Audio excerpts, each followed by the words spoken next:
Upgrading things on my stream. I now have a background so you don't see what's actually behind me.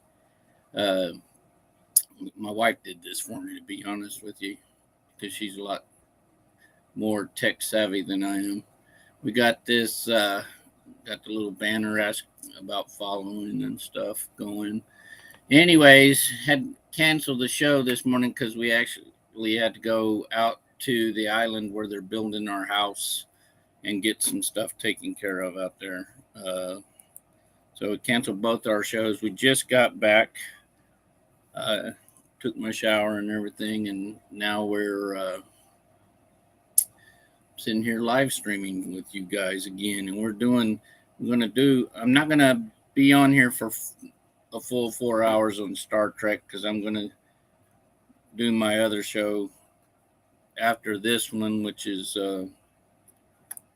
the darn it, we weren't supposed to do that. The This Land Is My Land game, because I really like that game. I mean, it can be difficult, but it's a lot of fun, and I'll probably be splitting a lot of my time between this one and that one. Let's look at our events. I actually, before we left this morning, I wanted to knock out my battle pass event just in case we came back to no power or something happened and we couldn't get back today, and I didn't want to lose out on my broken desealing rods, so wanted to knock that out today. But I got me a cup of coffee. I'm good to go. The next thing we got to look at what we got here. Got military supremacy. Uh, get 2 points for killing level 40 plus hostiles. So, yeah, I got to kill 500 of them. I probably will not get this one. Do this one. Because I don't have an enterprise to build. I don't have a D4 or an auger to build. Are you gonna wear the hat? I don't even have those ships. Maybe. I'm wearing it. Are you gonna? Yeah, not right now. My hair's still kind of messy. The Enterprise, the D4 and auger, I don't have those ships. So this one, this might be an Alliance monthly. So, no, but I don't think so. I think it's it's an SM. It's a it says monthly, but it doesn't. It just says military supremacy monthly. Well, I'm not going to worry about it anyways. Crucible of War, where are we at on it? Okay, I've Crucible of War solo. Okay, I got hostiles killed. To get to my first one, I still got 38.9. No, 38.19K to do. I think I might go over into Klingon space and work on that. Or actually, I might go up to Jemadar space because I can kill the level 40s, 41s, and 42s in easy up there. And it will actually kind of work on that other one. So, and I'm rank 3. We're rank 3. Our alliance is in the this one, which it gives us just those 2 items. But up top, still gives us those 2 items. And I don't even really. I got billions of those, so I'm not too worried. And that's it. I mean, I'm going to go up to Jim Hadar space and work on these Crucible of Wars. I know what I got to do. I got to look at my dailies. I got some away teams in. Let's go ahead and retrieve our away teams. Collect that one.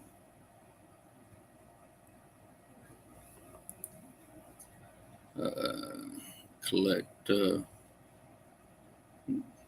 like my TOS Enterprise background for the STFC game. I have one for each type of game I play, so it's kind of neat. I like it. it hides everything behind me, so you won't see my clutter in our bedroom. Uh, oh man, we are. Let's see, we got collected those. More daily goes. The away team is done, and I'm gonna go do my Action steams. Actually, I'm gonna go over here first to the refinery and see what I got. Oh, I think I got a lot of stuff to collect in the refinery.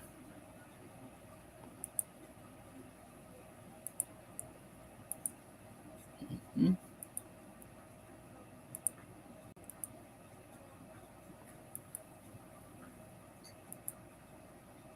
Okay, got these. Boom, boom, and like I said, if you look at these, they try to make you think that you're getting a good deal by picking 3 chests because you get 5,100. And if you just glance at it, you might think this is only 1 chest, but it's actually 2 chests that you're getting the 1250. It's not 1250 per chest, it's 1250 for 2 of them. So you're actually only getting 625 per chest. So if you were to take that 625 and multiply by 3, in no way does it come to it doesn't even come to 2000, you know, because you're only going to get it comes to 1900. So you can do them one at a time every 24 hours to get your 3 chests, get a lot more, uh,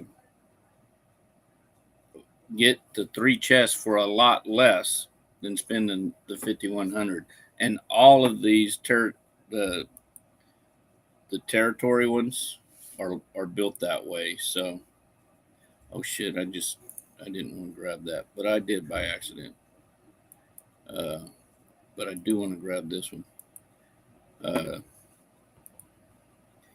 Because these, when you grab them, these over here, if you view them, they spend those things. I have 1.1 million, so it's not that big of a deal.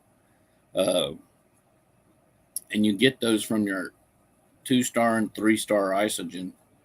So you can actually go through here. Let's see how many. I got over 1 million.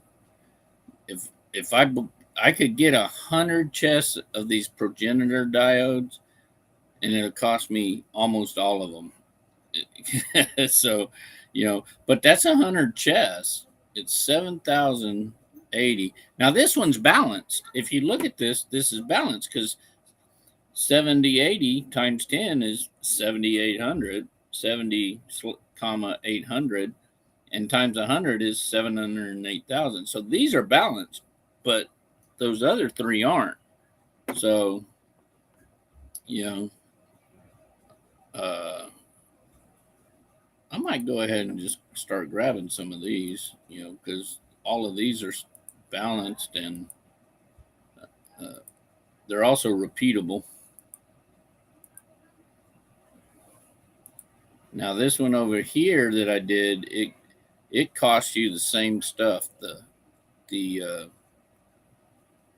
stuff that these give you, this down here, but these cost you this little honeycomb looking thing. So my ear itches, excuse me, had to scratch it.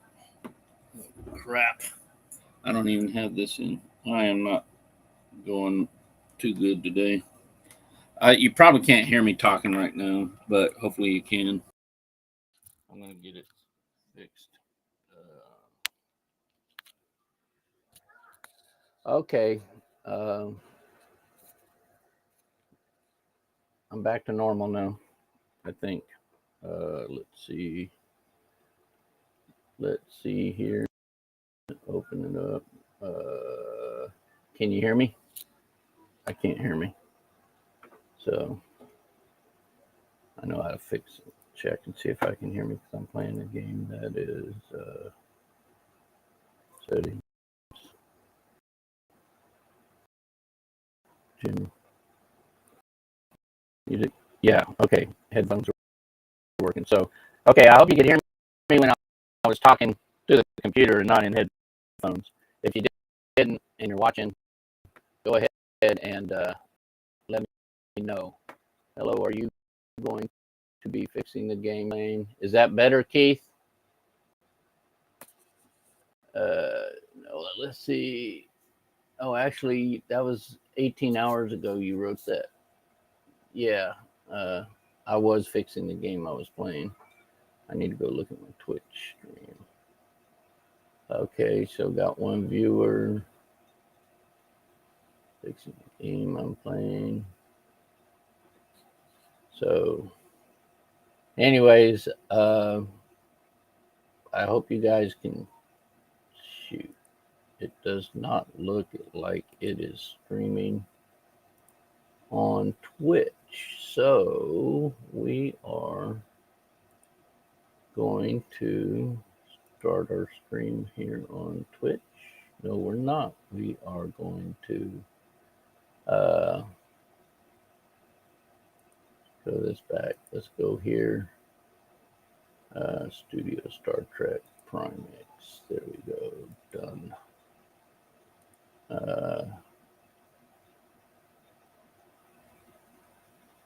And that was fixing the game.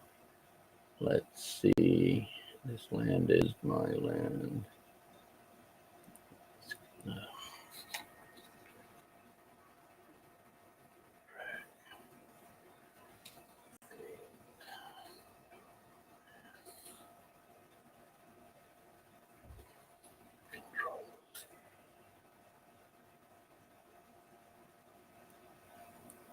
Okay. Okay, here we are.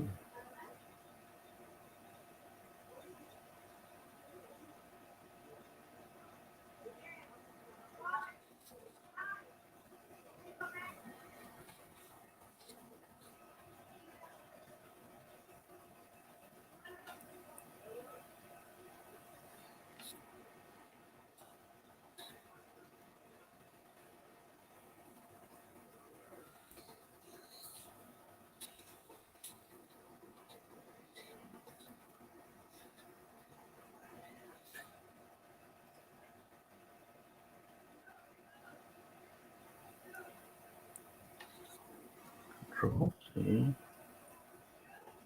Control V. There we go. Oh, you got to be freaking kidding me.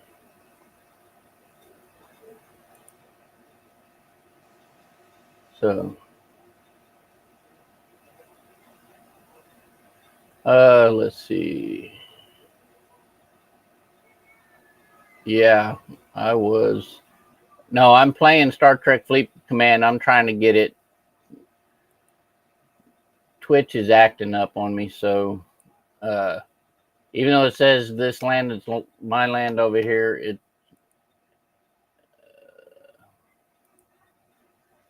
let's see.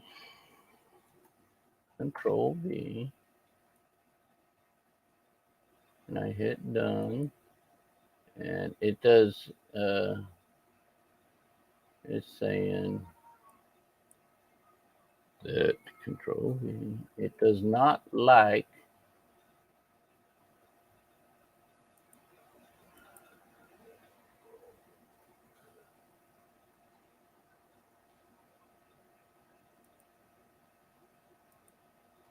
Control V. Let it go. And it's. I don't. Go live notification failed to update. Let's just. I'm going to shut it down and try to restart it and see what happens on my Twitch. Okay, so I close that. I'm going to bring it up. I'm actually, it's playing on, and now it's not even letting me bring the Twitch back up. I just getting my goat. Say it keeps telling me another copy of Twitch is running, but it's not. Let me go up here. I'm going to close all of these Twitch things out, and maybe that'll help. And then I am going to try it here. Yeah, it says waiting for app to close. I don't have an app open because Twitch. Anyways, it's running on Restream, and yeah, updater. Twitch is giving me fits, and it's been doing this for a while.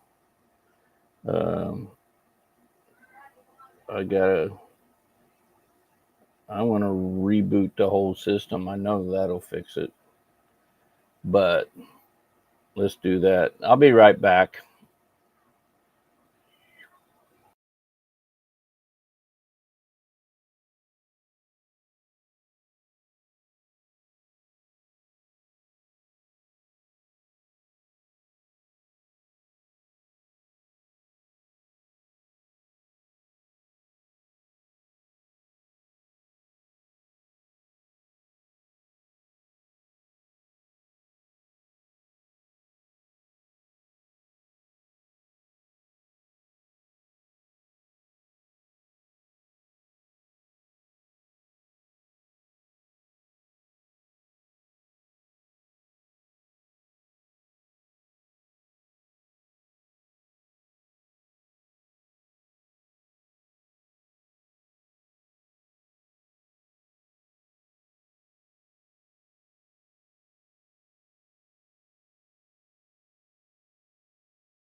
Okay.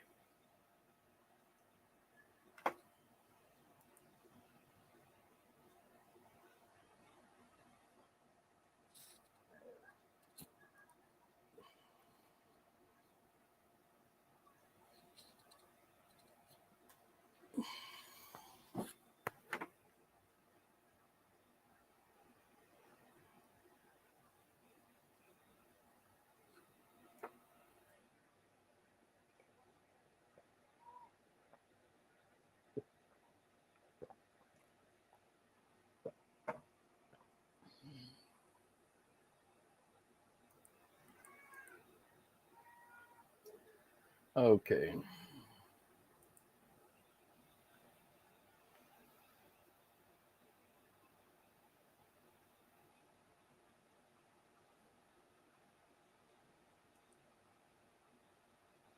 Let's go live. Boom, boom, boom. Go to shared screen. Share that screen. Okay. Now we're cooking with gas. All right. Everything seems to be running smoothly. Are you seeing it on?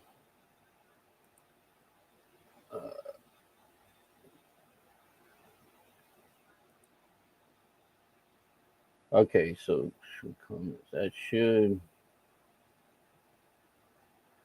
Okay, they won't showcase on the screen unless I.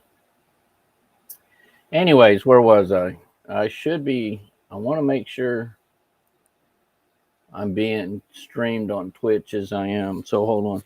Hey, babe. Babe.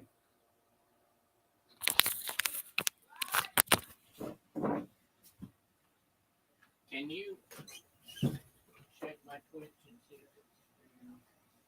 Or restream, or do I gotta start my Twitch? Okay, I know I'm doing the stream. I need to check it.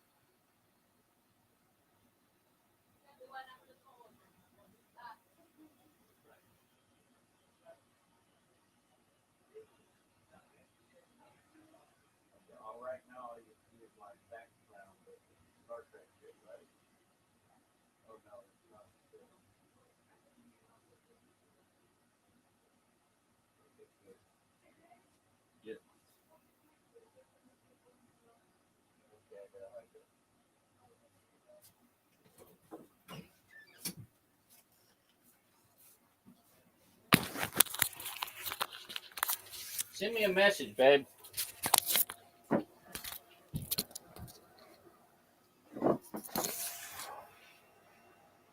Okay, so anyways, yeah, I gotta move this somewhere. Did that move that up? No, it didn't touch it. Okay, so if I hide that, it's there. But anyways, so we're actually doing pretty good right now. I don't even have to change anything, as far as I know. But like I said, I'm only going to run this one for until I clear this, get these things all good, and then I'm going to jump into this land is my land again, and get that all straight and start playing it, because I really like that game. So I hope you like my new background I have. Uh, Everything should be working good now. We're going to, I keep trying to click it on that top screen. And that's just the one that's being streamed to you guys. I keep going up there to check and see if everything's good. Okay, back to my refineries. Where was I? I just looked at my territories and I was explaining about the chest, the 2 chests versus the 3 chest. And then, see, as you can, oh, this one goes from 2 to 3 to 4 now. But if you look at it, they got rid of our 3-star mines in our territory area. But if you look, we've got at the cost of these chests, it gets more ridiculous the number of chests they go up. And then they're only going up by 1. You start out by 2. So just double. So for 4 chests, that should be balanced at double the cost of 73,500. So which turns out to be 147,000. So, but you're paying 522,000 of your 3-star just to get 4 chests? Nah, that's not for me. I don't want to, it's like going to the store and buying a box of cereal, or I'll just use the cereal as an example, or you buy the double box size in the bulk section. They don't charge you more for the double box size than it is per box. They charge you less, actually.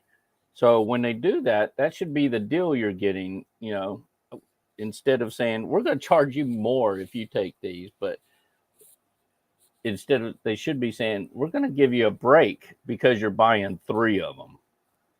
Now this one's balanced, which is great. So I'm going to buy 2 chests and see what it gives me as far as these guys go. I got 5,000. So, ooh, I got a Badgie and a Brad Boimler along with my other stuff.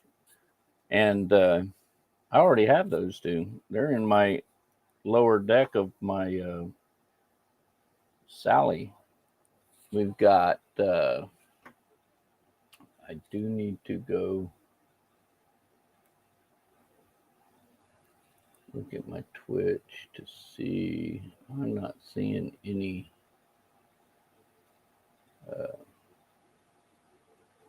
Yeah, right now it's a Twitch might say, well, so does this actually. I'm going to change that.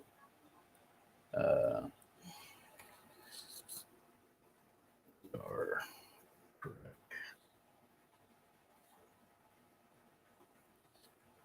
feet command. Okay, so I got it changed there. And we're good. And that's what should be showing up on all three of them is Star Trek Fleet Command. Uh, I hope that it's changed in there, but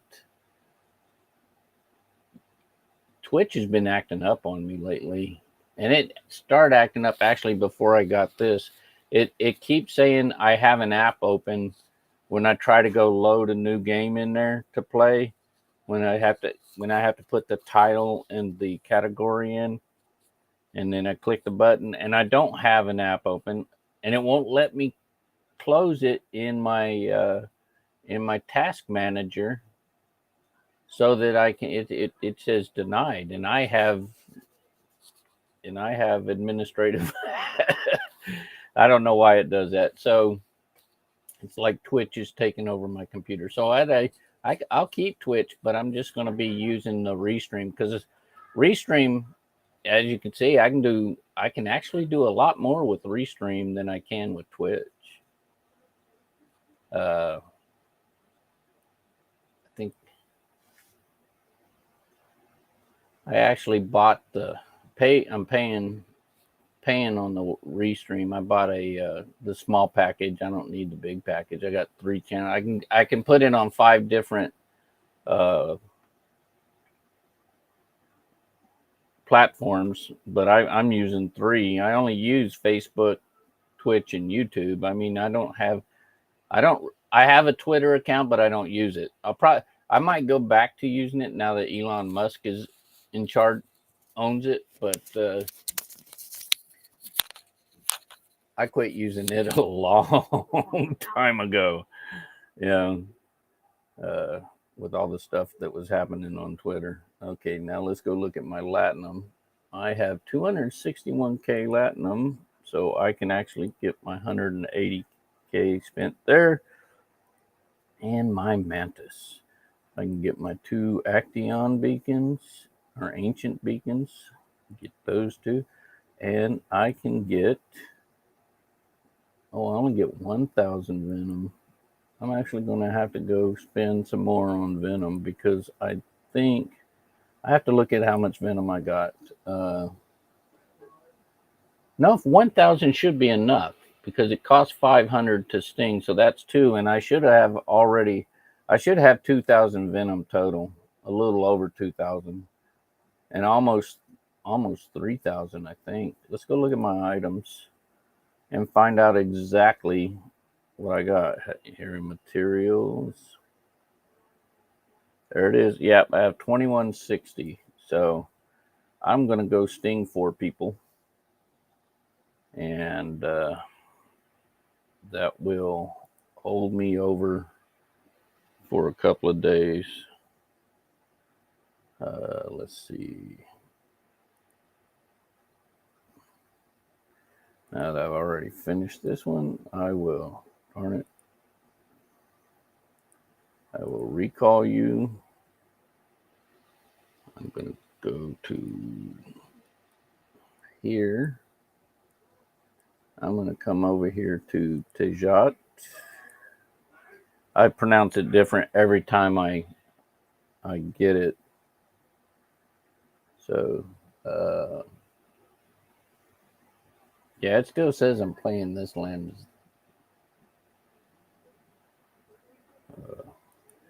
I'm going to see if it'll allow me to change it this time.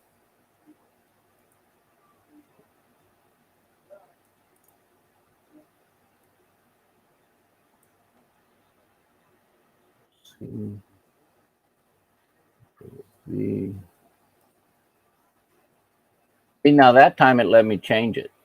So,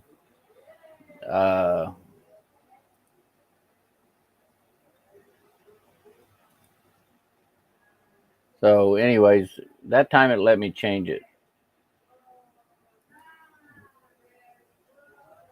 Let's see here. And what was I doing before? Oh yeah, I was coming over here. I am. This is in the Tejit system. I want to. And it did that because I rebooted the system. I'm going to go ahead and go here. I am going to Well, he ain't swapped out yet. I'm going to bring this guy up into Pajum. Where is? Let me go into here and check out the mining and find some gas. There's in Groombridge. There's gas mines. Let's see if they got any open ones. There's an open one right there. Yes, someone probably won't jump on that one because it's only got 791 left. And for some reason, they don't want to jump on them, finish out the mining, and just reset the mine. Because it won't take probably a minute and a half to get 700. Well, let's see. It'll take 3.5 minutes to empty that mine. Okay, so then you just reset on it, and my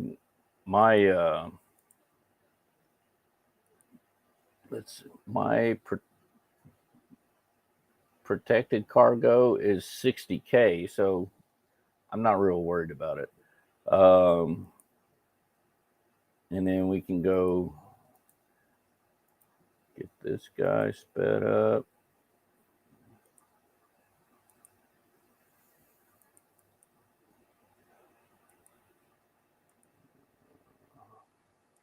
And there.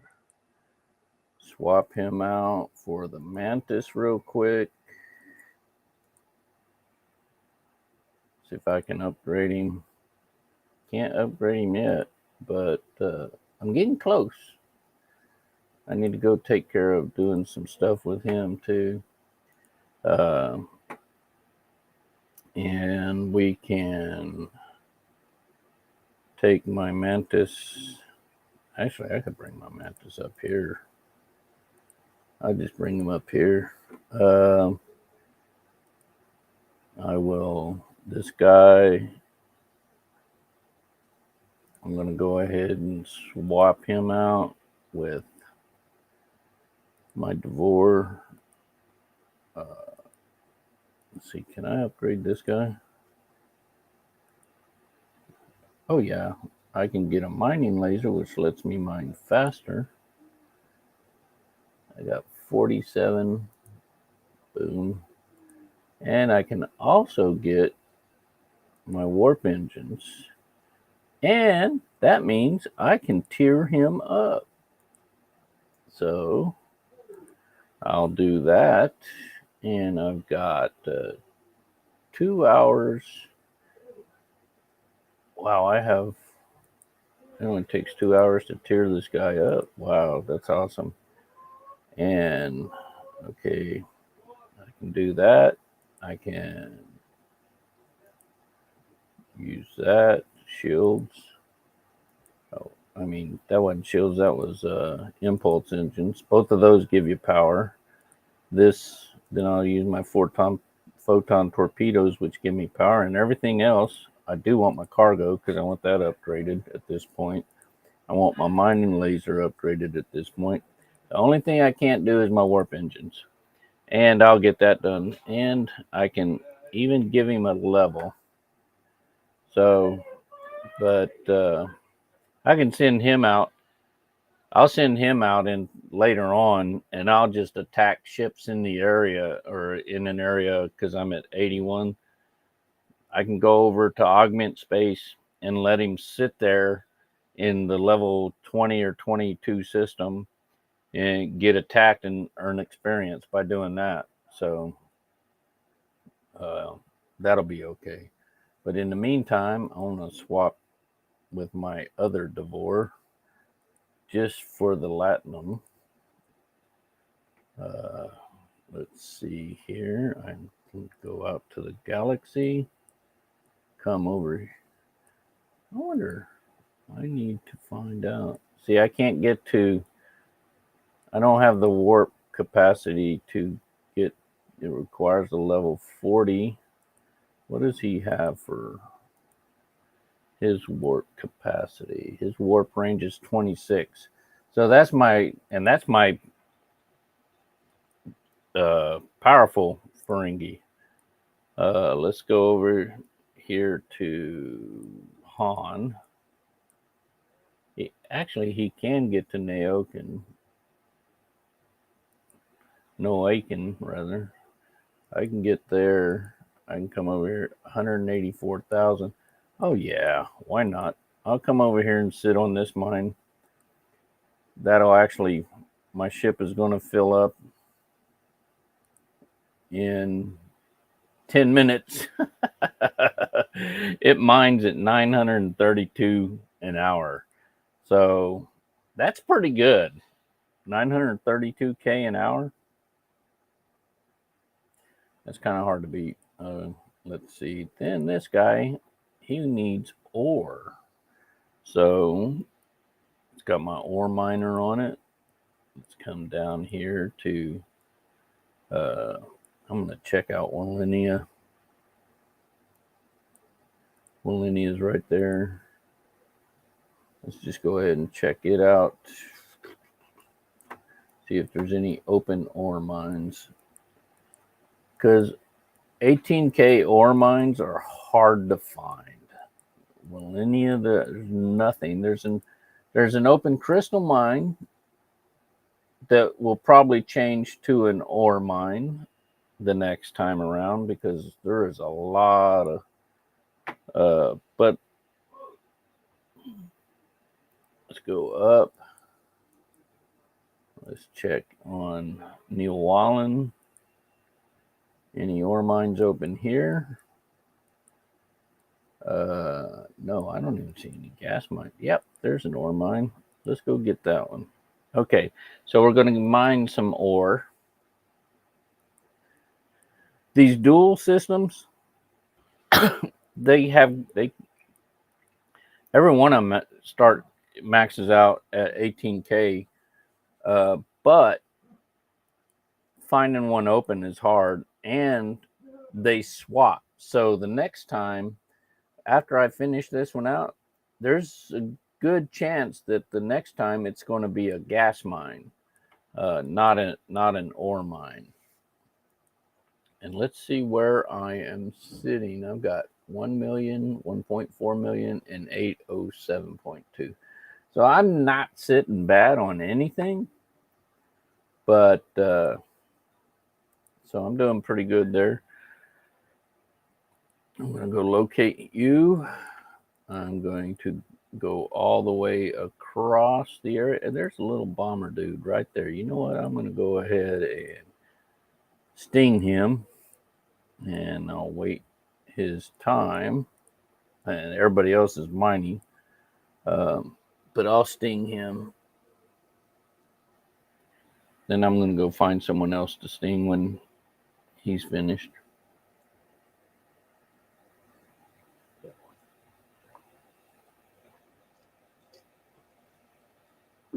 Oh, that's good coffee. But yeah. So how do you like my little how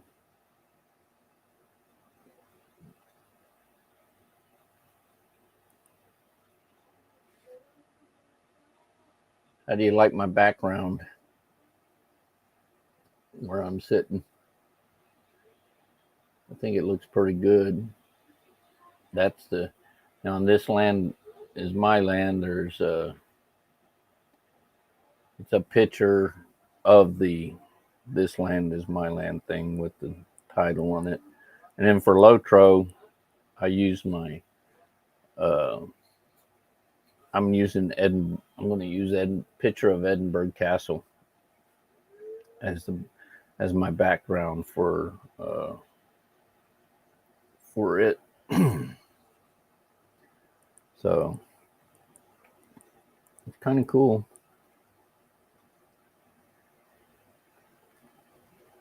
Okay, let's see. Is he finished being stung yet?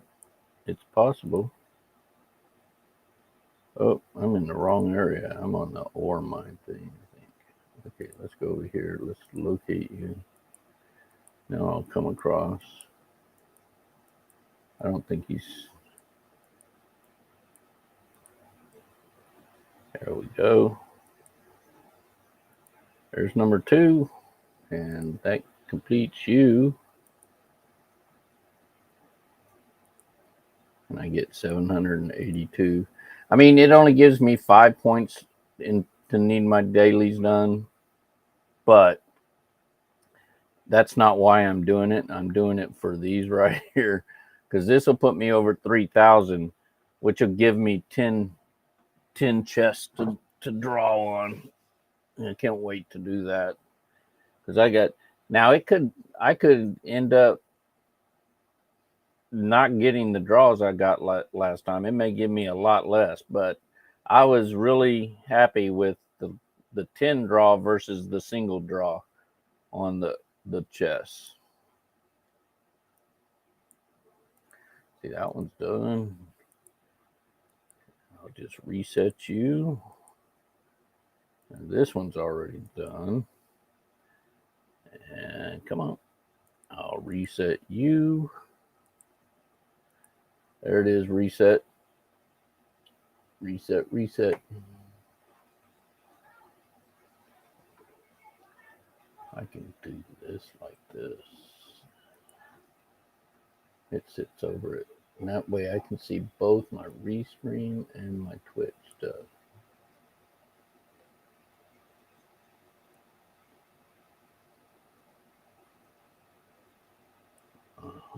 I can.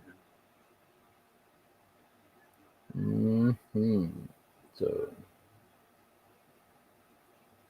you're right. It fits right in my restream window with. I can see everything I need to see on my Twitch, and I can see everything I need to see on my restream. Gotta love it. Winner, chicken dinner. Okay, let's go back over here. Sting my third guy. I'll sting that guy on the mine.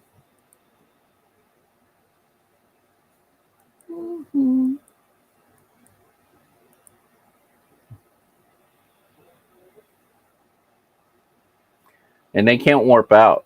So if someone wants to come kill him right now, they can. Because all he can do is move off the mine. He cannot, he can't warp out of the system as long as he's being stung. He's affected by the venom. That's one of the things I like about this game. I'll be right back. I'm going to take a quick, I'm not even going to put it on be right back to take the break. I'll be right back shortly. See you in just a second.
So I'm back again. See, that didn't take very long. I just had to ask the wifey about dinner. She's gonna send someone to get a burger, probably. Anyways, I hope you guys are enjoying this live stream. Oh, I got 15 viewers. Thank you for viewing. I appreciate it. And if you please follow me if you enjoy the episode. If you're not following me already, just click that little follow me button, or follow button down there below. and that'll help me get to 50 followers, which is one of my goals. So where am I? I can go sting. I think I've stung 3 people so far. Let's go find a number 4. There's a good guy right there. Let's go after him. Yeah. So there's my 4th guy, and I can actually recall and then I'll swap to my Sally and go finish out my Crucible up in Jim Hadar space. And actually, you know what? I think whatever I do, I'm gonna be working on the Crucible, but I can knock out some of these swarm things, so I can do that. That'll finish those dailies. I've already finished my battle pass, so I don't have to worry about the battle pass.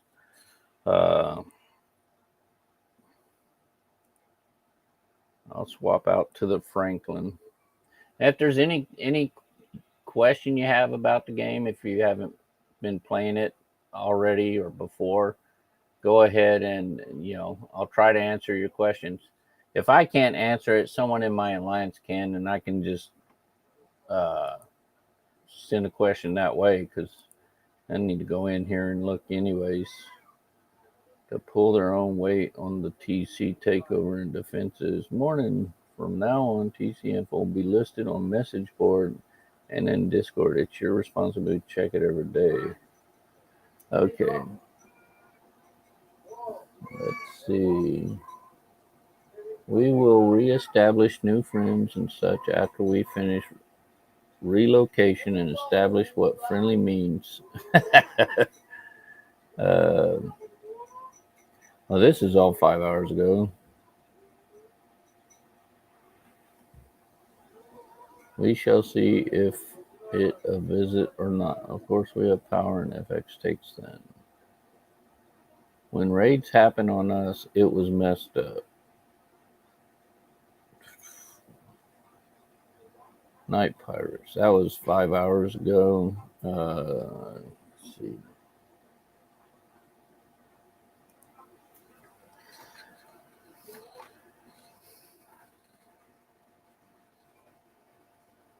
Looks like everybody's gone back to their names. I need to go back to mine.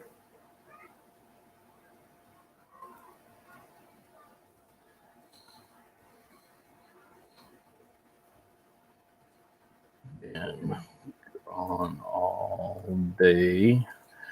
What did I miss? Okay, so we'll see what happens. I'm sure someone's going to tell me something. Anyways, I appreciate your viewing, so please click on that follow button and follow me.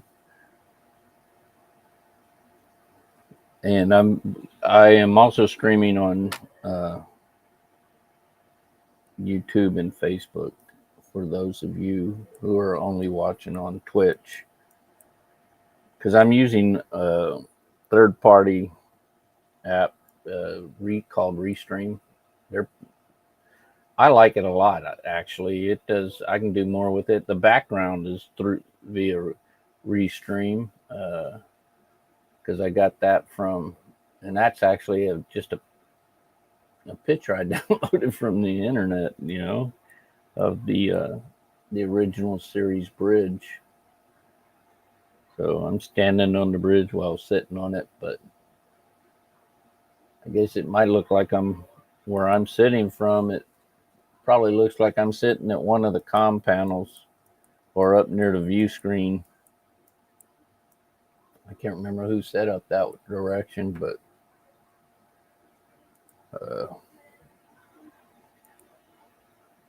I got 10 alliance credits there. We still got 41 seconds before we get back. I'm at 95. Let's see what I got in factions. Under my factions. Augment. Can't really do anything in augment. I don't need any of that stuff. I'm already maxed out on my Botany Bay and stuff too. So, and I don't. The from what I understand, the hijack ships, you can't scrap them for parts or anything like that, and you can't uh, cloak them. So they're really, when you get to where you can get cloaking for your ships and stuff, you can't use any of those abilities. So they're, I mean, I guess they're good as just a standard Mayflower, Legionnaire, or D3. You know, you can get them that way. But other than that, I don't see a reason for having them. Just to say, well, I got a Mayflower, or I got a Legionnaire, or I got a hijack, or I got a D3. You know, uh, they'll there's nothing else changes on them from what I understand. I don't think there's any added benefit for what you lose. I could be wrong. If I am, please correct me. But I was just advised by some people they're not worth it. Uh, I can go here and get some more, get 2,700 rep there. Uh, don't have enough there. I need to, well, I can get Outlaw research credits. Yeah, I need some of those. Boom. That so I can upgrade some of my. We'll go ahead and do this. I got a 1 day. 1, 2, 3.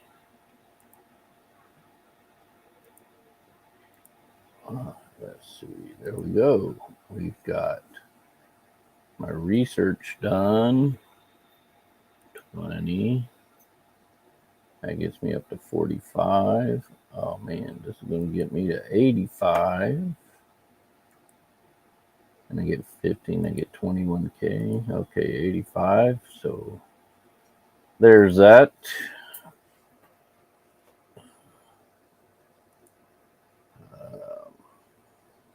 5 days or 7 days. The lithium or defense platform. I don't know. I guess I'll get to finish the 5 day. I'm going to 8 times 4 is 32. Yeah. 1, 2, 3, 4, 6, 7, 8. 1, 2, 3, 4, 5, 6, 7, 8.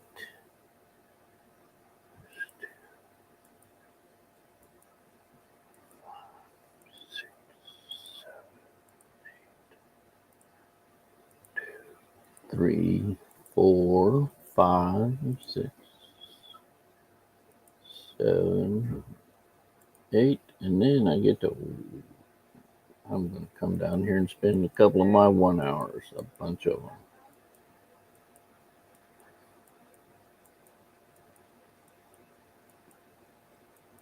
I could have actually used all of them and done all that on 1 hours because I have like 4 weeks, 3 or 4 weeks of 1 hour. There wasn't even a full week in there.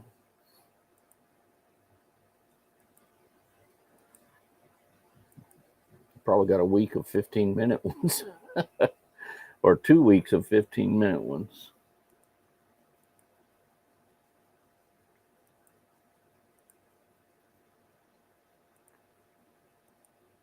Oh, shoot, I didn't need to waste that one. Okay, so we've completed that one. And I got something. Was that a research one that I just... Research event or a station event? I wasn't watching. I see I got some new viewers. Thank you for viewing, watching the stream I'm doing. It's... hope you like Star Trek Fleet Command. If you do, go ahead and you're enjoying the show, please go ahead and follow me. I do other shows too. This is not the only show I do, just to let you know. I do also, I play This Land Is My Land, where you play a Native American. And I'm going to be doing that one right after this one here in about 2 hours. I'm not going to, this isn't a scheduled stream right now because I had canceled my stuff for today because we had to go out of town, check on the place where they're building our house and everything. And what was I looking for? We got Spelunker's almost done. Oh yeah, let's go here. So yeah, if you don't, if you like it, go please follow me. So let's go to Outlaw. Let's see what we got. If I want to go, I want to get Stella weaponry. I have to get Anarchist weaponry, and I can go ahead and do that one. So there's Anarchist weaponry. When it gets done, I'll get Stella weaponry. When that gets done, I should be able to, because that's 9 now. It's going to be going up to 10. I'll be able to get my hideout weaponry, which is for my station. After that, I get the augmented credit yield, which improves independent credits, which is what I really need to do because my independent credits suck right now on trying to get them from the augments faction store. So I'm trying to build that all the way up. They go up. They've been going up like 5 or 6 every time I click this because it's a matter of percentage. So I'll get 40% more instead of 30% more once I get that up. Then it'll go on my holes, which is bonus base but it's all your ships. It's not just your rogue style ships of like the Botany Bay and the Stella. It's every ship you own. The whole points go up, which is good. It's real good, actually. The Stella warp drive, that gives me warp speed for the Stella, which allows it to get there quicker. Between that and the pilots one over here, the gateway pilots, your Stella can get to augment space, rogue augment space, really not augment, rogue space really quick for armada purposes. That's what I was trying to say anyways. So, but anyways, that's pretty good there. And once I get to where Eclipse, I can't do this one yet. I could have done that one. No, because I need this thing. I don't have any scoundrel tokens. Acquired by regaining reputation with the faction store. Let me go. What do I need? Let me go back to that faction store and look at this. There's your scoundrel tokens right there. So once I get to associate, I can start. Well, no, maybe that's my scoundrel token. Once I get to where I've got 1,100 of these things, I can get one of these scoundrel tokens and open that part of the research tree. So I'll be looking in on that here soon.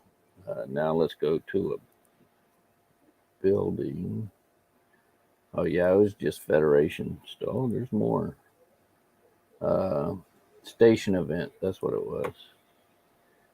Okay, so if we go look at the building, it wants me to upgrade my ops yet, but I don't want to upgrade ops yet. I still got, everything on the interior. Oh, I can do this one. That's my armory, which is something new. It allows me to get this stuff.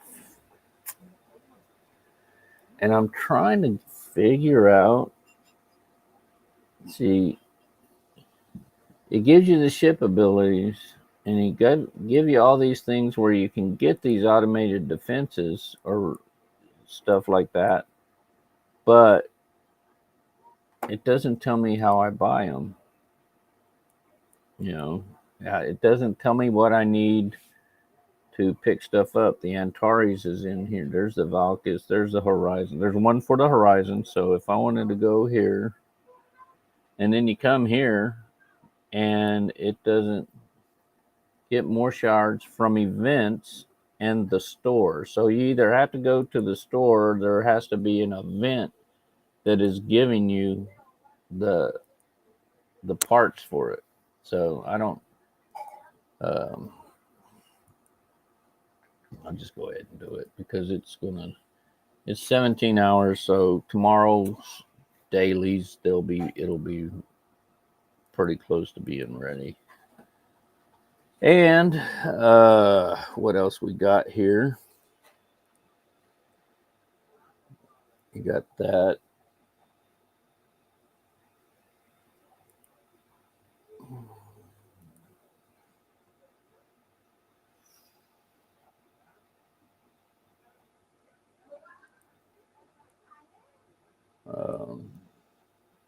Thank you for viewing, by the way. And while I'm here, I also want to give a shout out to my fellow members in the Pirates. I think it's still called the Pirates Continuum. Let me go find out. Let's see. No, it's the Pirate Empire now. We were the Galactic Pirates, then we were some other kind of pirates, then we were the Pirates Continuum, and now we're the Pirate Empire. We've gone through a couple of commanders, and our new commander is called Too Sexy for You. That's our commander, I believe. Yeah, Too Sexy for You. Not sure who that is, but yeah, I've got those done. I've got these done. Oh, and you are ready to come home. You filled up. I'm going to swap you out. I'm going to throw in my. Do I want to throw in my little Franklin or my big Franklin? I'll throw in my little Franklin. Oh shoot! I got to change out officers. I've got my. I've got my Armada officers sitting on the bridge. I need my. Where's Moreau? Come on, Moreau. I need my standard officers on the bridge. They do more damage to red hostiles. So, again, I'm going to let's look at this one more time. I'm using my little Franklin. Oh, it says he can be upgraded. I know what it is. I'm not doing that. So, because that's cargo bay. I'm not worried about cargo bay. What I need to do is I need to get my shields up and my weapons up. And my shield needs a little 141k. No, 132k. So I need 132k for my shields. And I'm looking at 300 and something k for my weapons. So I'll be upgrading my shield soon.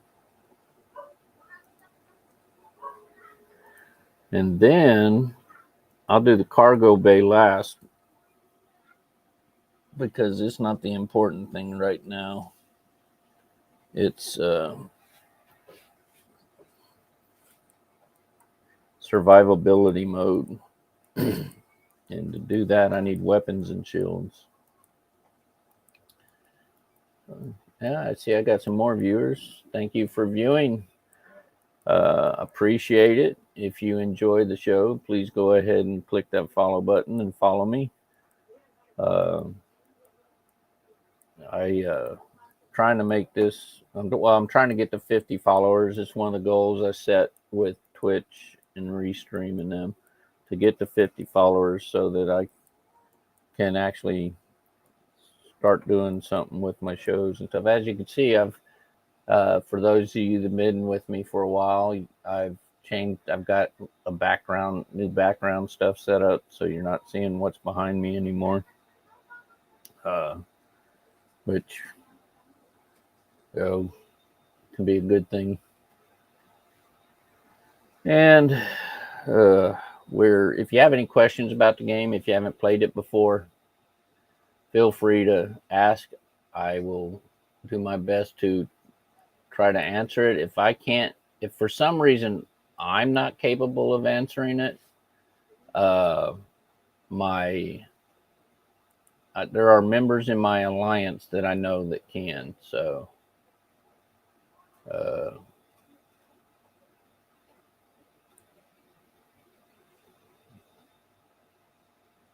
so yeah, that's working the way I want it to.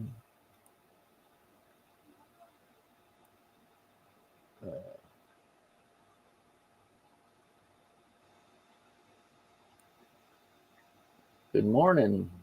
Someone just asked. Yeah, it's first time chat.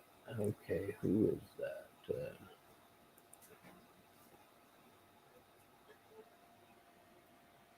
Good morning, Barkman.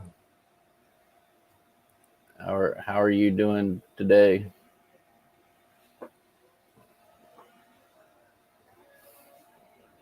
I appreciate it. Appreciate you joining the view, joining my live stream here. It's actually evening where I'm at. I'm in the Philippines right now. I retired. When I retired, I moved to the Philippines. We came back to the States around Christmas of 2019 and got stuck there because of COVID. We were going to stick around till about March or April. And then COVID hit and we got stuck there. They wouldn't even allow us back in the Philippines. And we had started building the house. Well, now we're finishing up the house and we decided we're going to be living between both countries. We're going to move. We're going to live there in the U.S. about 6 months, and we're going to live here about 6 months. It's a beautiful country over here. I'm also on Facebook and on YouTube with my live stream because I use the Restream product, and it's really good. I mean, I use Twitch, but I'm on Twitch TV. But afterwards, I went out and got the Restream because it's really easy to work with. I mean, Twitch is easy to work with. Don't get me wrong, but Restream, that I can actually do more with Restream than I can with the Twitch, and plus Restream, I can pick up to five different platforms to view on with the package I got. So, and I only have 3 packages I do anything with. I don't do anything. I guess I still have a Twitter account so I could probably stream on Twitter if I wanted to. I just don't do it I just never go to my Twitter account anymore. I'll probably start going back now that, like I said before, now that it's owned by Elon Musk. But, that's another story in itself.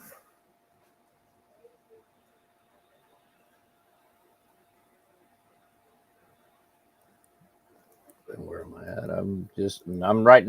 I'm killing 2 birds with 1 stone. I'm working on my the Crucible thing and the Crucible event and my dailies, my swarm dailies. Because my swarm dailies, all I gotta do is kill 50 of them, and I kill 50 of these 32s, and that finishes out 3 of my dailies events and gives me 100 points towards finishing my dailies.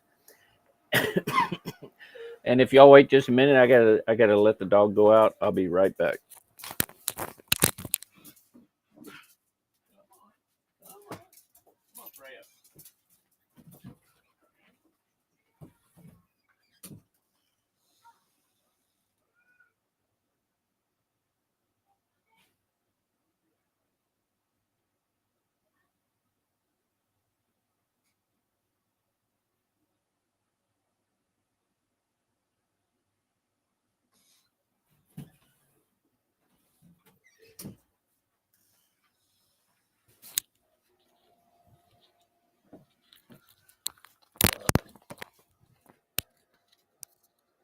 Okay, that's cool. Yeah. So, I gotta go. Let's go ahead and send my Devore back out to get some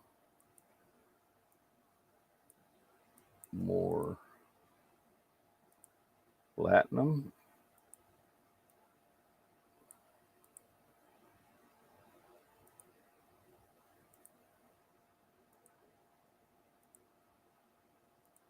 I'm looking for a full one. There we go. It'll take 10 minutes for that one to fill up. Then we'll come back here.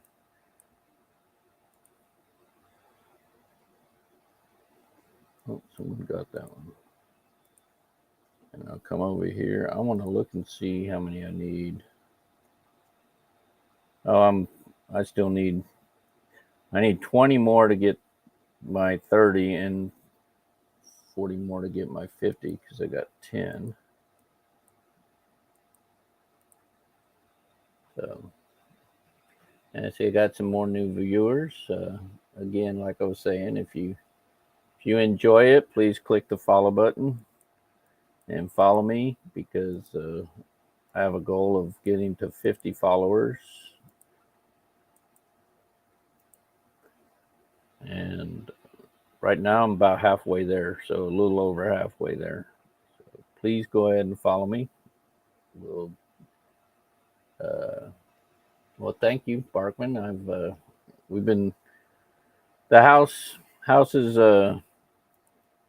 I found that the houses here are built really well. They're built to withstand the typhoons they get.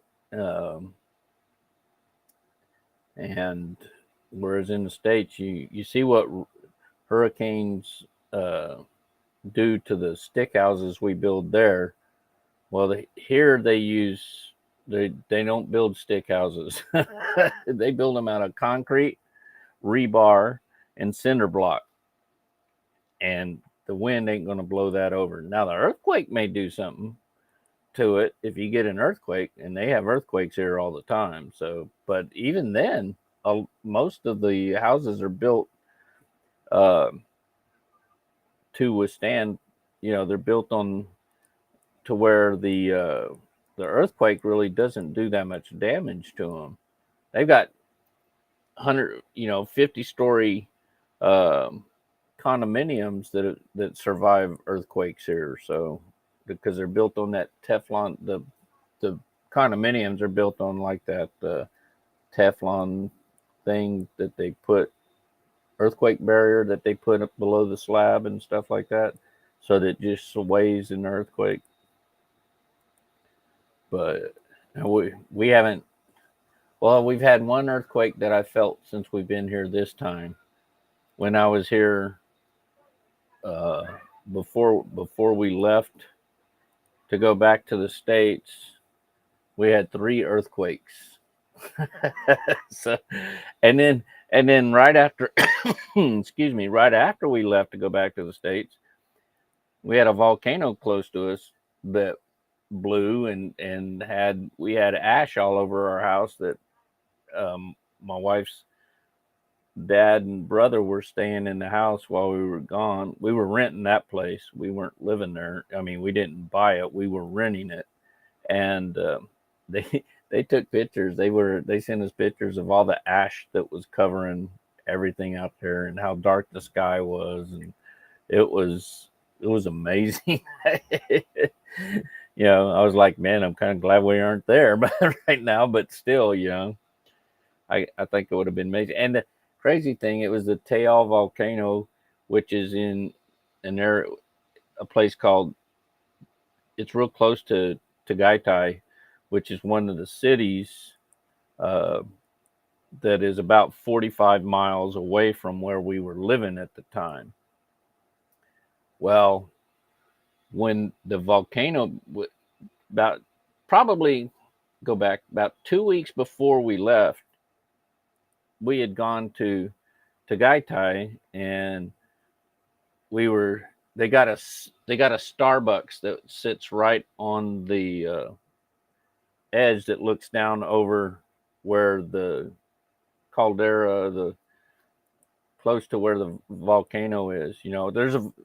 It's a valley, and then there's the volcano that comes up. It's a huge lake, and the volcano comes up in the center of the lake is what it is. And and you can look down, you're up on the edge there, and you're looking down, and you can see the volcano out in the middle of the lake. And when we were at that Starbucks that was sitting there, like 2 weeks, maybe a month before we left to come back to the States, or to go back to the States. And while we were there, I mean, but it was probably 3 weeks. No, it was in, I think it was January. I think it was in January when it blew. I mean, we may have only been back a week, but it was either right before Christmas or right after New Year's. I can't remember when the volcano erupted, but it was funny because it's like we were just there. It's a good thing it didn't happen while we were there. So I can laugh at that stuff now, thinking about it, but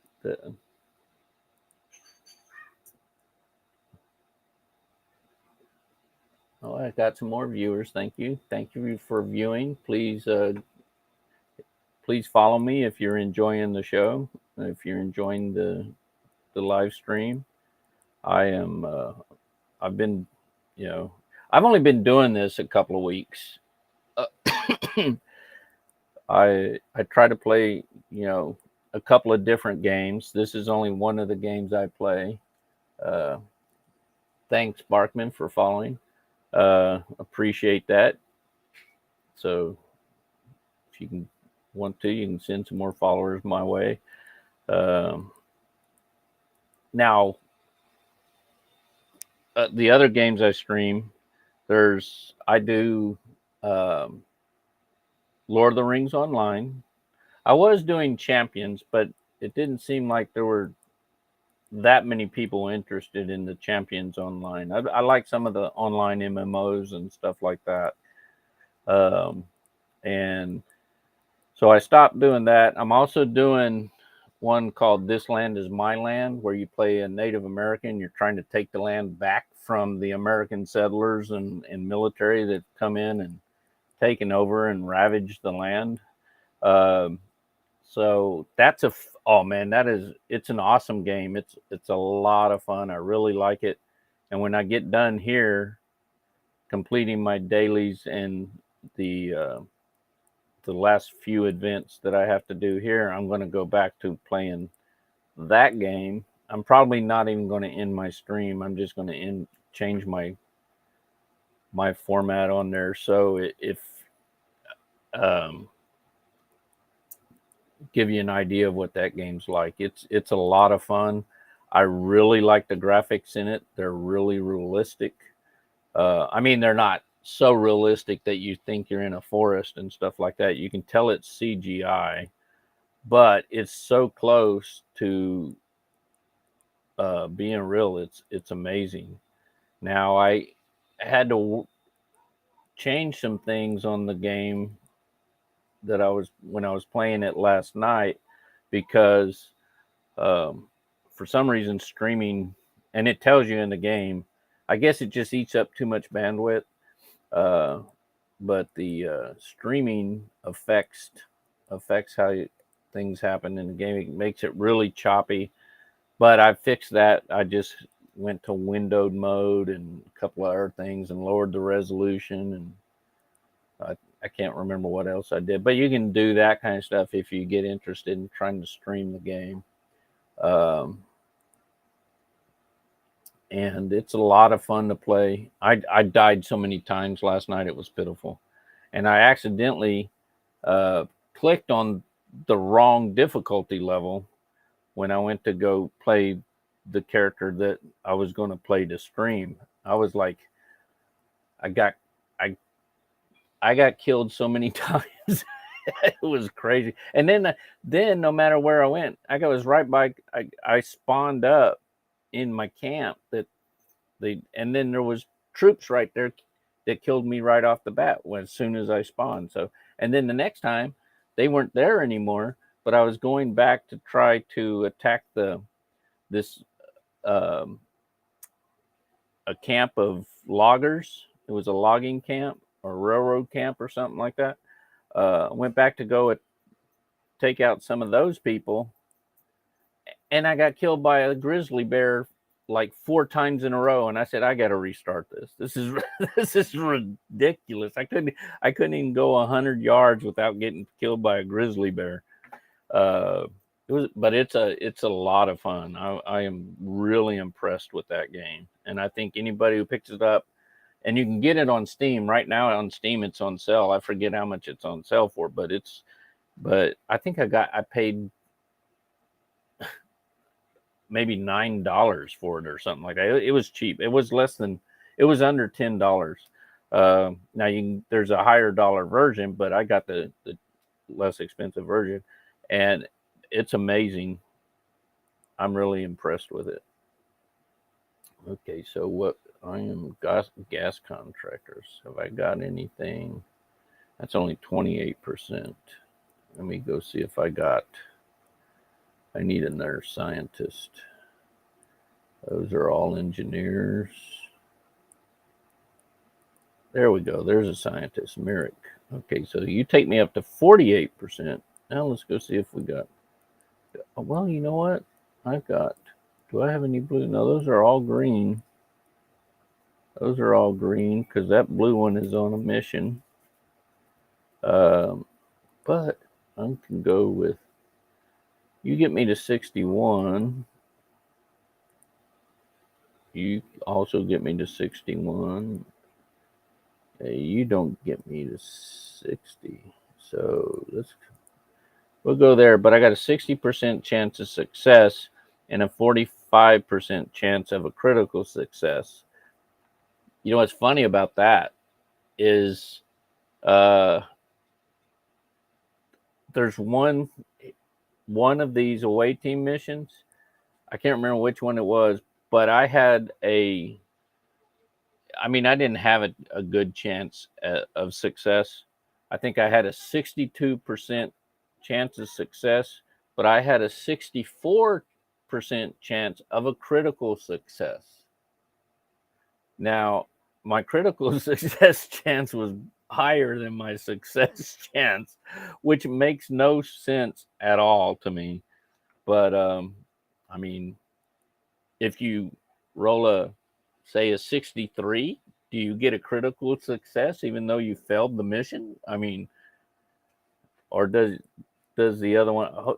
I would think that the actual success chance overrides your critical success chance, but I have no idea.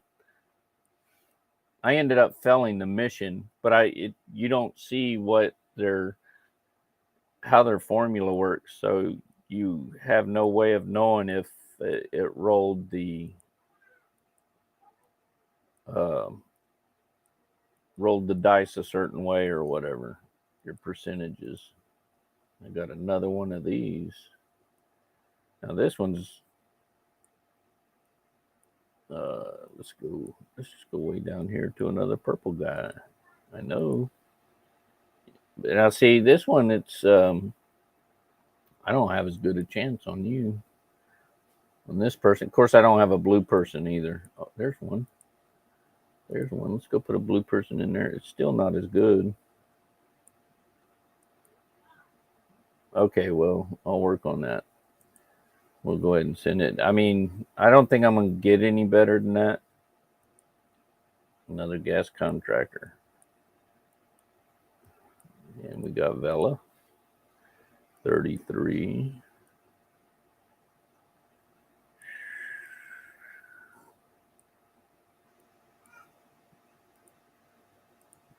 Got you. Do you take me up to 46? What does this person? Yeah, 45. The 46 was one better. Lincasa, I think was. Yeah. Severus. What does Severus give me? He dropped back down to it.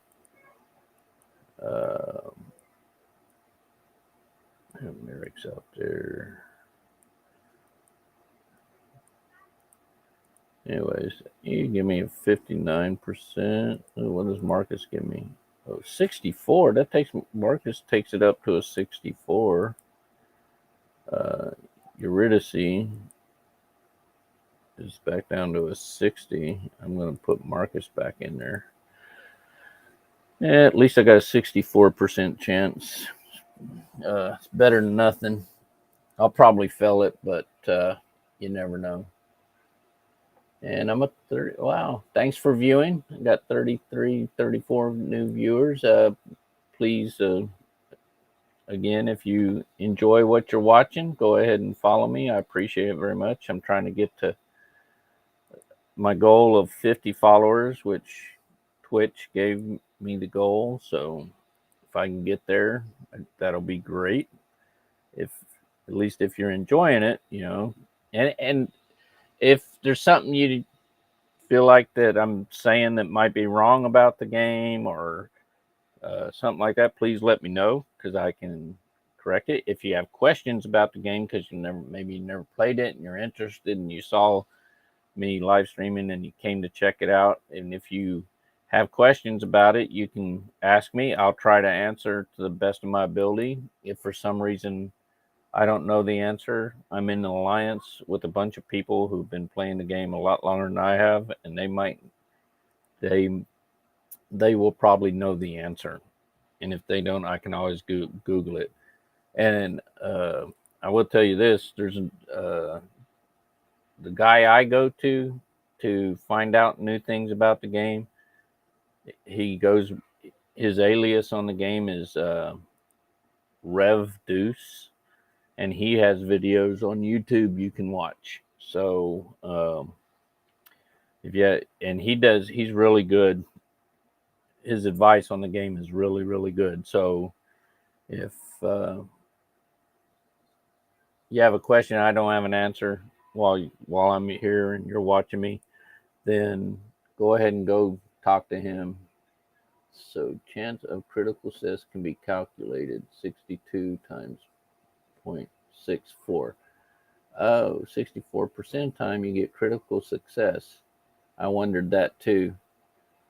Yeah, you probably had that come up about the 62 and 64. So, but still, you know, what if you roll a 63? Did you fail or did you get a critical success?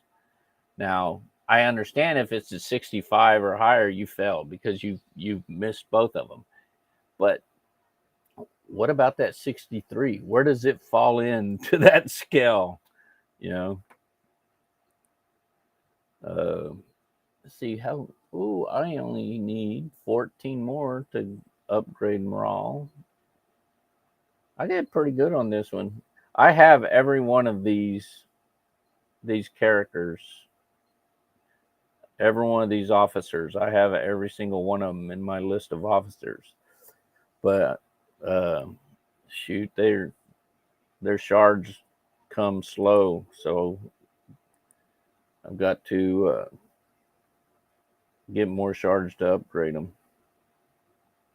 Kauk. Yeah. Vela. Montgomery Scott. See, he's maxed out. That's why he turned to officer experience. He's an uncommon. Now, if he would have been a rare or an epic, then I would have gotten transporter buffer. And that transporter buffer will allow you to get another officer, the way I understand. I don't know how many you have to have, but or how many they give you. But when you get the transporter buffers, you can get, with so many of them, you can get a draw on another officers. There's videos out there about it. I watched them one time, but that was a while ago. Oh, 5 of 11. I am only 14 away from her. That'll be good. That's Jayla, but is in her Borg form, she doesn't fight against swarms. In her non-Borg form, where she's Jayla, she gives you a swarm bonus, I think. I'm gonna go look real quick after I get done doing this. T'Pring. Oh, I got 18 on her, so that's a lucky roll. I got 18 shards. That it'll come up and it'll say lucky and it'll say 18 because I got so many shards on her. That's pretty good. Now it's not as good as some. See how it said lucky right there? I've gotten more. I got all of Quark plus halfway to his next one. So that was the luckiest roll I have had on this stuff. I will go ahead and spend 320 Latinum. It's okay because I have 246K Latinum. If you're wondering how I got that much, it was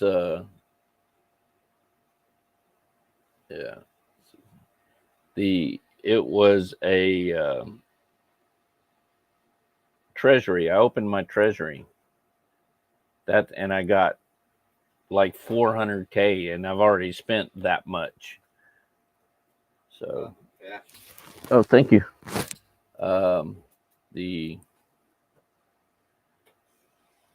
My burger just got here. Brother-in-law just brought it. Anyways,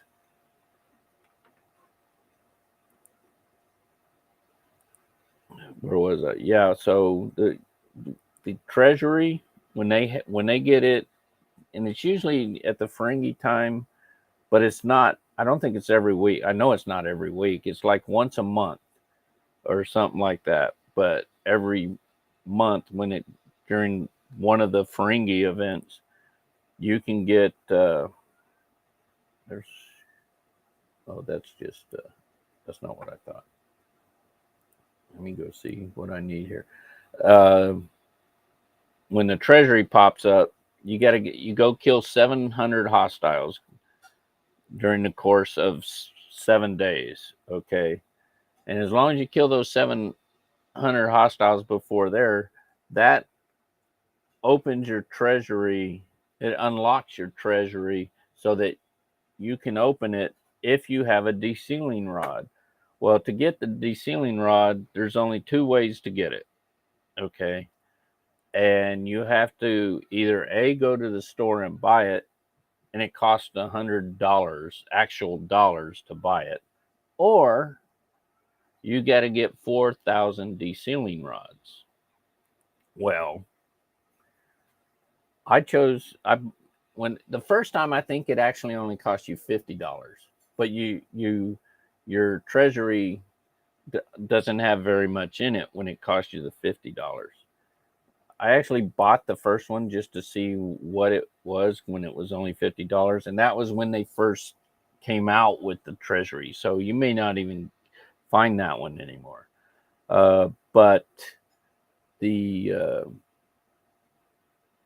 when I went in to the treasury, I got some good stuff. I mean, it's not up now, so I can't really show you.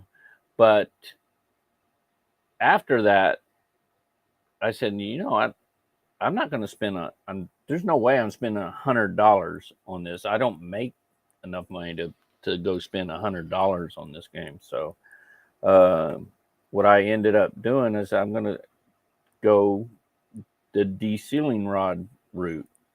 And that's the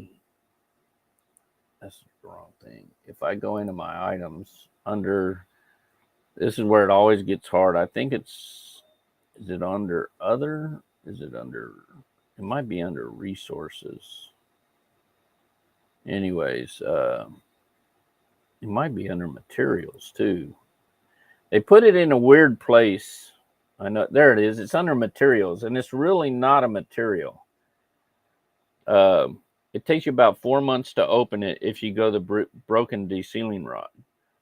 But every time there's a battle pass, if you complete the battle pass overflow event, which I will go show you,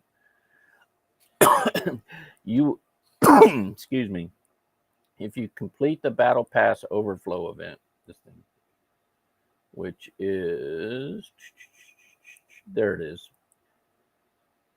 you will get 360 de-sealing rods. Well, they just finished a 20-day battle pass, and now we're on a 6-day battle pass.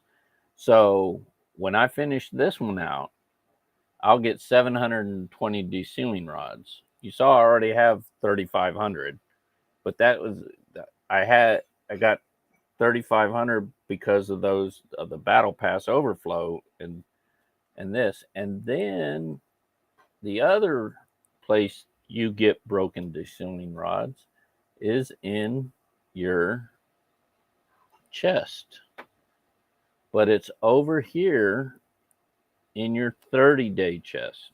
Okay, and you get 360 there. So in 2 weeks, well, actually, I have 3,500. I'm going to get another 360 there. So that's going to take me up to 3,900. I'm actually only going to be short about 100, but in 2 weeks, I'm going to have 360 more because I complete my dailies every day. I make sure that they're done. So as long as you make sure that your dailies are done every day in 28 days, that's a 30-day chest, but you get it every 28 days if you do your dailies every day. Okay. And you make sure you complete the overflow event by completing every step of your battle pass.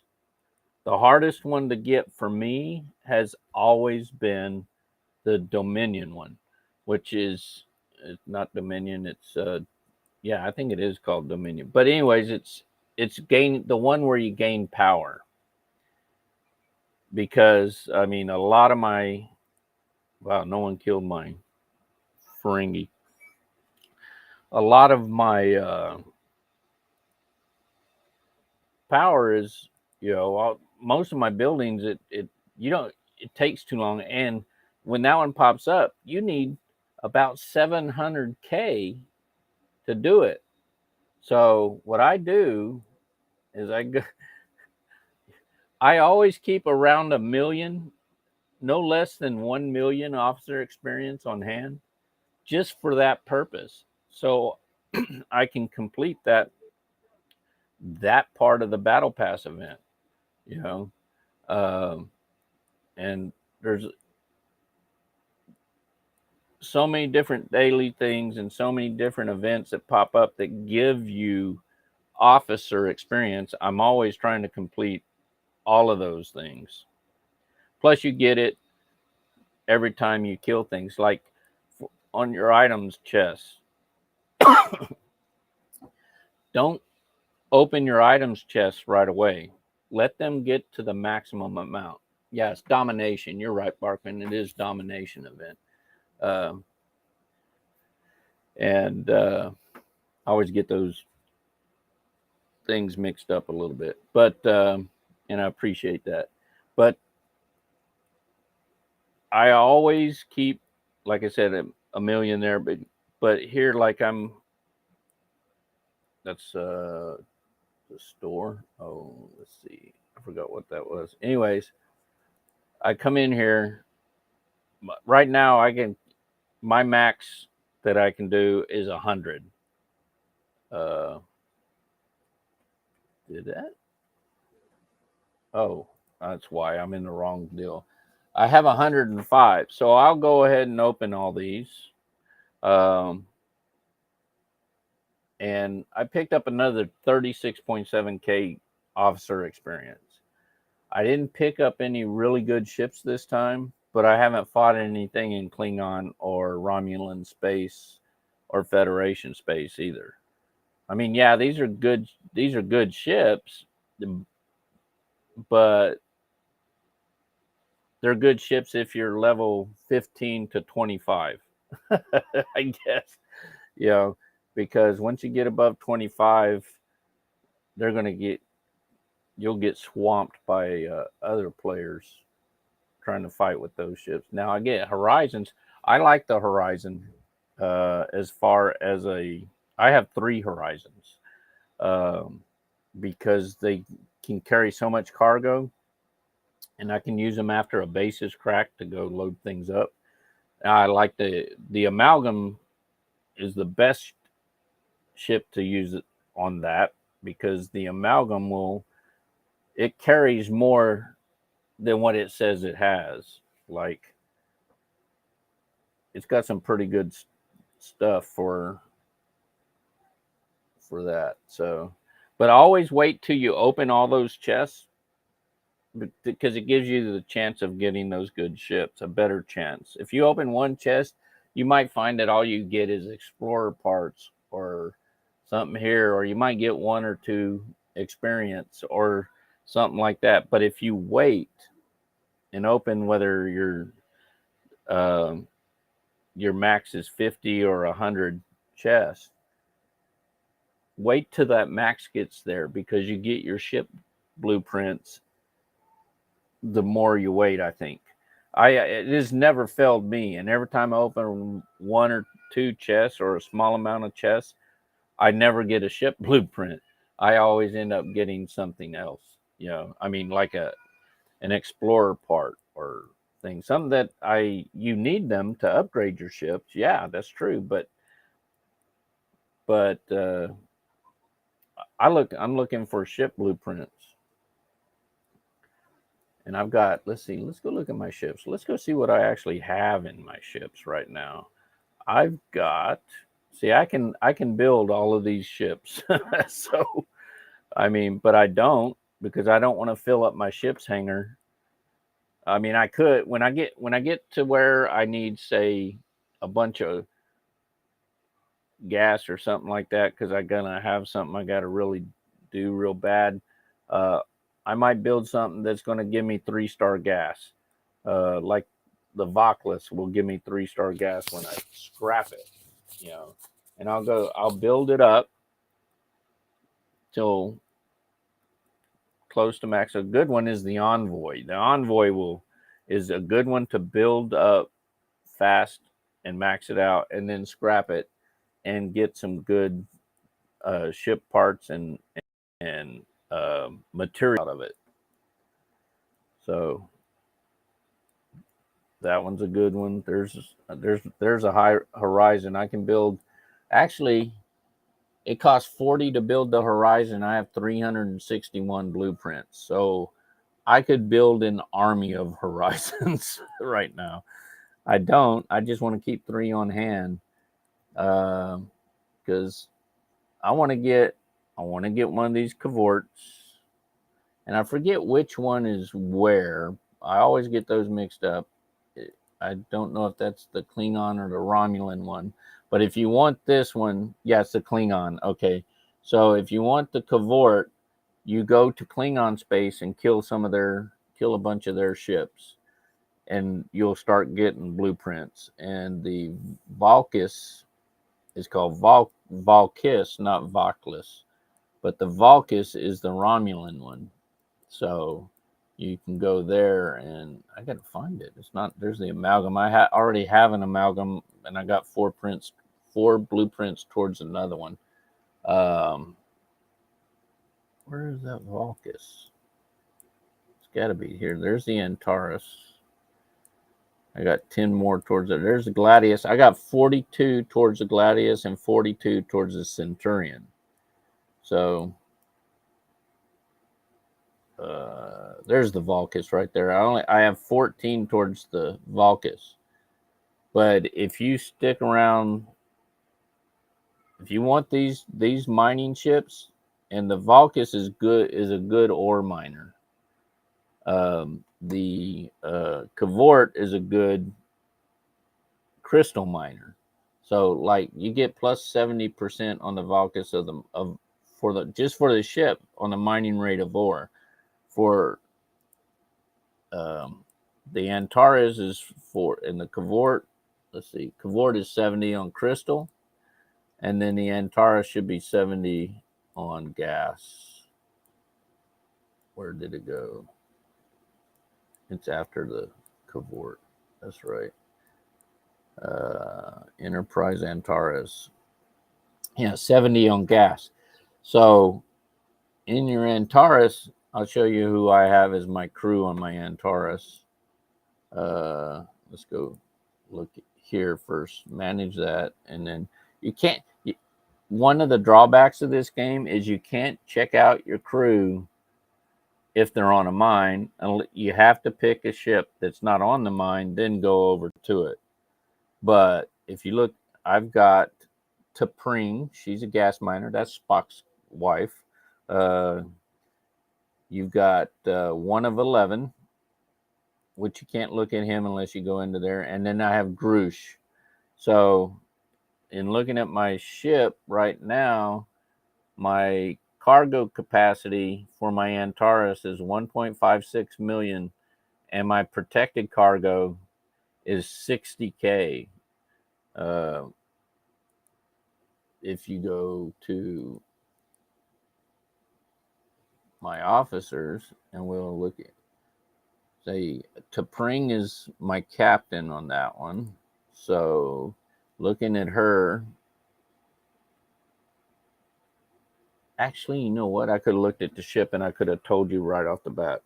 I didn't have to go to the officers, but she's a gas miner.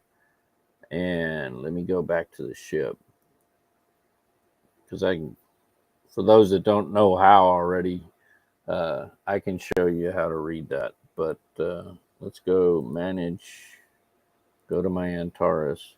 Okay, so looking at my ship, I see that the ship has a gas mining laser.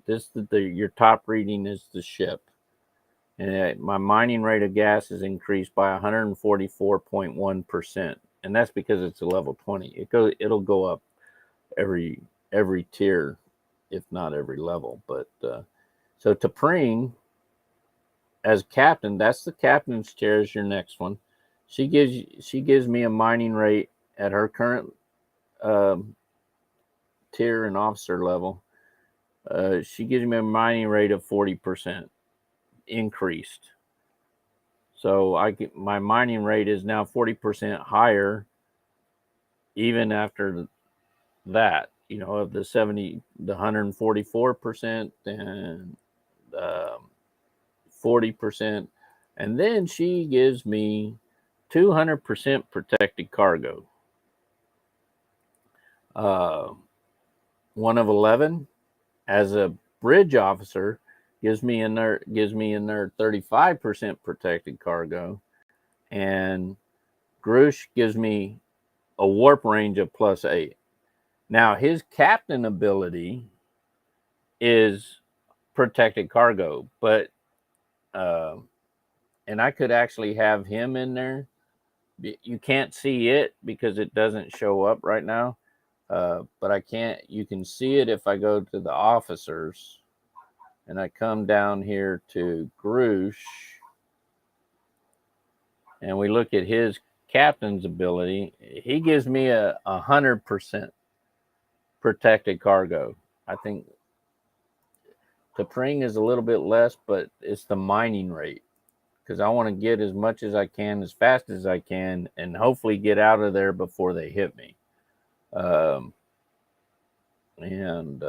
let's see, where is T'Pring? T'Pring is up this way. Where are you, T'Pring? Yuki. She's blue. I'm in the greens. Wait a minute. Here she is. Yeah, see, Grush would give me a higher mining rate, so I can mine it faster. But it's this 200% protected cargo that I would lose if I put him in there. It would my protected cargo would drop from about 60%, 60K to about 30K easy, or maybe even 150K. It would drop a lot.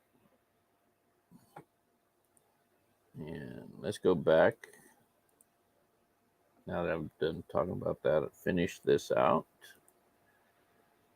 I see your operations level 36. Have you scrapped them? Yes, I scrapped the Mayflower because it was too expensive. It got to where it's too expensive to. I had it up high enough to where it was so expensive to try to tier up. I couldn't get the gas to tier it up. Not the maybe I think it was gas, but it would have cost me. I needed 1,500, but 1,500 to get it to the next tier. I had everything else done, but I think it was my warp engines. It would have taken over 1,500 to tier it to the next level, and I could never get it because I was spending it every time I thought I would be able to get it and use it. I needed it for something else, for upgrading something on my station, upgrading some kind of research that I was doing, upgrading, something else, because I try to keep everything going. And my Saladin was just passing everything up. Passed up. Once my Saladin got to where it was more powerful than my Mayflower, I didn't need the Mayflower anymore. So I went ahead and scrapped it, and I got 4-star materials. So, I mean, I've got, if I go to items and I go to my materials, see, now not all my 4-star materials came from scrapping the Mayflower. But I got 1.4 million raw gas, and I've got 277 uncommon refined gas. So that 277 uncommon refined gas came from the Mayflower. Uncommon refined ore came from the Mayflower. Those came from the Mayflower. Now this came from a 4-star mine in territory that we had a territory that one of our allies we were swapping with that had 4-star gas. So that's what we did. Now the Explorer, that came from the Mayflower. Those 823 Explorer parts came from the Mayflower. The common ones, I think all of that came from the Mayflower too. My Fuchsia parts came from concentrated latinum, which I stole during the Ferengi events where steal or lose. I go hit their ships that are OPC on their mines.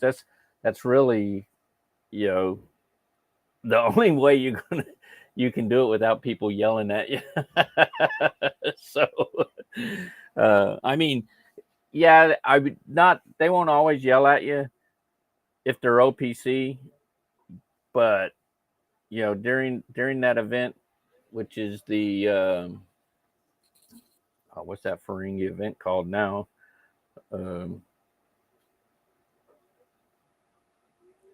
it, as soon as I see it, I'll know it.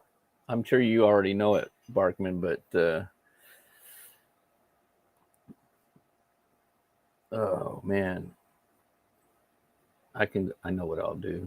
I'll go into my events and I'll look at, oh well, they don't have them. It's not threat reduction. Although the past results, they're not there. So, uh, but on Monday it'll be there again.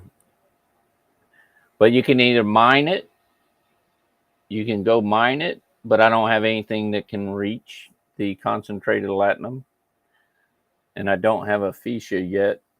And even when you get the Fisha, when you first get it, it can't reach the concentrated latinum. You either have to put Grush on board or Scotty, Cadet Scotty, to get there, or you have to upgrade it. You know, the next tier it can make it, because I think it's 38 tier to the, 38 to make it to the next one, and you're 36. But when you tear it up, it goes to the 30. It'll tear it up one time and it jumps the 2 spots to 38. But I don't have a Fisha yet. I'm halfway to a Fisha. I got 60, and as soon as I get my Devore up high enough to where it's going to give me my at least another 60 of those little red chips you got to turn in for it, I'm going to scrap it to get my Fisha. I got 2 Devores right now, so man, there's my Franklin. This Franklin's about to die, but he's also getting ready to. Actually, is he already maxed at level? Manage. What am I at? No. Yeah, he just maxed at level. He was only 34. I must have maxed him while I was doing this part of this. So if we go, yeah, see, his warp range is only 26, but I've got 2 Franklins because I'm going to use one to scrap to get the Franklin A. And from what I understand, you want to keep one Franklin and get a Franklin out and have that as well as the Franklin A, because the Franklin A doesn't have the cargo capacity as the Franklin. That's what I've been told. So I'm I haven't seen that yet, but you can get Franklins in the event store almost every event they've had so far, unless of course they decide not to do it anymore. But like this event, you can't get it.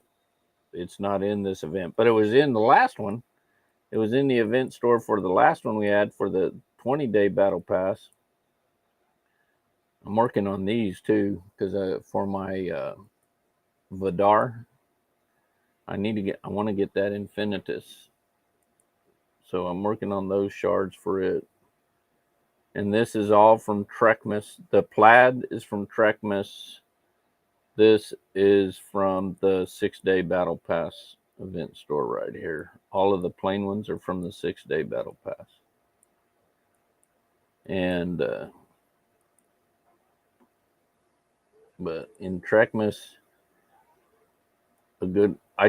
I picked up Arok from the Trekmas already. That's Fest there, but Arok's over here. There's Arok. I was only like, I can't remember how many short I was. I think I was actually 3 short of having him. So I spent enough to buy the 3. I spent 9,000 Trekmas gifts to go ahead and get him, because he's just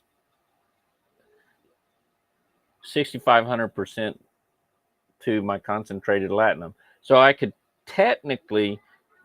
increase my speed on mining the concentrated latinum if I go ahead and take even a Horizon over there with him as captain. The problem with that is the Horizon is not protected on latinum. So people can come hit you as soon as they see you go over protect. They're going to hit you in any ship if you're OPC. But you don't even have to be OPC. They can just see your horizon there and kill it because it's not protected. Um, so if you go in and read the rules of engagement on that stuff, and you'll find out your dwarfish is protected on concentrated latinum. The the regular devore is protected on raw latinum. All and just to let you guys know, every one of these spots here, these three, with these little where you have to have the transwarp token, the lucrative transwarp token to get into, those are protected no matter what ship you have in there. Because, and don't put a combat ship because you'll get yelled at. And I made that mistake. I actually saw someone OPC and I did not. Let me open that up a bit so I can invest your feature when you get it. I just bought a bunch of. Yeah, I plan on doing that.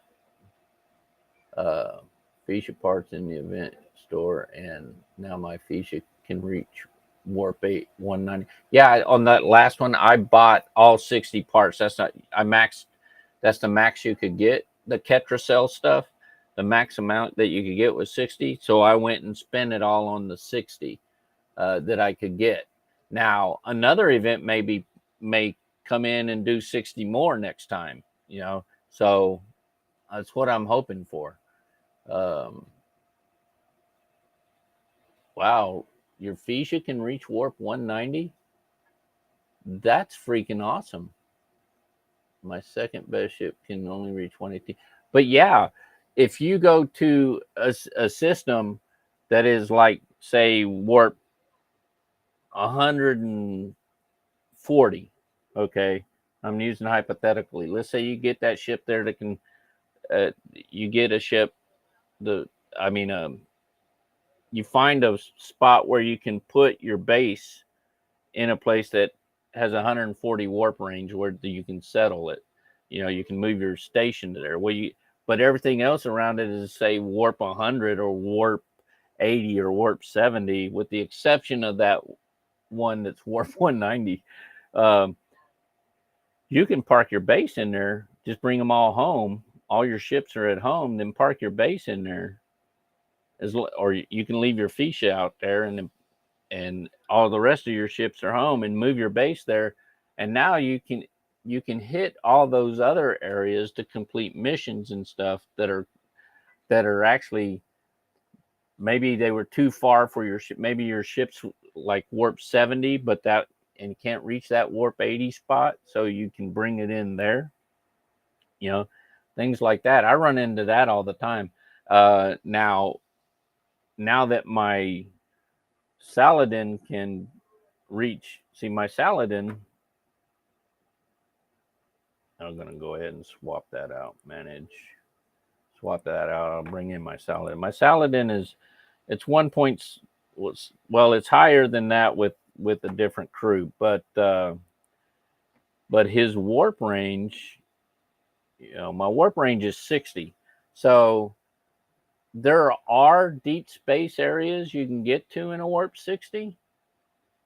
But the problem with that is you got to be, I think it's level 37 or 38, ops level 37 or 38, just to get to deep space. So I can't get there anyways, you know. Well, yeah, level 40 solid. I'm not even level 40. I'm only level 36. So, but and the game changes at level 40 from what I understand. That's what some of my alliance members are saying. It's a whole new ball game. Everything is a lot more expensive, and everything is harder to get to. Uh, but like I can get to, if I, you know, let's go here. I got missions I cannot even reach. Why did I do that? Because they're up here. See, I got a mission I got to go to that's way over here. Okay. It requires warp 64 anyways, but that's only a warp 64. Okay. But even though it requires a warp 64, um, I can't get past, what's the name of that system?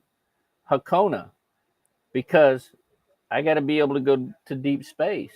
I got to clear this out, and you got to be dark space is the mission. Dark space is the one that allows you into deep space. You got to be level 37 before you can even get that mission. You know, so I think I read that somewhere, or maybe someone told me, but I think I actually read it in the STFC wiki. But so I got to be, yeah, I did, because I did a search for that mission, and it said you get it when you attain 37. So as soon as I upgrade my ops level to 37, I'll get it. Now the problem is, I don't want to upgrade my ops level to 37 just yet, because I got too many other things I need to. Yeah, I know my Saladin is level 40. Okay, I see what you were saying. Yeah, he's a pretty good little character. I He went fast. I mean, I couldn't get my Mayflower past level. I think it was 30 was where my Mayflower was, and I couldn't get. I needed 1,500 gas to get it, uncommon gas, and I couldn't get 1,500 uncommon gas. I had like 4,000 common gas, but I couldn't get the uncommon gas. So it was really giving me fits. So I said, you know what, just heck with it. I'm going to scrap it. And the Saladin at level 30 is more powerful than the Mayflower at level 30. When I had them both, it passes up the Mayflower around level 25 or 30. Uh, where you get it. It's harder to get than a Mayflower, but it's easier to level, and it's a more powerful ship. Except against Klingons. So, because the Mayflower is built to fight Klingons. The Saladin was actually built to defend your base, but it ends up being uh, just a awesome ship all around. You know, and when I put my see, like for my mining, when I look at these guys, this one's sitting at home, so we'll go look. This is who I have on my this where the Ferengi Devore was. So I have Quark as the captain, which he increases your protected cargo by 90%. And he increases the mining speed by 80%. But so you put him on as captain on the Devore when you're mining latinum, raw latinum, but you put him as a bridge officer with Eric as captain when you're mining concentrated latinum.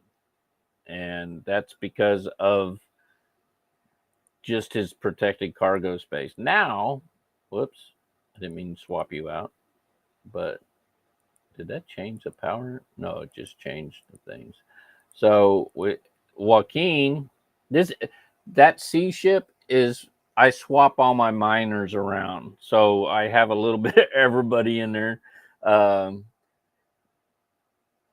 I'm stuck trying to get independent credits. That's why he's not been raised a level yet. I mean, tiered up yet. But he gives increases protected cargo of the ship by 50% at his current tier, at tier 4. Now at tier 1 and 2, I don't see. I think it is tier based. I'm not sure if it's tier based or if it's they changed the rule on him. That they changed his ability, because when he was tier 1 and 2,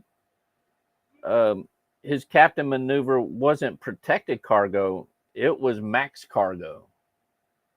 So I'm not sure, and I'm not really sure if it was if it changed at when he got to tier 4. So he used to, when you first get him, it'll probably say max cargo or just cargo size, which allows your Botany Bay to carry more. Because I usually put him as the captain of Botany Bay, but since they switched it, I can just keep him as a bridge officer because I get better protected cargo with like Quark or someone else as captain.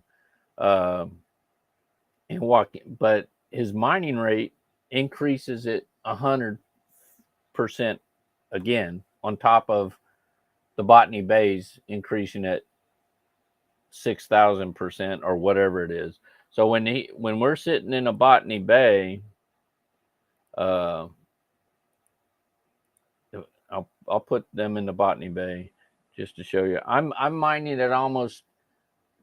I take them to the data mine, and I'm mining almost the one that has 60,000. I forget what that one is, and I'm mining at almost 200,000 an hour.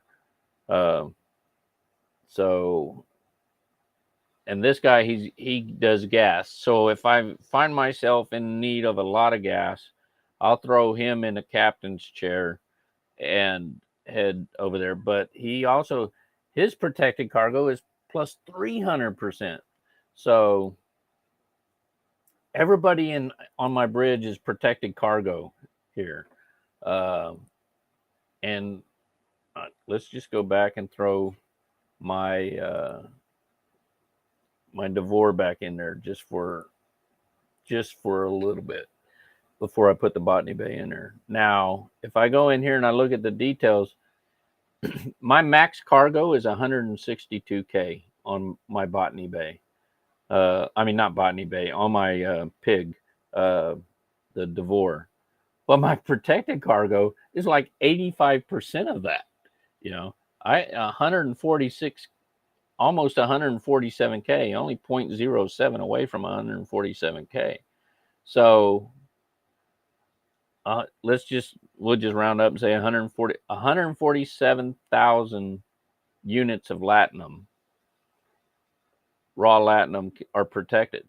So this ship never gets attacked anymore.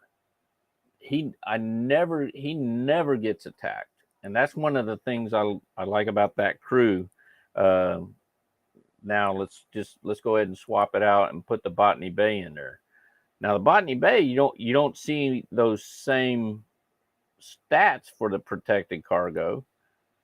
My protected cargo was, but you see, I still have the same. I have a higher amount of protected cargo for data on there, but the cargo capacity is so much greater that it doesn't come out. It just does not work out to be 85%. It works out to be 1/5, about 20%. But at the same time, it starts out at a lower rate of protected cargo than the Devore does too. So that's where that works. But if you come over here to, let me just do it this way, go to system, go back up, and it's it's this system right here, Ilmater. The data, and I actually got to send this out to mine some data. Let me see if I can find one that's max 60,000 data. It takes me 10. Oh wow, I'm actually doing more than that now. I got better. I am doing over 200,000 an hour. I'm doing 250,000 an hour, almost 251,000 an hour on mining decoded data. It only takes me 14 minutes to empty this mine out with my Botany Bay. Now, the Botany Bays used to be a strong ship when you're lower level ops. It can be maxed out. It can be a pretty strong ship. It's 226 with those miners on board. Now you throw another crew in there, you might be able to get it up to 300,000 power. But because those aren't your fighters. They're strictly miners and protection. But your chances of getting attacked aren't that great. And see, even my that's where I have Kira Nerys actually as my lower deck on here, and she reduces the opponent's critical hit chance by 10%. I really need to go put her on one of my combat ships, but I have better people there, even without the ability. If I go back to, let's go look at my Franklin, because that's where my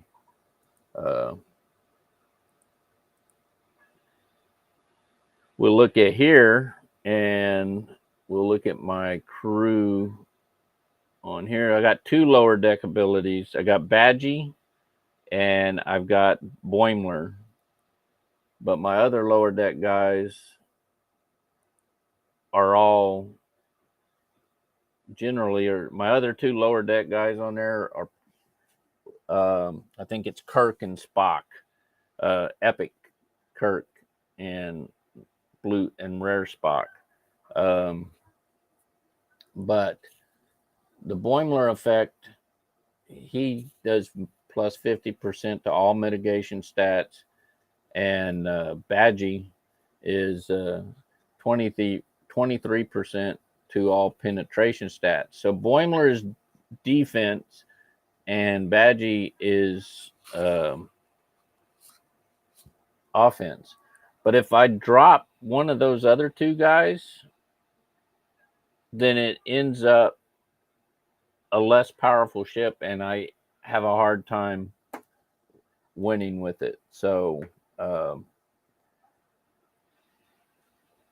it works out better the way I have it right now, and putting some of my other lower deck people on other ships. So I've tried different combinations on different things, and it just ends up working out better for me. Now, for my combat crews, this is going to die because I didn't have any. I have no white left. Oh no, I won. No, I died. Okay.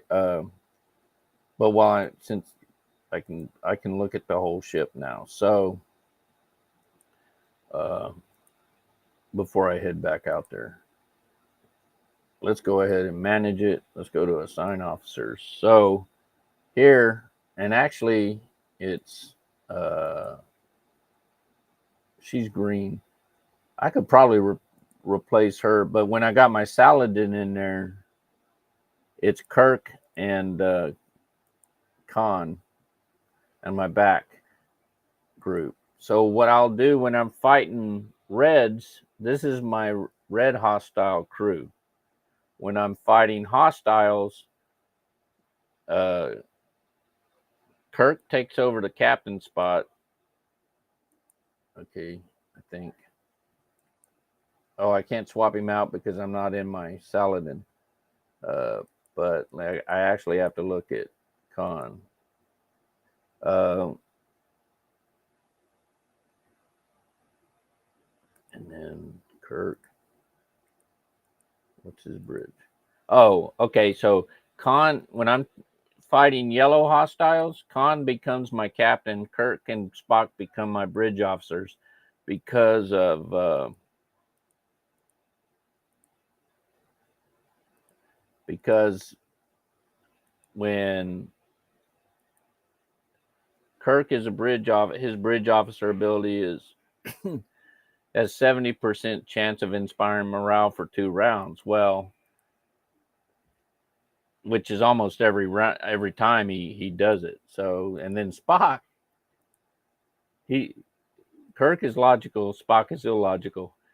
When the ship has morale, Spock restores shield health to the amount of 400% of defense of all officers on the ship.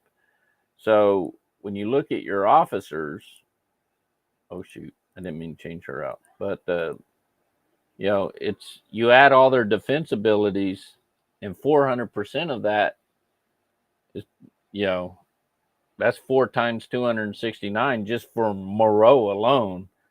So, and it notice it said all officers, so it's all the back guys too. So it's not just your front guys, it's everybody in the back.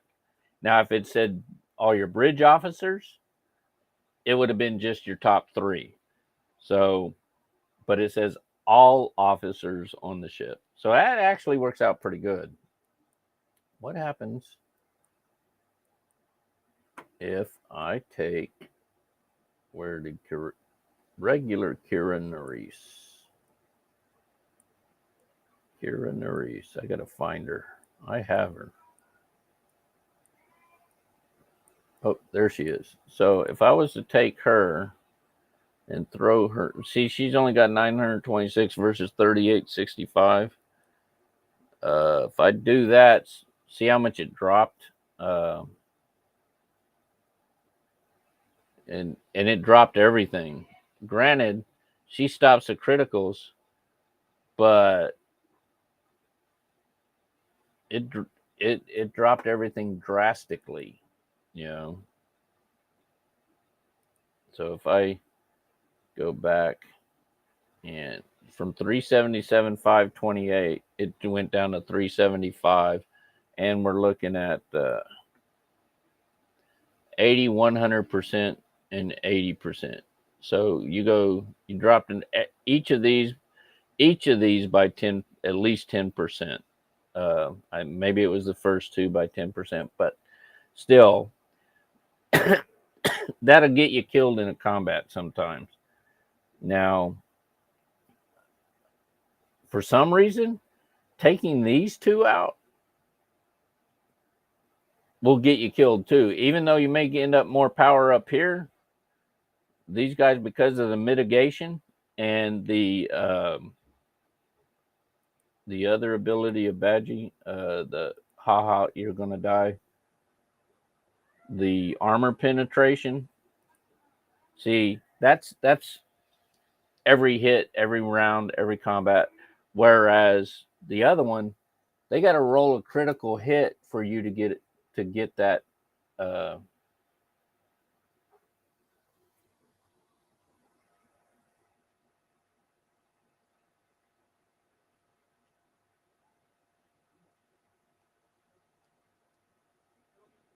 Cons.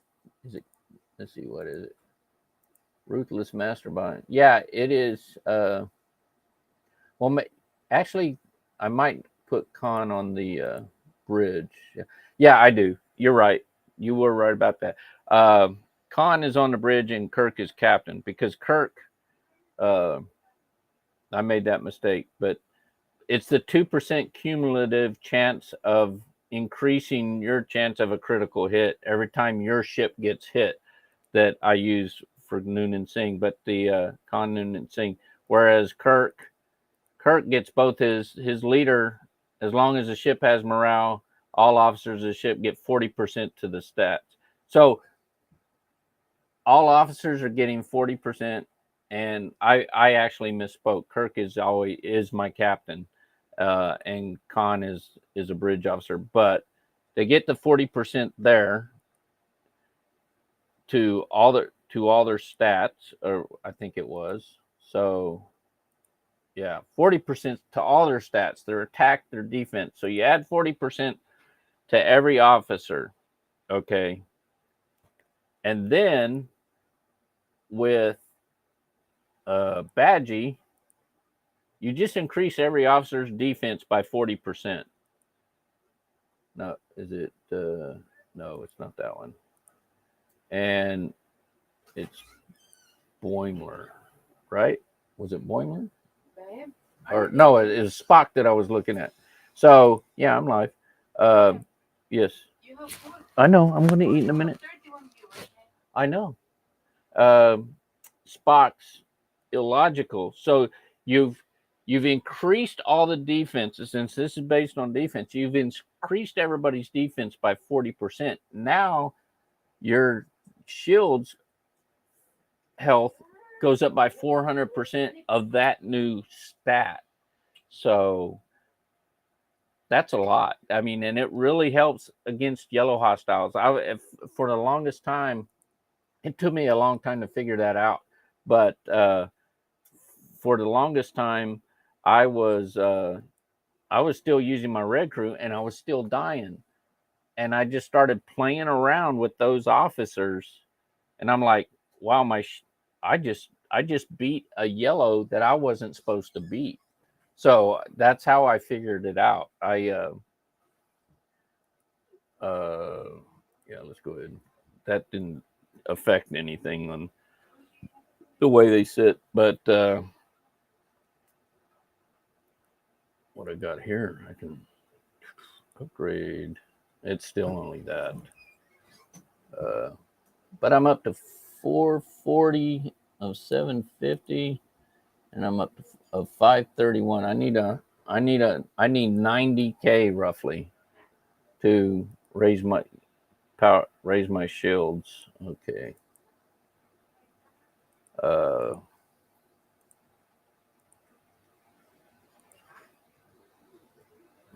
So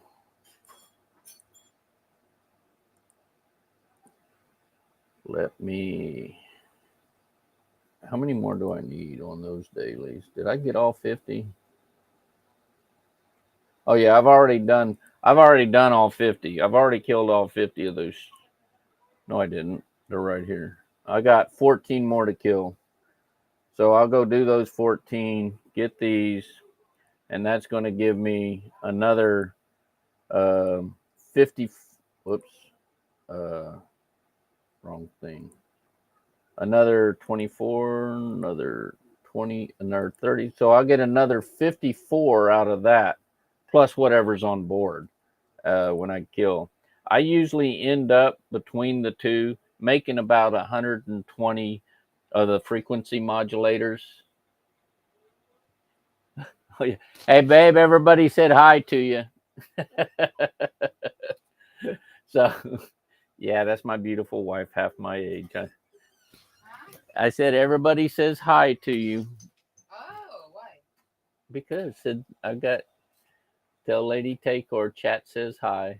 And so I yelled at you, say hi. Okay, have a good night, Barkman. Appreciate the follow and everything. So, and the rest of you guys, uh, please feel free to follow suit and follow me also. I need to get to my 50 followers. That's what Twitch has me for. My You're goal. on Twitch, but I'm on both. I'm on all of them.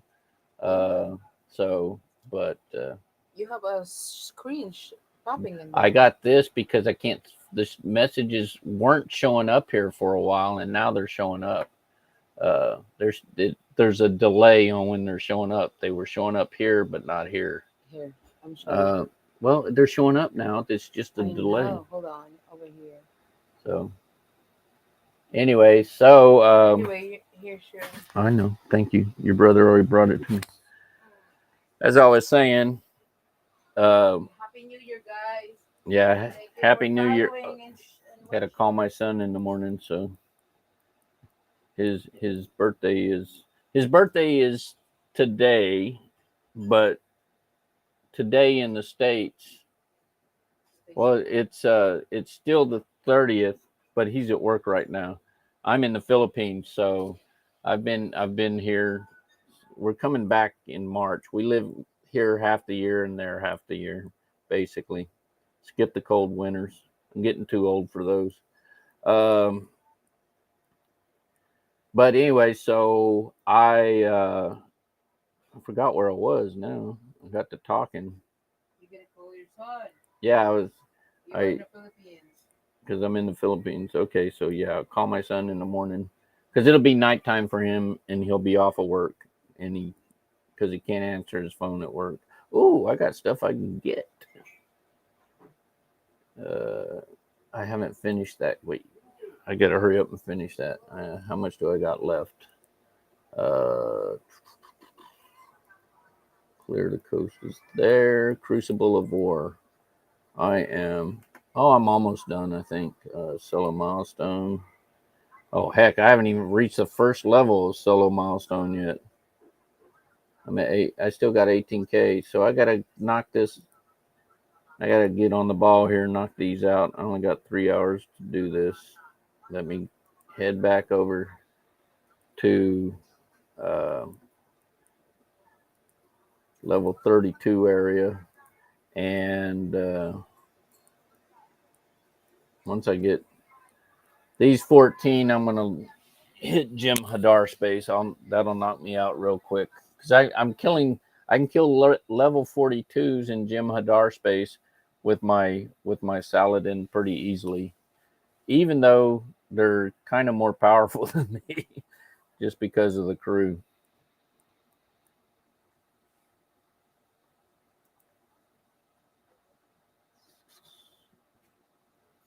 I could. I'm gonna go manage that. I'll swap that back out to a horizon. And I think I'm just going to go ahead and mine some more ore. I'll send it over here. I'll send it over here to Qualler and start mining ore. It'll help. See, this one switched on me. It switched to gas. It was ore before. And I'll go look and see if there's any more ores that emptied out. There's another gas.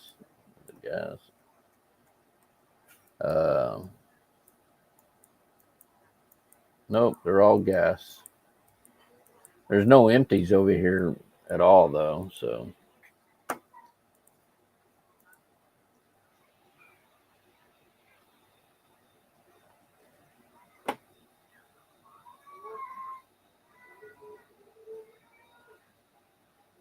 see, babe, the one thing is, because I'm streaming on Restream, I actually don't have to hit start stream on Twitch because Restream streams on Twitch automatically.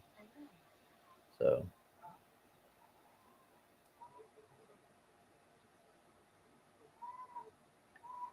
and I'm gonna go in and adjust my schedule again.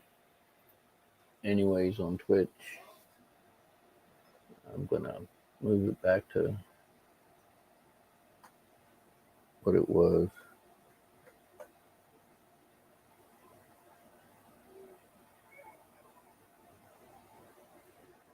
So once I get these and I go up to Jim and Dar space, I should knock out some of those. I should knock out that Crucible War pretty quickly. I could do it in Klingon space too, but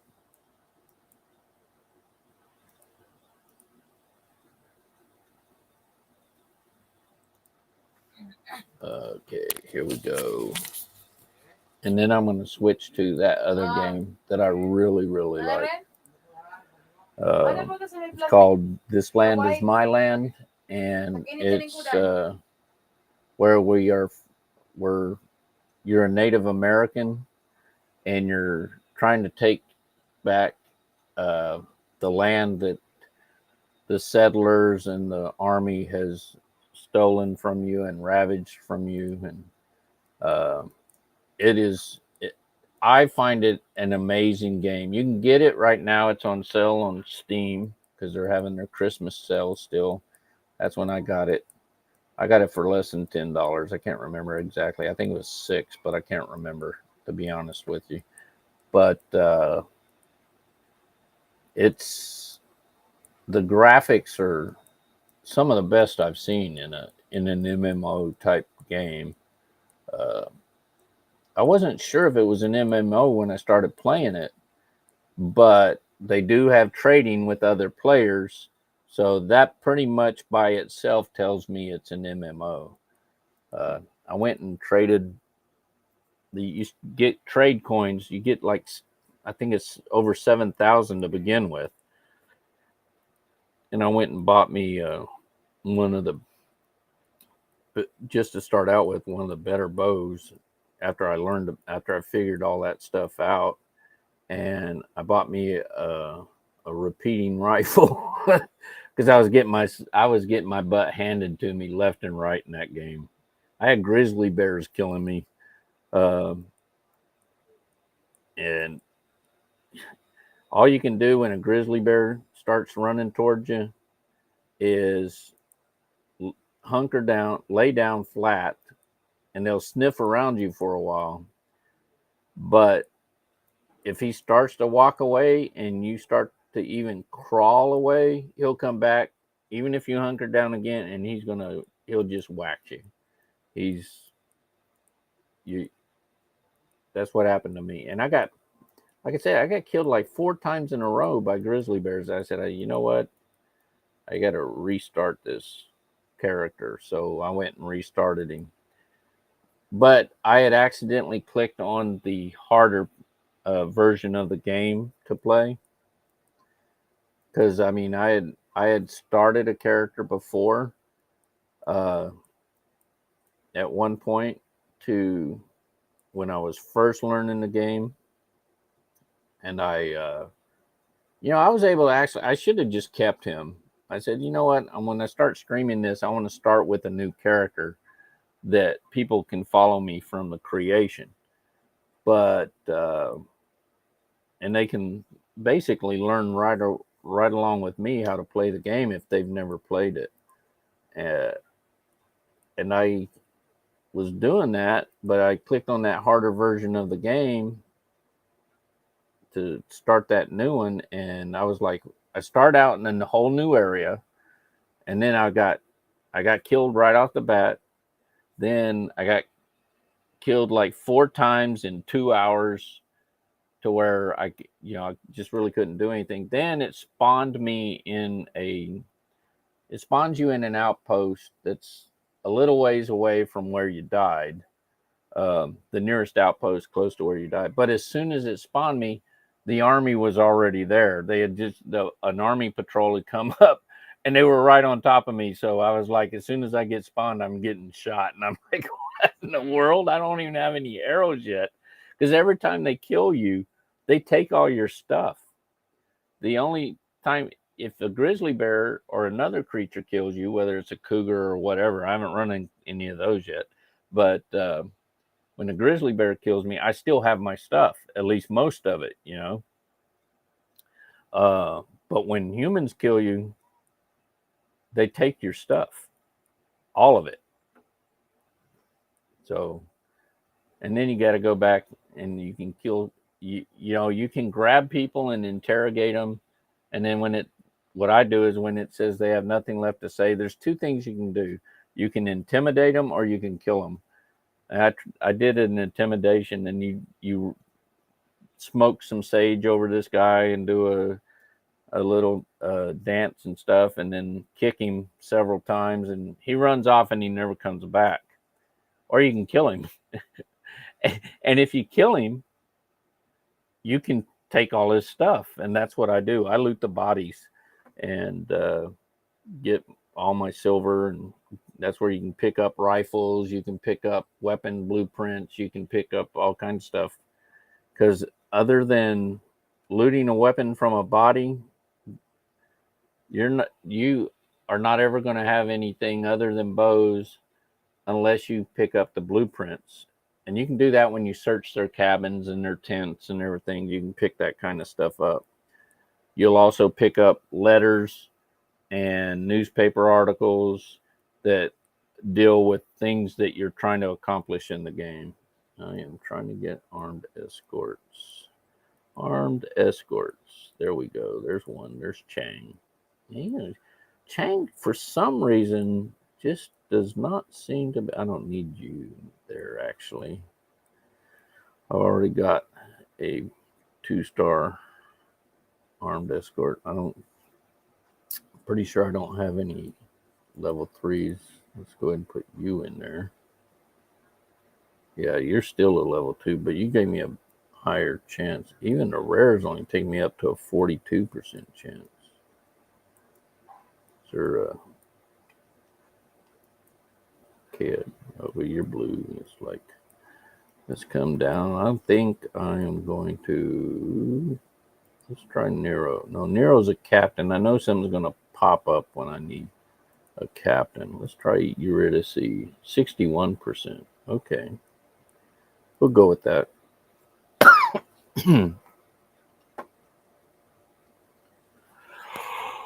Oh, excuse me.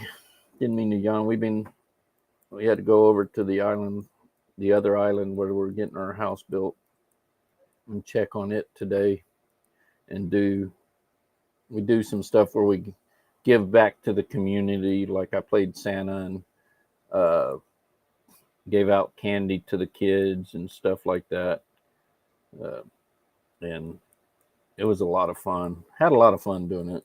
We we try to give back to the community that we're living in to make, you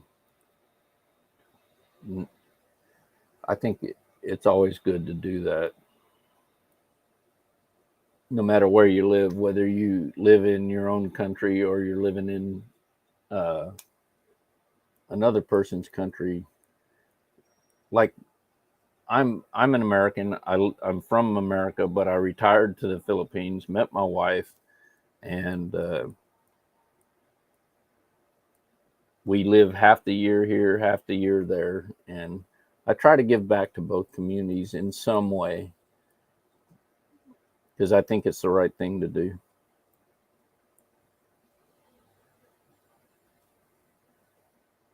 Let's see, where am I now? Okay, locate. Someone got to that mine before me. Darn it. Let's see, let me go find another one. Oh man, there ain't no more, are there? Well, shoot. Scan. We're going to let him know he is. Give him his 5-minute warning of a zero node. Always want to, if they're on a zero node, if they've, whoops, if they're, uh,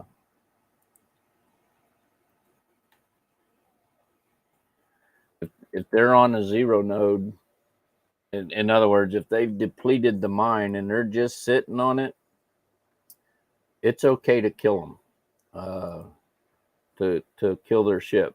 But you want to give them a 5-minute warning. And the thing is whenever they are on a zero, it says zero right there. You want to scan the ship. You want to look at the rewards, and if there's something in here, they are also over their protected cargo.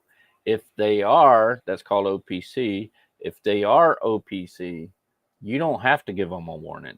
You can just attack the ship, take their stuff, and take over the mine. Or take their, if you're using a, like this one, my miner can beat it easily. But let's say it said hard. That one says very easy, but let's find one. That one says normal. I'm going to find one that says hard. Normal, very easy, normal. All of these guys have seemed pretty. This one says hard. Okay. Now say he was OPC. He could, you can check them anyways, even if they're not empty. But if he was OPC, I would want to bring in my Saladin or something to try to kill him, because when you scan him, the reason he's hard is he's 543. Well, I could bring in my Mantis, I could bring in my Saladin, I could even bring in my Cerritos. Even though it's a support ship, it is still an explorer, and it's almost 1,000,000, but in power. But you can take him out as long as he's over protective custody. But if they're just zero node, and that one's too low, it won't even let me. Not only will it not let me attack him, it won't let me message him. And see, that's one thing that to me, that's a drawback to the game. I ought to at least be able to talk to that guy, you know, but I can't because he's too low a level. At least if I could talk to him, I could say, "Hey, buddy, you might want to go get off your mind, because even though I can't attack you, someone who's level 21 may come by and do it, you know, or level 19 for that matter." I'm just going to look through some of these, and because I got to wait 5 minutes anyways. any of these guys that are on zeros. See, now this guy's an ally because he's got a purple heart, so I can't attack him by order of rules of engagement in our alliance treaty with them. That's the thing. If your alliance allies with another group, you don't attack their ships no matter what they are. Now you can warn them if they're zero node, so that there's another one that is too low. He's only a level 19. Now sometimes when I see a level 19 that seems like they're hogging a mine, I'll put a message out, say, hey, is there anybody that can hit a level 19 ship?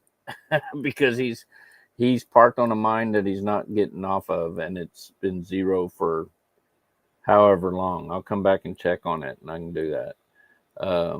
What is that? Cervani Station. Okay, that's new. I haven't seen that one. Anyway, oh shoot. I don't want anybody to attack me. So it is 9:30. I'm going to put up a 4-hour peace shield. I probably should just go put up I should have just put up a 1-day peace shield. That's what I'm going to do. I got a ton of 4-hour ones. It doesn't matter if I lose it. It's the 1-day peace shields that I don't have a lot of. Locate. Let's go kill my other 14. Or actually, it's less than that now. It's dailies. 7. I only got to kill 7 more. Okay. And I'll go back and 6 more. So, yeah, 33. Well, thank you for viewing. And if you're enjoying it or if you like it, please go ahead and click on follow. Click that follow button so I can meet my Twitch goal, trying to get to 50. Twitch set a goal for me of 50 followers, so I'm trying to get there. So if you can go ahead and do that for me, I'd appreciate it very much. 37. Thank you for viewing. Thank you for joining my live stream. I appreciate the company. Now, if I'm talking too much, just let me know. I'll shut up for a while. I like to talk once I get on here. So if there's anything that 40 viewers, thank you for viewing. If you are enjoying the live stream, please go ahead and click that follow button. If I can get to meet my Twitch goal of 50 followers, I would appreciate that very much. Okay, so now I got 54 more. And how many do I have on board? That took me up to 215. I'm almost done with all my dailies. I only need 45 more to finish my dailies. And that'll happen when I, let's see, how many do I have on board? Not very many, only 6,000. So, but I'm going to be,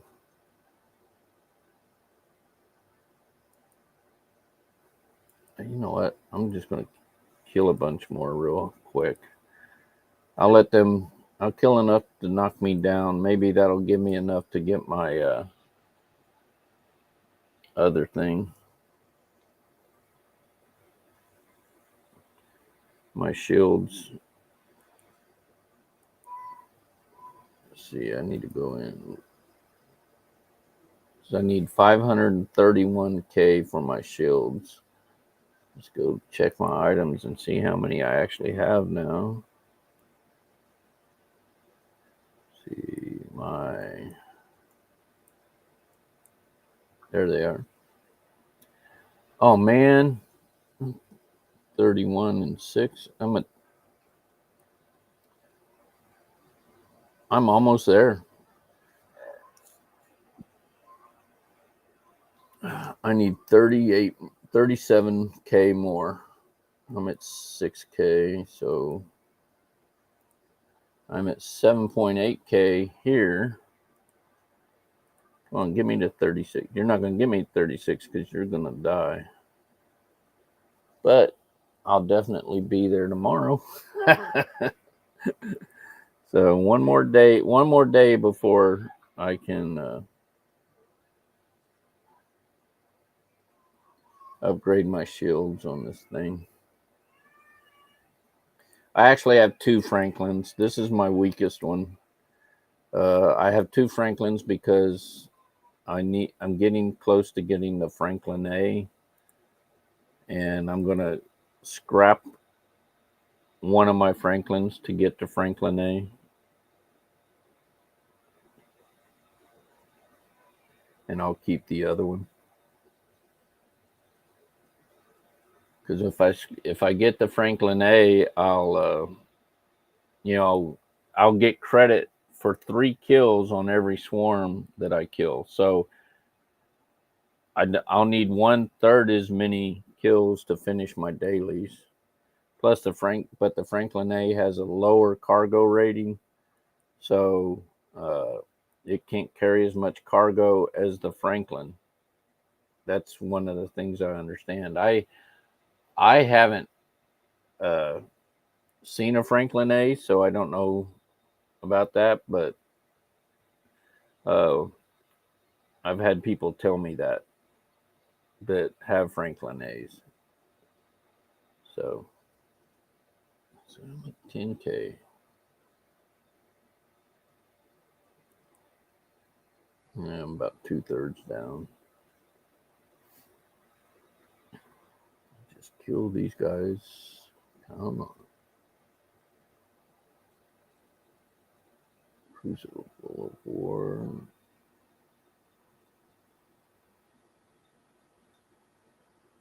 Okay, so that's not too shabby.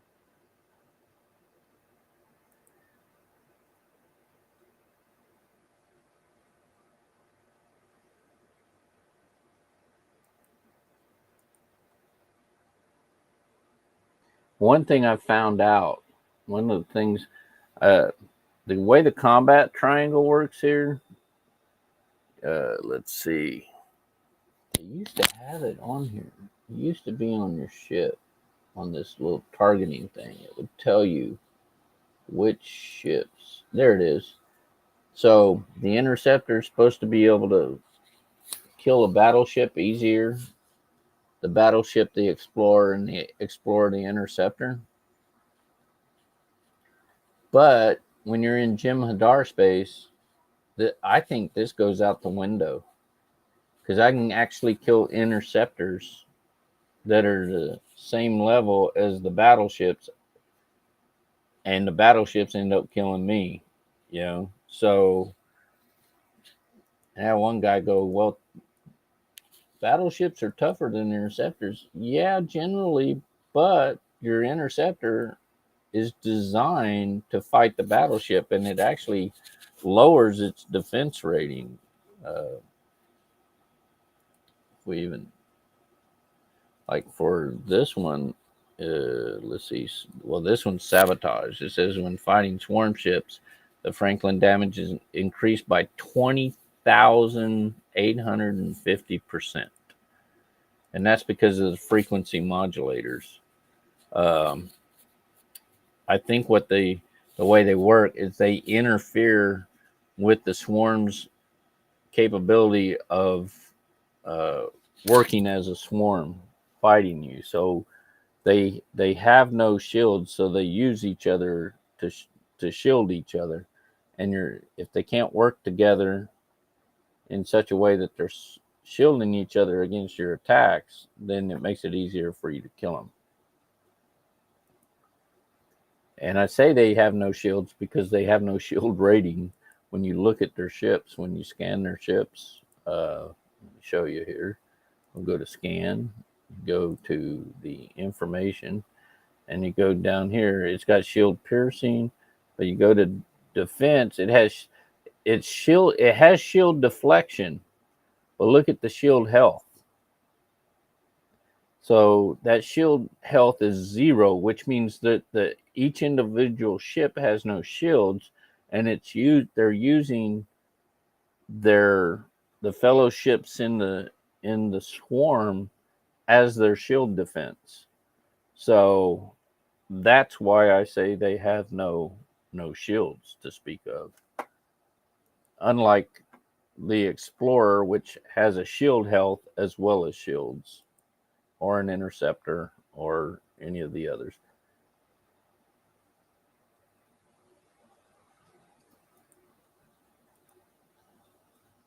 $14K, so I'm doing okay. I'm going to need about $20K to finish this, and I'll get it in tomorrow's dailies easy, because I'll get 78K in tomorrow's dailies. I might even get it before I get that far.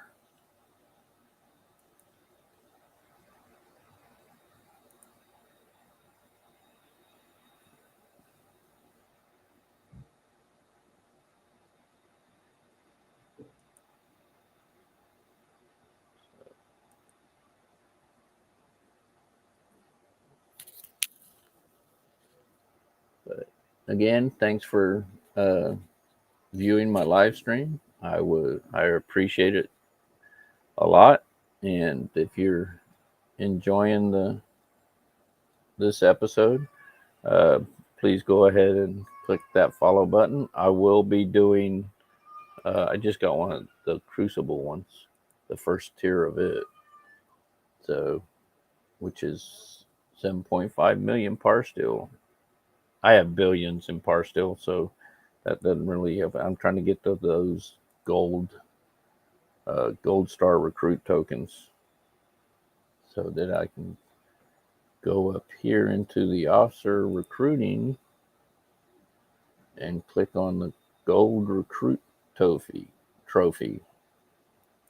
I can get to the gold recruit trophy and I get the 400 of them, get the top event. I got a lot of officers, like the ones that are maxed out here in the green will turn into officer experience. All 4 of these up here. Jaoki he's got a long ways to go. He can still be promoted, but I draw very few on him. He's Romulan for one thing. Even though he's in the normal group, he's a Romulan. I think he's a Romulan in disguise.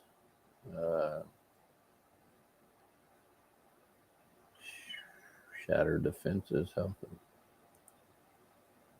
But I've got all of the officers in the top row. I got all of the officers in the second row. I think I have every officer in here. Wow, I do. All the blues, I even have all these purples. So everybody that I get these shards on, I have a chance of tearing somebody up if I get a lucky roll. I mean, some of you guys who were on earlier saw me get a lucky roll with I forgot who it was with, which character. I think she was blue. I think it was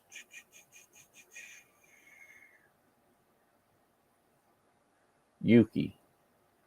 I think I got Yuki. I got 18. No, it wasn't. It was T'Pring. It was T'Pring. I got 18 shards of T'Pring. Whenever where is she? Yeah, but anyways, it's no biggie. And I like it when I get those kind of draws on these things. think that killed me because I didn't see anything pop up here. Yeah, it did. So I'll go ahead and swap this ship out.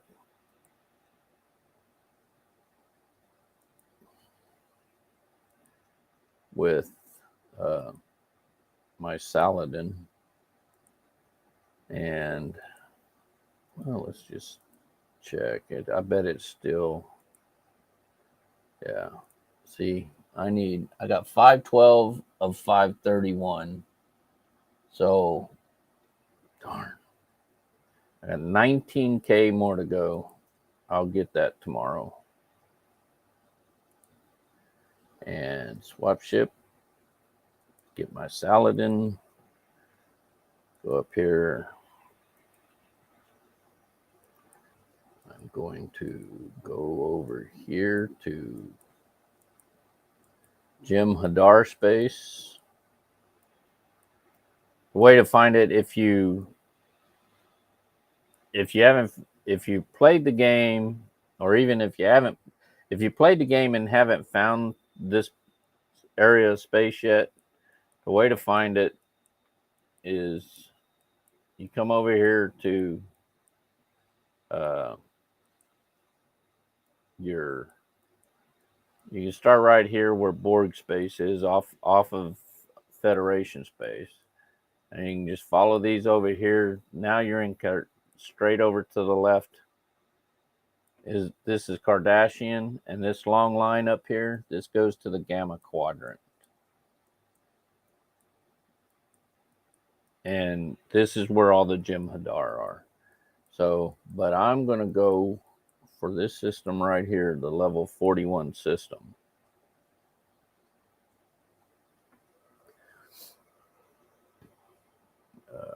It's going to take me a few minutes, 5 minutes to get here. But once I'm in here, and while that's doing that, I'm gonna actually eat my cheeseburger. It's already cold, but that's okay.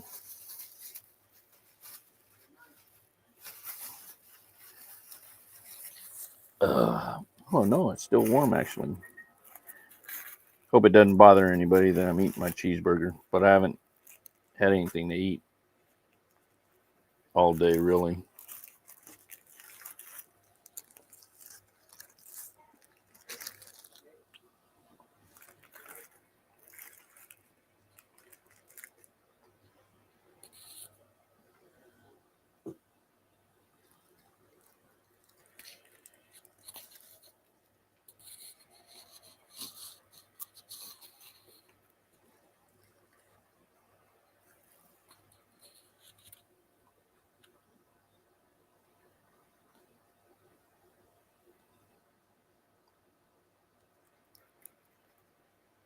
It's a McDonald's quarter pounder with cheese. They only have a couple of fast food places here in Masbate. That's the town we live in here in the Philippines is Masbate. And one of them's McDonald's, and there's Jollibee, and there's KFC, I think. And then there's Chowking. Those are the only ones you have. I mean, there's no Burger King here. There's no Dairy Queen. And even if there was a Dairy Queen here in the Philippines, there are in Manila and a lot of other places on the Big Island, which is Luzon. It's only ice cream. They don't sell any of the other food. They only sell the ice cream.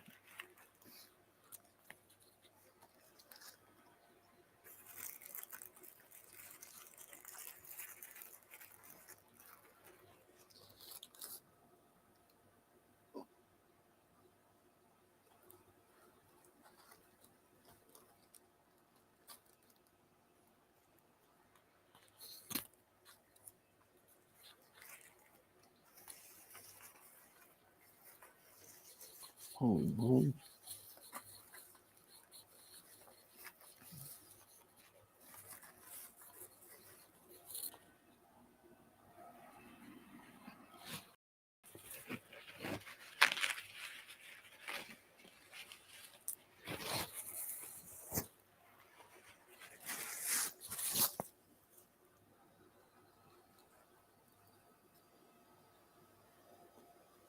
2 minutes.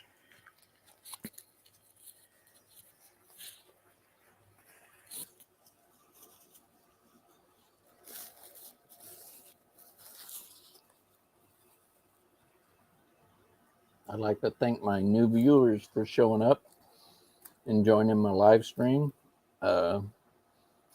If you probably don't enjoy me watching me eat, but if you enjoy the game, please go ahead and click follow on me, and I'll and keep me to where I can reach my goal of 50 followers. And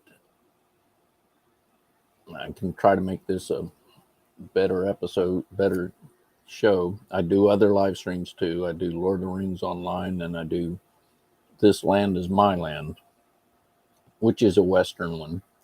And Lord of the Rings online is medieval MMO. So, but they're a lot of fun. I like them both. I've been playing Lotro for, I think probably since it came out.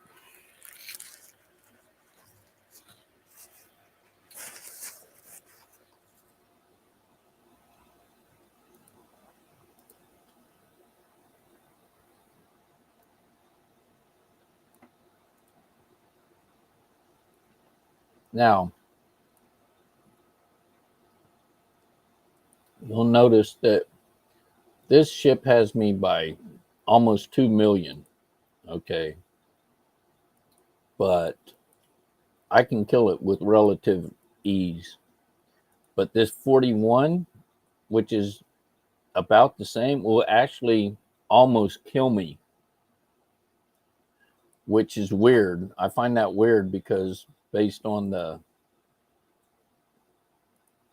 this triangle, it says my ship is actually supposed to do pretty good against that ship. You can see how little damage I took. I'm not going to attack the battleship because it just does too much damage, and I'm trying to get some of my. I'm just going to take out some of these 41s. I'm trying to get my Crucible scores up. Now the 42 gave me like I think 3,000 on the Crucible, 3,500 or something like that. May have been more. Actually, may have been closer to 9,000. But one thing you will notice on in a lot, I just started noticing this the other day. Go to this solo milestone. See, I passed up the first one, and I'm already 58K and I got to get 263K. But let's go look at this. Everything like your 10 to 14 ships, 15 to 19, and then it's down to 2 different. Every other ship you get, every other level of ship you get credits for, right? At level 38 to 39 is 2,330. But then when you hit 40, it's every level it changes. And at level 42, it's 9,870. So even at level 41, I'm getting 6,100. So it's going to take me a lot less time to get to the top than it is anywhere else. I still got to kill a lot of ships, but not as many as I did before. There's a 40.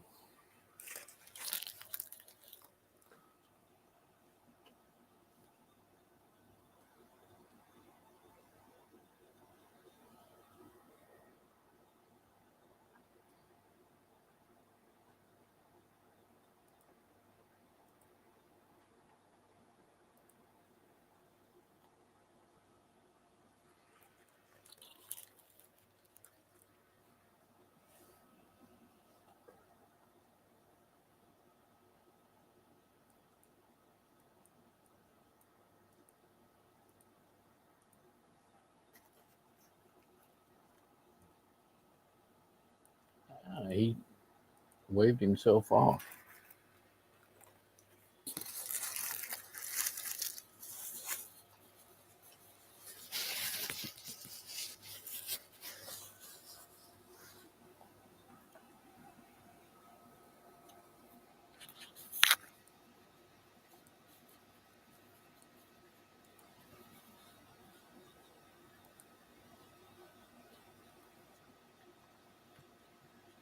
only need 35 more. I'm about to pick up 25 from the Alliance. I'm going to pick up 25 here. So I'm going to finish my dailies in not too long. I am going to actually, it's not going to help me right now, but it will when I come back.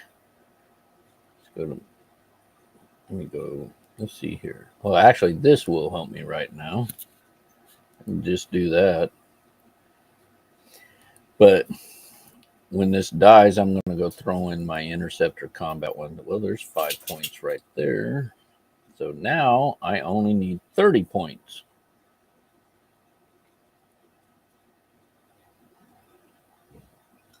Get 2 more of those. I'm about level 40 or more Federation Warrior. I could shoot over there and get those, but as long as I get this stuff before noon tomorrow, I'm good. Which will be, for you guys that are up in the States, that'll be 9 o'clock tonight. And I see I'm up to 45 viewers. Well, thank you very much for joining my live stream. If you enjoy Star Trek Fleet Command, and also if you want to see more of my episodes, you can watch the ones that are already done. But yeah, and you can watch any of them that do it. But I really appreciate it if you guys would go ahead and follow me so I can get to my goal of 50 followers, which Twitch has asked me to do, get to 50 followers to get to the next level of live streaming with them. But I also stream, I use Restream, which streams on Twitch, but I set up my Twitch account first. So that's why I got the follower stuff and everything. You have to open up the Twitch account, then you can Restream through it. Restream is actually a really good service. I can do a lot of things with it. That's how I'm able to do my background and stuff. I mean, I could probably do it with Twitch too, but it was easier to figure out for me on the Restream. And to be honest with you, my wife figured it out, not me. She's a lot more tech savvy than I am. She's like, I'm 65. She's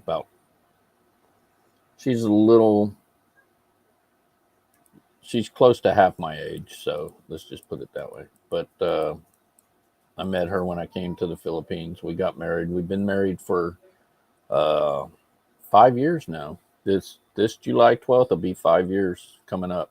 So to celebrate our wedding anniversary, probably renew our vows. I think we've discussed renewing our vows for our 5th wedding anniversary. And since it'll be in the States, it'll be like having a stateside marriage. That we'll have the marriage license in both countries that way. She's already got her green card. I got my Philippine green card, so I'm a resident here in the Philippines, and I'm a U.S. citizen, and she's a Philippine citizen and a legal U.S. She's a legal U.S. resident. I can't say that too fast because it doesn't sound right if I say it. If I try to say it too fast and together,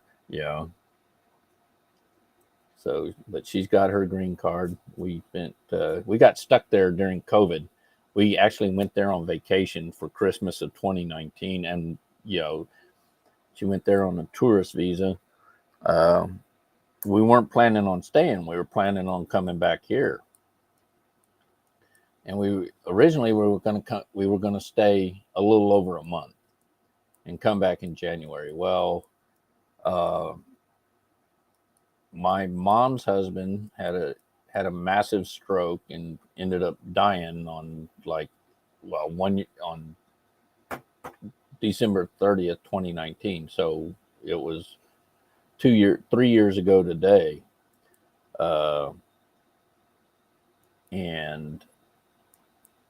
my so we stuck around to help my mom out because she's at the time she was 86 years old. She's confined to a wheelchair. She's got some really I died.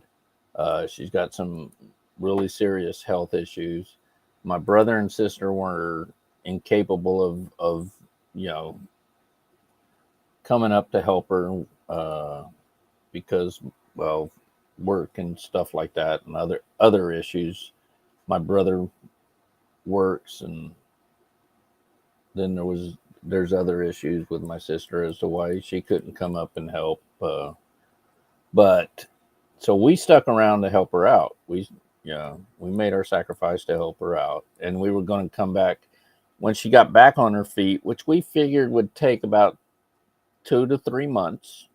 So January, February, March, maybe April. We were going to stick around towards the end of March, probably a little bit into April, and then COVID hit, and Philippines locked down and said no one can enter the country.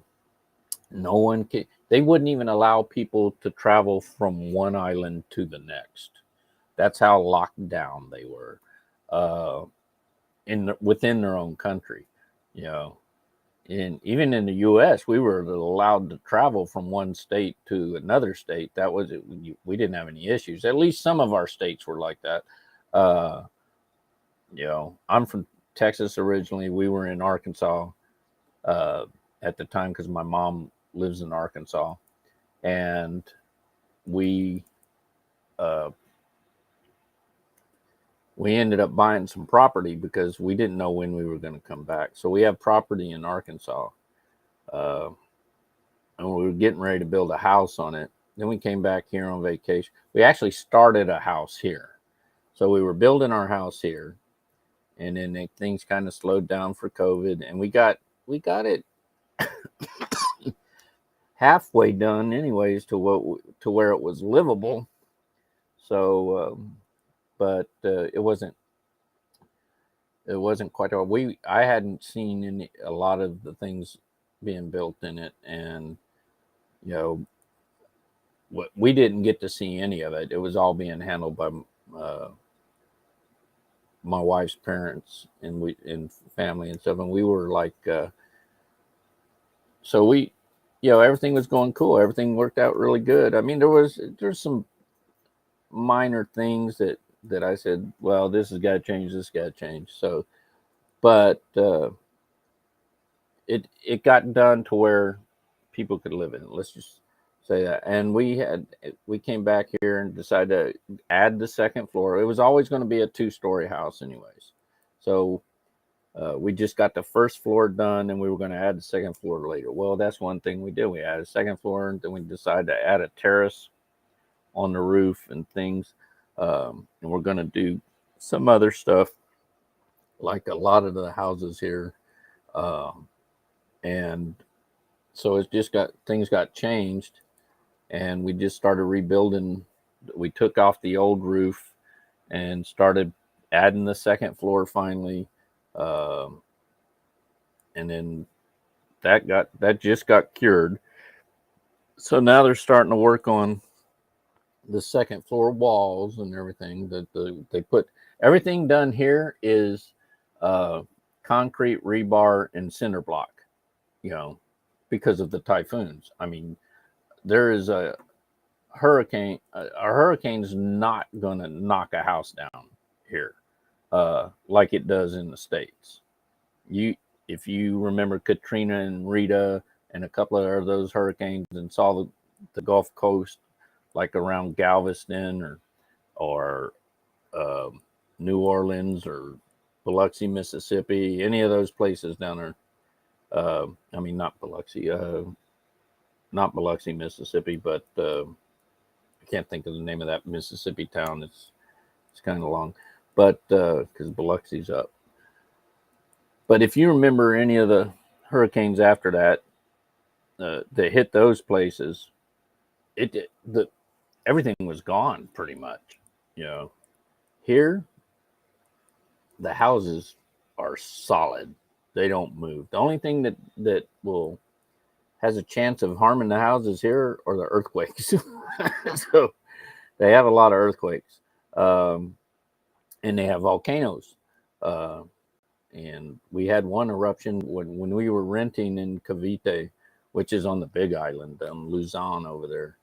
Uh, right after we left there to go to the States on vacation, within a couple of weeks, uh, Teal volcano erupted and blew ash. I mean, it wasn't a fiery eruption, but it was an ash eruption. Ash went everywhere.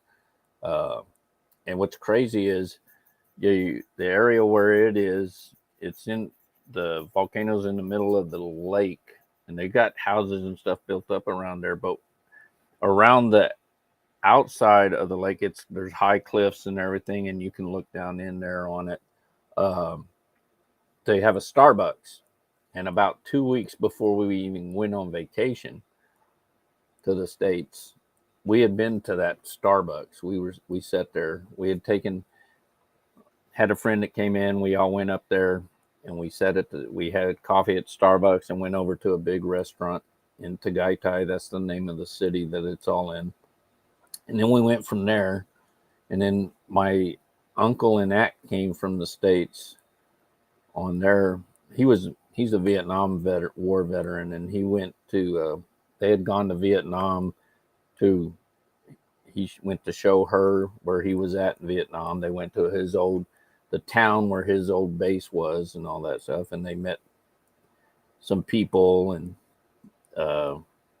actually some people that were there at the time he was in Vietnam, and they had a good old time. Then they came back on their way back home. They stopped in the Philippines for about a month, I think it was. Maybe it was only a couple of weeks. But anyways, it was they stopped there and stopped at our place and stayed with us for that couple of weeks to a month.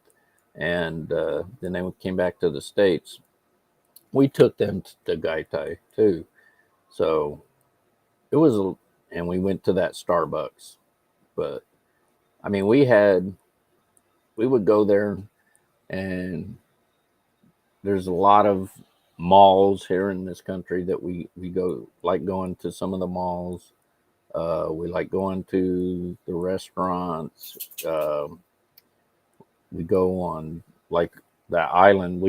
My wife took some beautiful pictures of the sunset when we're leaving the island and stuff to come back home to this island we live on, where we're actually renting the house we're living in while ours is being finished. But it's a lot of fun, and I'm about to be back here. I love living here. I love living in the States. I'm originally from Texas, born and raised. I spent 18 and a half years in the Air Force, and the only time I was ever in Texas was for basic training and my technical training school. So I was at the only basic training there is for the Air Force is at Lackland Air Force Base, San Antonio. So that's where I was. My technical training school was at Shepherd, which is up in Wichita Falls. And it was a lot of, I was an aircraft mechanic in Desert Storm. I went in the Air Force. I was in the Air Force twice, actually. The first time I went in, I was, after I got through my technical training school, I went to Moody Air Force Base, Georgia. I was in the 70th Tactical AGS. I was in AGS squadron, and they had just converted from an organized maintenance type of unit to an aircraft generation type of maintenance unit, where your aircraft maintenance people are actually attached to the pilot squadron, sorta. You still have your own squadron commander and stuff. So you have an AGS squadron commander who covers all the different maintenances on all the different that are associated with each of the pilot squadrons. Okay. But we wore the same patch as the pilot squadron that we were attached to, instead of just an AGS patch or a maintenance patch or something like that. But when your pilots traveled to go on a temporary duty assignment, that maintenance unit goes along, so that the pilots are always with the same maintenance crews, and it made it a lot easier, because before that, and that was in 1976. Before that, when it was the organizational maintenance squadron, they just asked for maintenance volunteers, and they would go, or they would pick maintenance people and they would go. So the pilot that is flying, say, a 70th, which is the unit I was attached to, he may get the pilot one day from one section, but he may have a pilot from another section the next day. At least with the aircraft generation squadron, the pilots may not have the same crew chief working on it, but he's attached to the same squadron. So he will be working with that same crew chief most of the time. So he has his own jet, and he has his own, the pilot's name's on the jet, the crew chief's name's on the jet, all that stuff. So you're working together, so you get a better camaraderie between the pilots and the crew chiefs that way. So now, I was in for 4 years at that time. I went in my first day to basic training. When I went into the Air Force, my first day of basic training was April Fool's Day, 1976. I got out December 8th, the first time. I got out December 8th, 1980. And if anybody out there, if you know the significance of that date, it has nothing to do with military. It has nothing to do with anything like that. But there is a significance, and it deals with rock music. December 8th, 1980, my discharge paper actually says discharged December 8th, 1980. That was the day John Lennon was shot.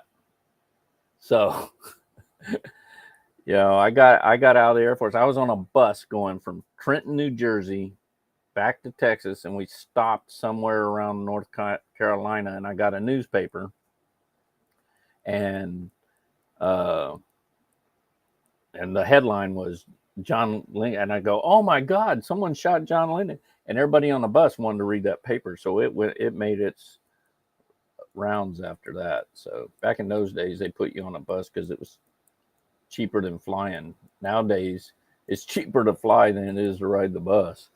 So they generally put people on planes. And I went back in because I had met my first wife, and she wanted to be married to a military guy. So, no, Freya, lay down. Lay down. You're not getting my other cheeseburger. No, lay down. No, lay down. Good girl. So, anyway, that was my dog. She's smelling my cheeseburger, my other cheeseburger over there in the bag, but I can hold off on it. And so I went back in because I was engaged to my first wife, and she wanted to be married to a military guy because her dad was military, and she grew up. She was an Air Force brat. That's what you call children of the military. Whether it's an Army brat, Air Force brat, Navy brat, that means their parents are in the military. So anyway, so I said, okay, I love you. I'll go back in. Well, as time went on, she realized that being the wife of someone in the military is not the same as being the daughter of someone in the military, because you're gone all the time. I mean, and yeah, that can be rough on kids and everything, but I think it's rougher on the spouse. For one thing, if you have children, the spouse is the only one there taking care of them. So they have as big a sacrifice as the service member themselves, if not a greater one in some ways, in my opinion. Uh, because I had friends in the military. I didn't have any children until I came back from Desert Storm. Uh, but, and I didn't have it, my wife did, obviously. But I have friends that had 3, 4, or 5 kids, you know, and you got a mother staying there or a father, depending on who was in the military and who went TDY or something. And, you know, doing raising 5 kids on your own, trying to take care of 5 kids on your own, it could be, I don't know how people can do it, but they do. I couldn't take care of 5 myself. I know that. Uh, hell, I could probably barely just take care of my own son. But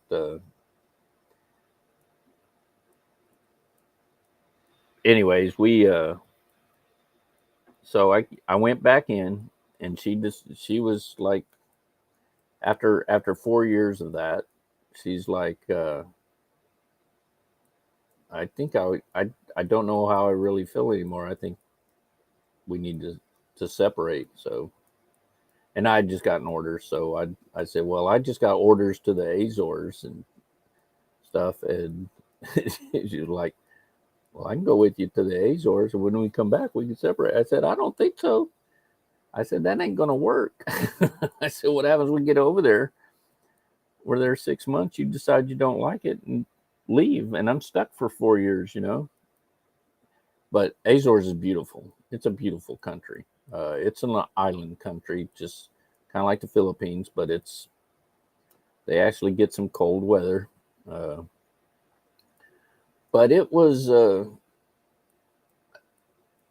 and then we got our divorce. We ended up getting divorced after that. So then I met my next wife. I was single for a little over 20 years, because divorce was finalized in 95, and we got married in 2018 for my second wife. But we didn't even meet until January of 2018. So we were I was single for 23 years roughly.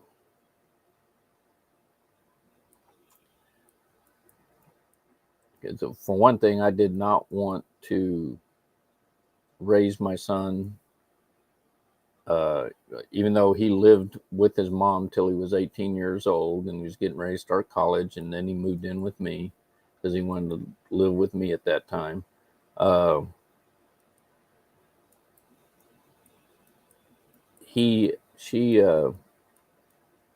was I saying? Anyways, even though we were divorced, we still had a good relationship, because my son developed leukemia at an early age, and we both wanted to maintain that friendship, maintain at least a friendship, because of our son. I think when you have problems like, even if the marriage doesn't work out, parents should always, for their children, try to maintain a civil relationship. I understand in some cases it's impossible, but especially if you got a sick child who might not survive, it kind of makes those grudges go away. Now, my son survived. He's 30 years old now. Well, he'll be 30 years old. Well, he's 30 years old now, because today's the 30th. He just turned 30 today.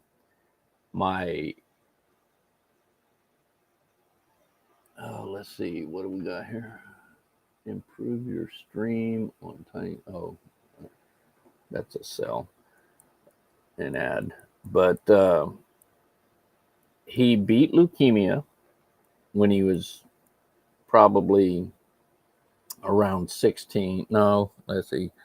he finally came off his meds and everything. I guess it was he got it. He developed leukemia at the age of 4.5. Okay, he was born in '92, so it was around 1997 when he developed leukemia. Leukemia. Actually, it wasn't even 4.5. It was only like 4 years, 3 months.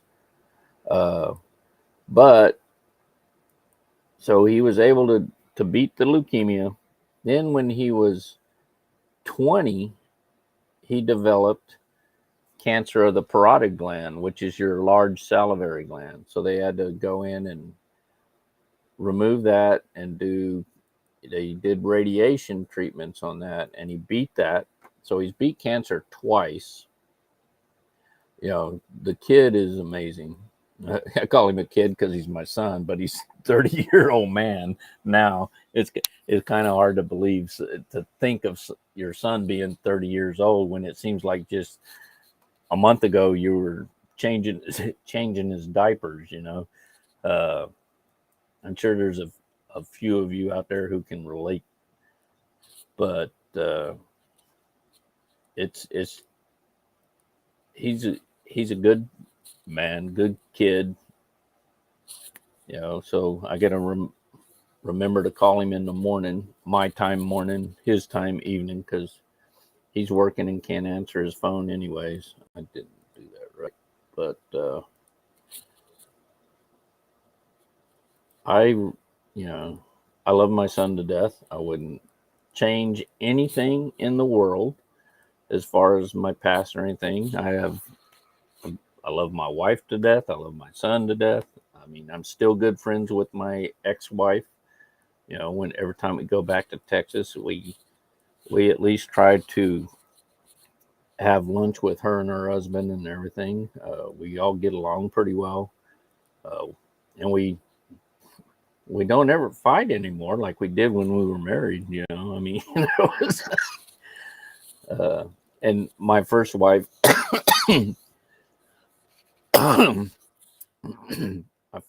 she's Greek, Irish, and German, and a redhead to boot. And so, there was an argument. It was like duck incoming. But and my current wife is Filipina, so her being a Filipina, they in the Philippines they carry machetes. My wife has 2 of them, so I know how to pick them. But I love her to death, so she keeps me on my toes, keeps me straight, and lets me know if something's not right. But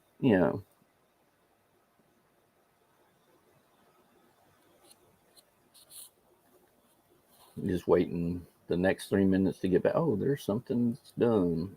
That's 40,000. How much do I still got plenty of protected cargo, so I won't have after this one. That's 40K. I only have 60K of protected cargo, so anything yet? I'm sitting here until, well, actually, which one of these was the one I told was 0 node? I think it was you. And it was. So that was an hour ago. He's had at least 5 minutes. So guess what? I'm going to. And this is when I attack someone that's sitting on a mining deal. I don't attack from where I'm sitting. I've given him an hour. So that's plenty of time to get off of that node or at least reset it. So, but what I do is I come right across him. He does not know he's about to be attacked right now. He's probably sleeping. Okay.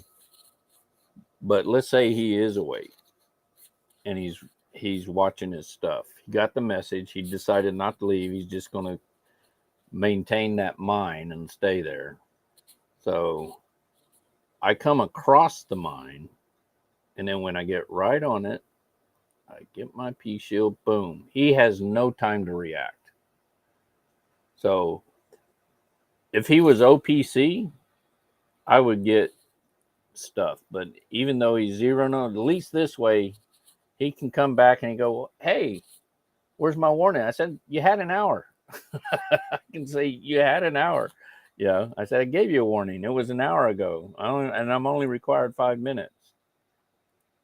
So, yeah.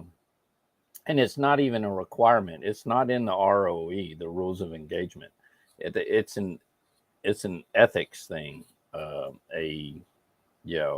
friendly nature thing. You're not required to give them 5 minutes for that. And I don't give a 5-minute warning if they're OPC, but I will attack just like I just did. Even if I launch from my own base, I will target somewhere near the mine. It's hard to, when you're in another system, it's hard to say, okay, this one's going to bring me right across the mine. But in the case where they are OPC, you can you'll get whatever they have. Oh, darn. I'm going to have to take a quick break, and I'll be right back. I'm actually going to put the be right back thing on this one. I'll be right back in probably about 5 minutes. I got to go take care of something.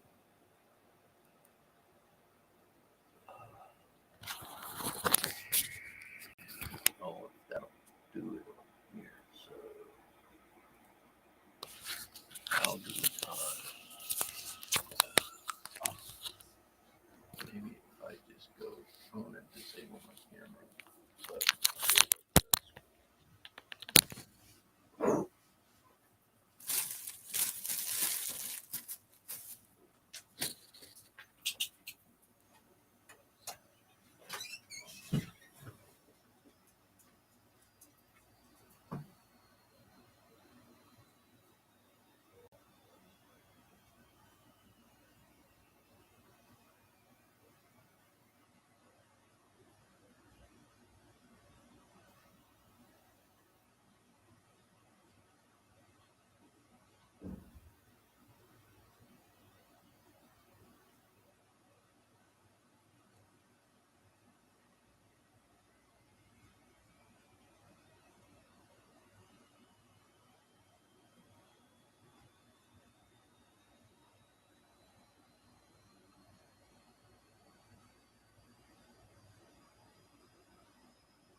Okay.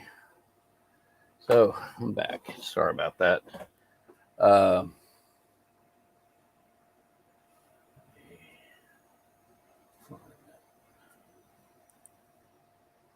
Anyways, I'm back up here, I think, and I've got. I'll go put in my 1-day peace shield.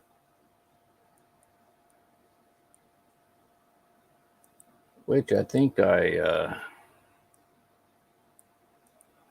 probably just got rid of a 1-day peace shield.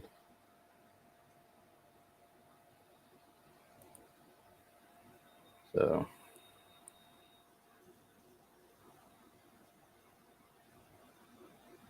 we're just talking about the Azores earlier, and just got an ad in my email for a vacation to the Portugal. That Azores is owned by Portugal, so.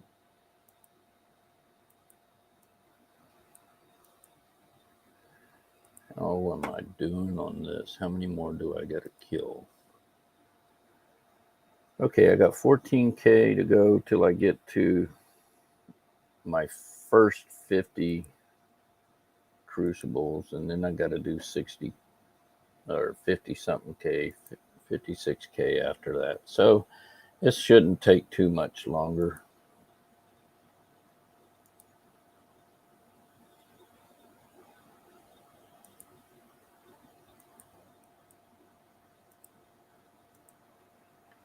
I'm not sure. I should be finishing up all these dailies soon. There's one right there. Okay, so there's 25 points.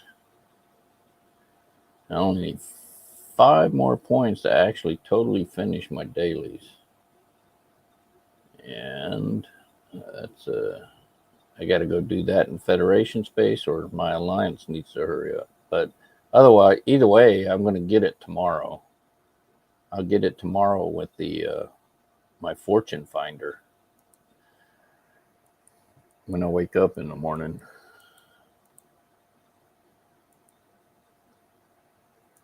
I'm like, depending on, I got 43 viewers now. Well, thank you for viewing. If you like the stream, if you like Star Trek Fleet Command, please go ahead and follow me.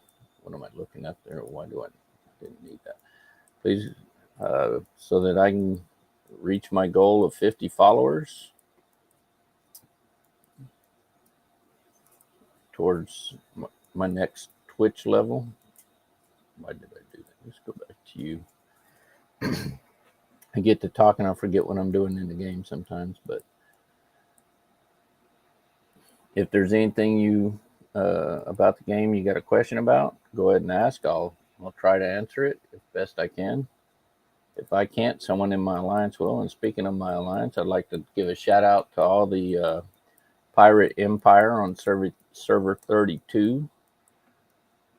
That's what server we play on. We're playing on server 32. So if you're on our server, I'm glad you're watching. I'm Dread Pirate Roberts, although I think my name right now says Dread Elf Roberts. Yep. I'm going to change it back to Pirate. RETDPIR8.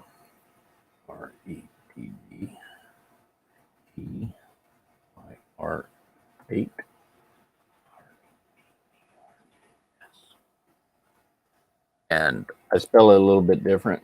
Plus, I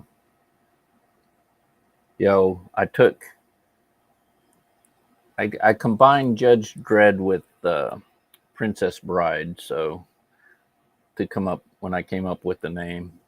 The original Dread Pirate Roberts from the movie name is already taken by someone, so it wouldn't let me take it. So even with the PYR8 in there, it still wouldn't take it. So I changed it from Dread, the way it's actually spelled, to the Judge Dredd version. I said I'll just combine two good shows, two of shows I like anyways. I used to actually like the game Judge Dredd too, the role playing game. But I wonder how many people out there remember that one. So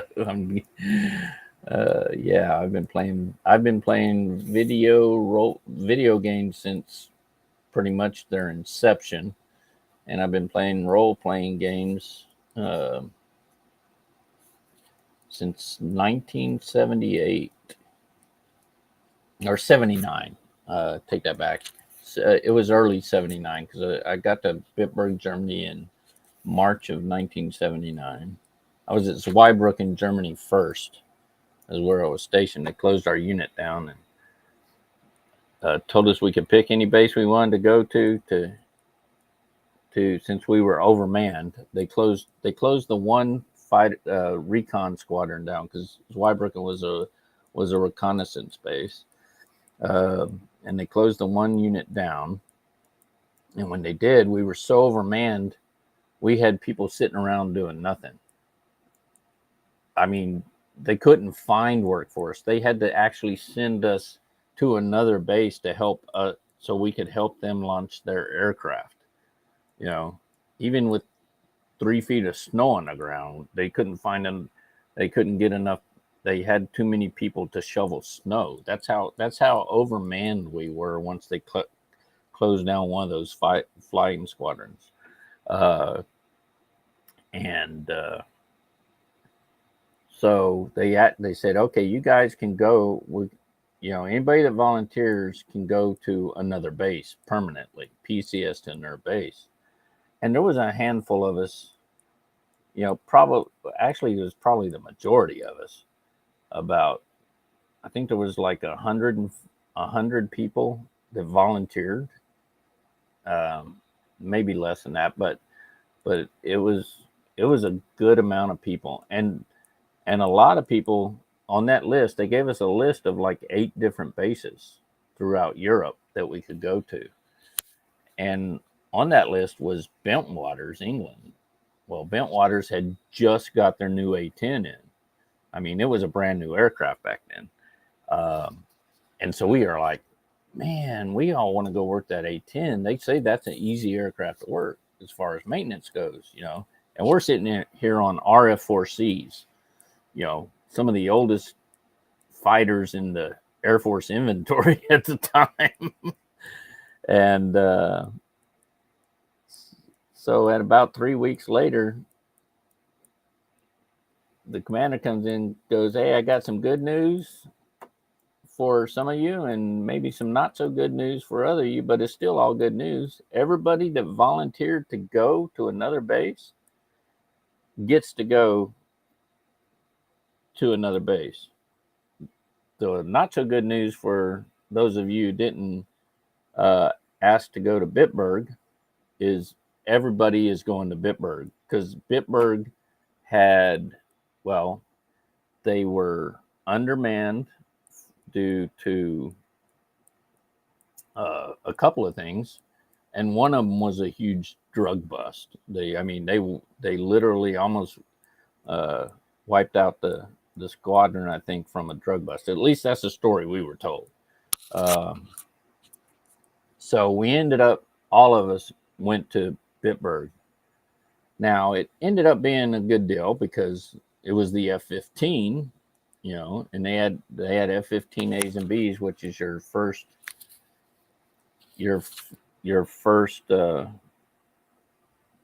cycle of F-15. So that they may have been a little bit older, but they weren't that much older because they were like 73 and 74 models. Yeah. And the difference between the A and B is the number of seats in the cockpit. You got your A is a single seater and your B is a 2-seater. But it was a good aircraft to work. It was easier than working on the F4. At least you could get your hands in a lot of the places you need to work, and they didn't.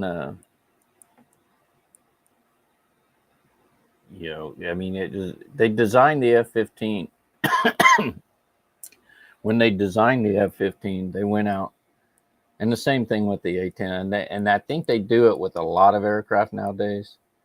They talk to pilots and they talk to crew chiefs and maintenance, and well, all maintenance crews, and they say where would be some of the best places to put some of these things, or how would you guys, what would make it easier for you to work on it? So uh,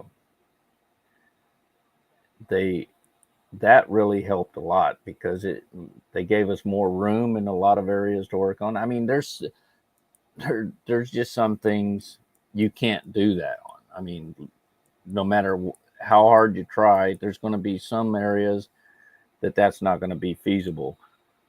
But it was a really good aircraft to work, the F-15.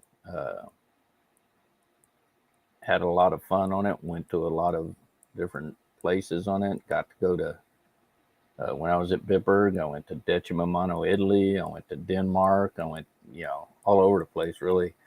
But then I went, and I was in the 525 Bulldogs when I was in Bitburg. That was the squadron I was attached to. The AGS squadron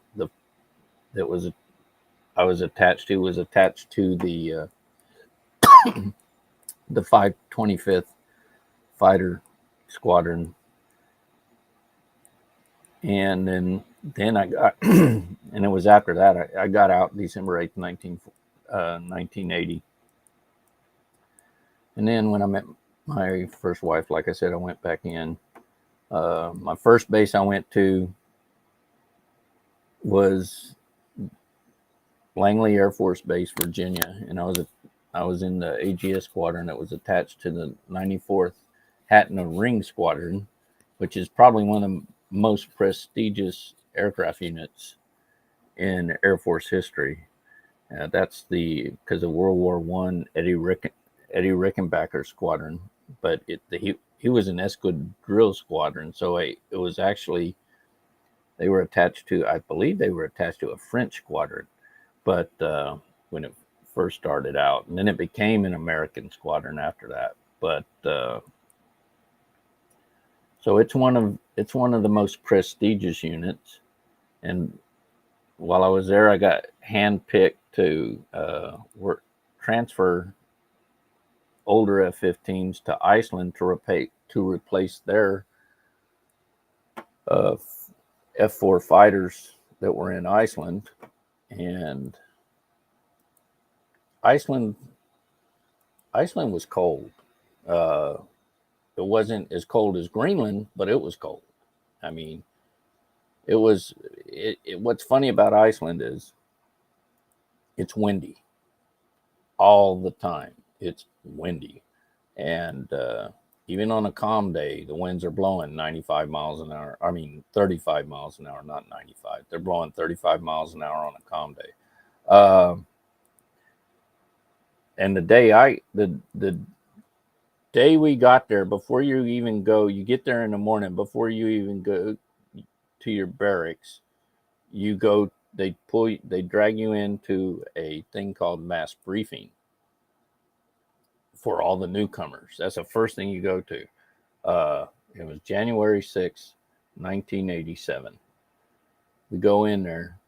I arrived there. We go in there to the mass briefing.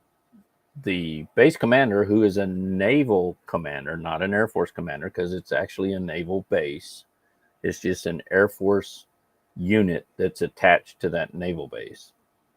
So the first thing he says when he comes out on stage is, if you see a dumpster flying past your window, don't go outside. And everybody just laughed. I mean, it was funny. Everybody thinks it's a joke. Well, the next morning, literally the next morning, I wake up to go report to my squadron, and I open the windows, and it's January, so it's not real bright outside, but they got street lights everywhere because it's dark in January. It's even at 7 o'clock in the morning, it's dark. So, and I was going to be attached to a crash recovery unit. But I get there, I open up my window, and there is literally a dumpster flying past my window. And I was like, oh my God. And I'm on the third floor of the barracks. I live on the third floor, and a dumpster is flying past my window. I mean, you think you're in the Wizard of Oz watching houses fly past you and stuff like that. And there's a Volkswagen being blown down the street. So I go over, I report into the squadron and start my in processing for the squadron and get, you know, it was 23 degrees outside. But we had 105-mile-an-hour winds that day. And it snows all the time from about early September to mid to late June.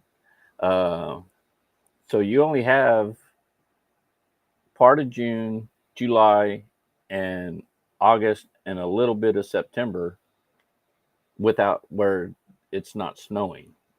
There may still be snow on the ground that was left from last winter.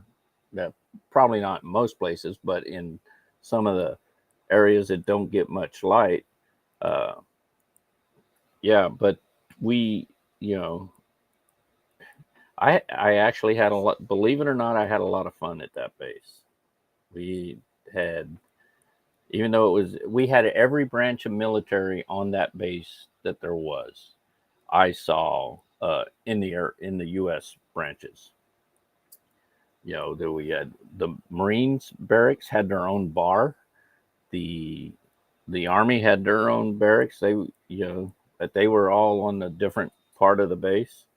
The Air Force lived amongst the Navy people, and the Marines had one barracks, and they had their own bar, and it was a lot of fun. When I was there, Marines didn't care too much for the Navy people. Some of the Navy guys coming in their bar, unless they were a rank, had some rank to them. They didn't. If they were lower ranking Navy people, they didn't. Lower ranking sailors, they didn't. If they walked in, they might not be walking back out. They may be flying out the door, but but they didn't have a problem with the Air Force guys, because when it comes to that, some people get along with other branches than others. Army and Navy, those guys don't get along because of football. Air Force, we're just kind of left out there. We're the oddball group. They don't really hate us, and they don't really love us. Now, if they're in combat and they're surrounded by the enemy, we're the first person they call.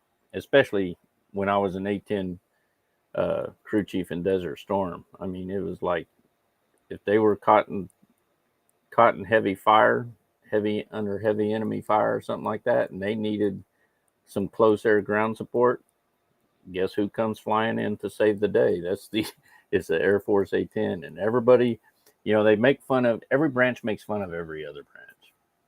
But I've talked to a lot of Marines and a lot of Army guys, and they all try to make fun of us Air Force guys, saying, oh, you're just, we call you the chair force, or you wear bus driver caps, things like that. I mean, it's just, goes in one ear and out the other. But then I sit there and I say, yeah, but you know what? I was a crew chief of an A-10 during Desert Storm, and I got you out of a lot of shit. Or my pilot did, and he's like, and my pilot wouldn't be there if I didn't do a good job on my airplane. And they're like, oh yeah, okay, you're cool. Beer's on me, or something like that. But if you crewed or flew an A-10, they all love you, because especially if they've been under heavy fire, and they have they're surrounded or anything like that. And just go watch some of those A10 videos on YouTube. I think, what am I looking for? Oh, I got to get back up. I'm looking for you. I got to get you off of that mine before someone comes and kills you. And I think I might be, yeah, I'm getting OPC. I'm going to go ahead and recall you. So, anyways, that's a little bit of my military story. Yeah, I don't have to do all that. I just go to my bookmark and set course. These up here, for some reason, even though you've been to them, you can't view them. I've been to this one, I can view it, but starting on some of these others, and I don't understand why they do that, because I've been to them. It's not like, I can understand under the territories, if it's the territories owned by someone else, why you can't view it, because that would be like spying on them.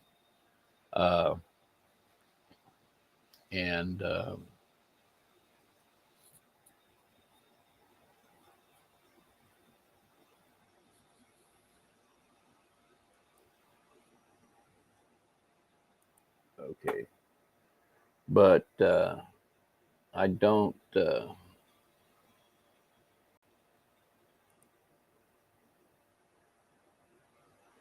understand why it's like that up here.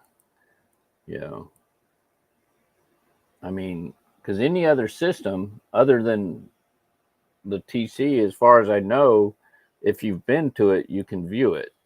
You know, but just not once you get. I think it starts right here. Now, might be because it's got that little deep space symbol, and these got to be the only deep space ones you can get to. You know, because I can't see that one, but I can view this one. You know, that's the last one I can view. Makes no sense, but hey, I just played a game. Have a lot of fun doing it.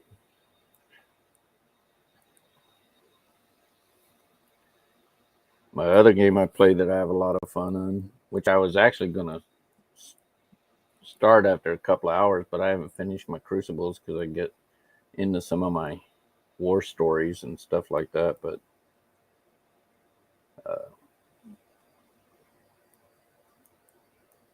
there's Heroic Overflow.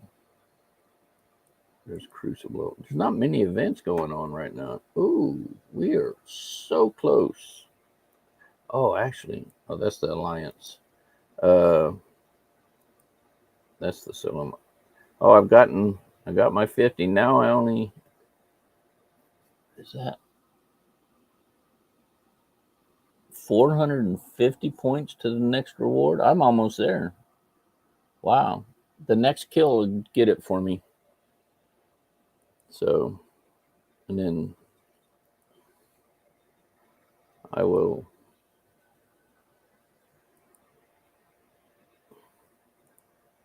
And I'm gonna, after I finish this up, since I really, well, I'll go ahead and finish my dailies out. But once I finish even my dailies out, I'm gonna go ahead and switch to the other game I play, which is This Is My Land. Now, one thing I like that game because of the graphics and the play, the way it plays and everything. It last night when I played it before, it was and I just started playing it. I had no problems on full resolutions and all that stuff. But as soon as I started streaming, I tried streaming it last night. I had a problem with it. I actually had to go in and adjust a lot to get it to where it actually streamed okay for me. And it looks fine on my end, but I'm not sure how it looks on you guys' end, whether it looks choppy or whatever. I've got you can look at some of my other streams on there, and it should be the one I streamed last. So it ought to be, and it ought to be up there. So, but if if you like it, I mean, it's a good game. I mean, you play a Native American Indian that he's out to get revenge, trying to get. He's almost like a Geronimo character. He's going after the land that was taken from him by the settlers and the army, and the way they've mistreated the land, and I've been killing off all the buffalo and other animals and everything else. So he's trying to retake the land, raise an army and retake the land, and that's your job in the game. And it I'm pretty sure it's an MMO. You can get it on Steam. It's real cheap right now. I paid, I think, I want to say I paid like $6 for it on Steam, and I was surprised that it was that good for that little bit of a price. But what makes me think it's an MMO is you got start out with like over 7,000 trading coins. Well, you can go into the trade menu, the social menu, and click on the trade button and buy things that other people are selling. So that tells me MMO. And there'll be things that go across it. So and so died. So and so's was killed at this point, or something like that, or in this place. And then you can actually go and get revenge for him getting killed, that other player getting killed, by killing off the person that killed him. It looks like. So that's another aspect that I like about the game. And you can help other players.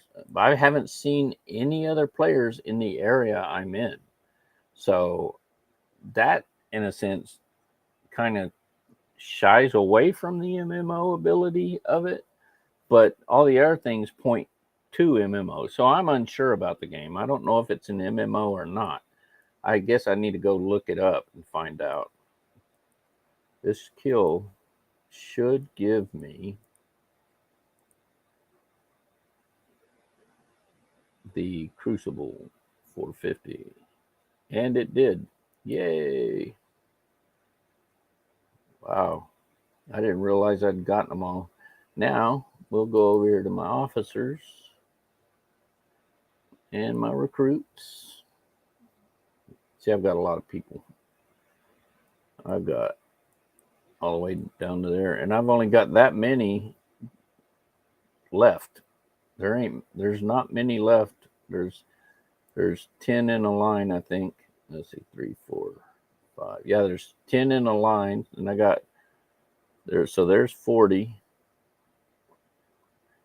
I got 45 left to get. 45 officers left to get, and I'm about to get a bunch of different ones. So I'm that close to getting a bunch of different ones, which is really good. So I go to my recruit, and then we go to the gold. Let's see. I hope, give me a good draw. And I have every one of these. So all I'm trying to get these shards for is promotion. Let's see what happens. There's Merrick. I only get 5 officers. 1 of each so far. Yeah, I only got 1 of each. So, and I think that's all that this one gives you is oh, there's my other draws though. Did I end up with 2 of him, 2 of her? So 3 and 3. And the officer experience is because I got shards on the ones I've maxed out already. Uncommons. If they were blue or purple, they would I would get transporter tokens or transporter buffers. So, but you know what? I got one other thing I can check on, because I think I got 10,000 points on the Mantis.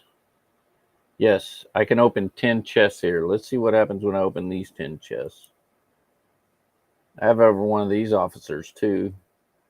Wow, I actually got a lot. It only looks like 4 officers, but Uhura I got 11 shards on, and Spock I got 9.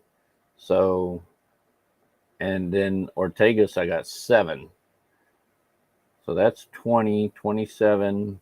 I got 28 shards out of 10 boxes. When I didn't want one box, one chest of them, I only got 1. so we're already looking at over twice as many. And I got like 4 times as many last time. So when you average it all out, that's about 3 times as many officers by pulling 10 chests as you do with 1 chest. Okay, so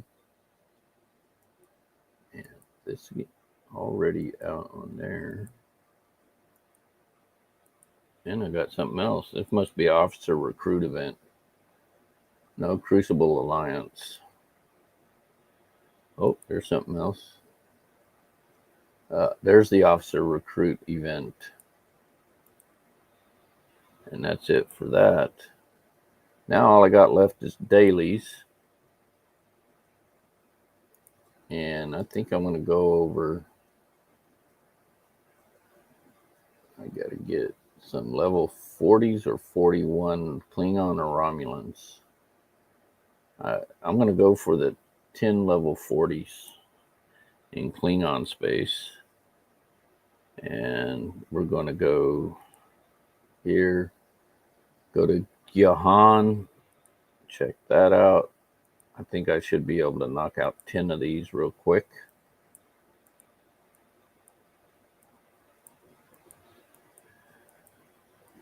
If they're not any level 40s, I'll just have to create them. And these are all battleships. But I've noticed when I'm here that what spawns the level 40s are killing the 38s. So if there are no level 40s, kill 38s and they'll show up. This guy is the only one that's not a battleship, but you want to kill him because he's the scout. No, that one's a fighter. Oh, and he's a chase ship. Okay. Don't kill him because he will probably kill you unless you got more than 5 million power on your ship. Darn it. Get off of there. Maybe I need to do that. Yeah, that's what I did.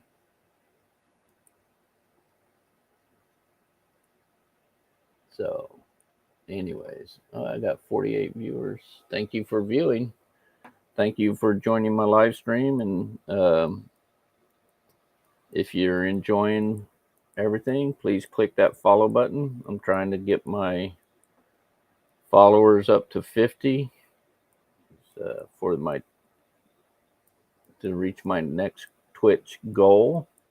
If I can get 50 followers, I can.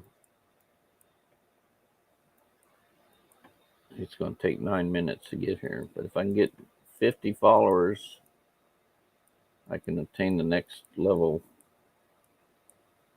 of stuff I need to be able to do on Twitch. So please feel free to follow me. I do also live stream other games. I've been talking about This Land Is My Land, but I also live stream Lord of the Rings online. I'm getting ready to start a deal where I'm going to be talking about Dungeons and Dragons in first edition, and one of the reasons I like it better than some of the newer editions that are out there. I mean, it's all my opinion on that, so don't take it to heart if you like one of the newer editions better. But I started on first edition and I worked my way through all the editions, and now the one I hated worst, the worst edition in my opinion, was fourth, because to me that's not even Dungeons and Dragons. That's okay, let's everybody be the same on the playing field. Yeah. nobody any tougher than the other. Well, that's not the game for me. I like the aspect in D&D of you being able to play the type of character you want to be able to play. As far as you going, being a powerful character, trying to make your character as powerful as it can be, or some kind of, maybe you want, he's got a quirk that just doesn't, that's just kind of out there, you know. But to me, I started playing when I was stationed in Bitburg.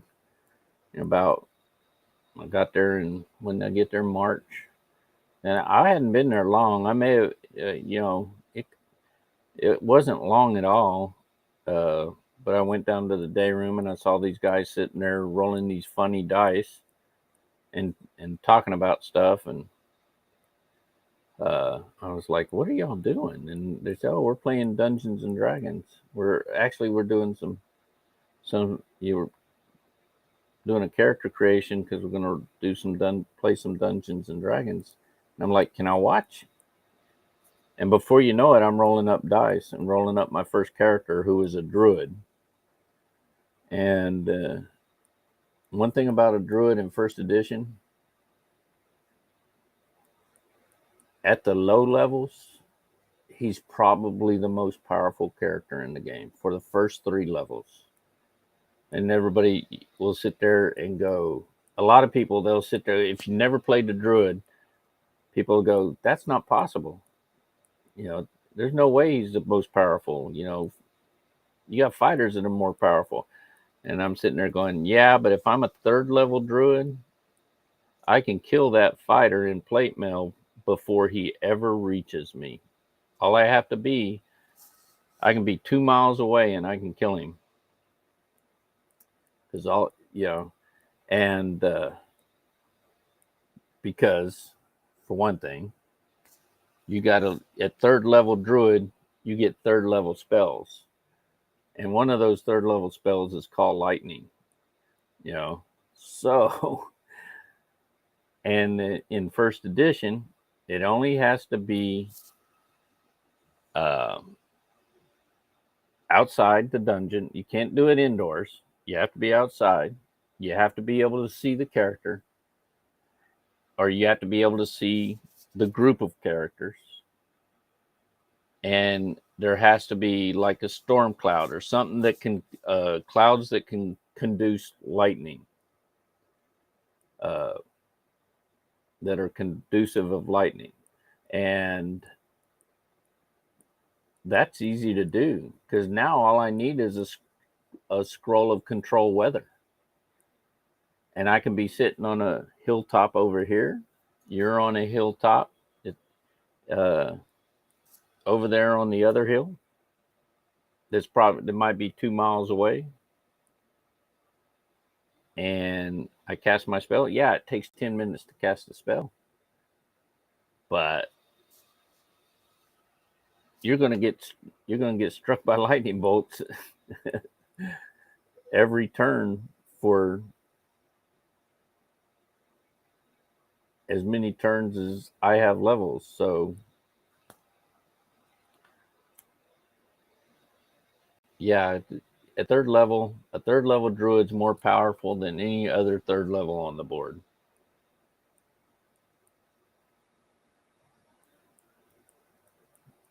In first edition. That's one of my opinions about that game. I mean, there's a lot of things. I just like the way the only person that really has skills, definable skills in that game, because everybody else bases their skills off of statistic rolls and things like that. But the only other person that does it is the rogue or the assassin in first edition. And of course, the first edition bard was a specialty class. It wasn't even it wasn't even a class that was a subclass of thief, because he started out as a fighter. He had to attain at least 4th level as a fighter.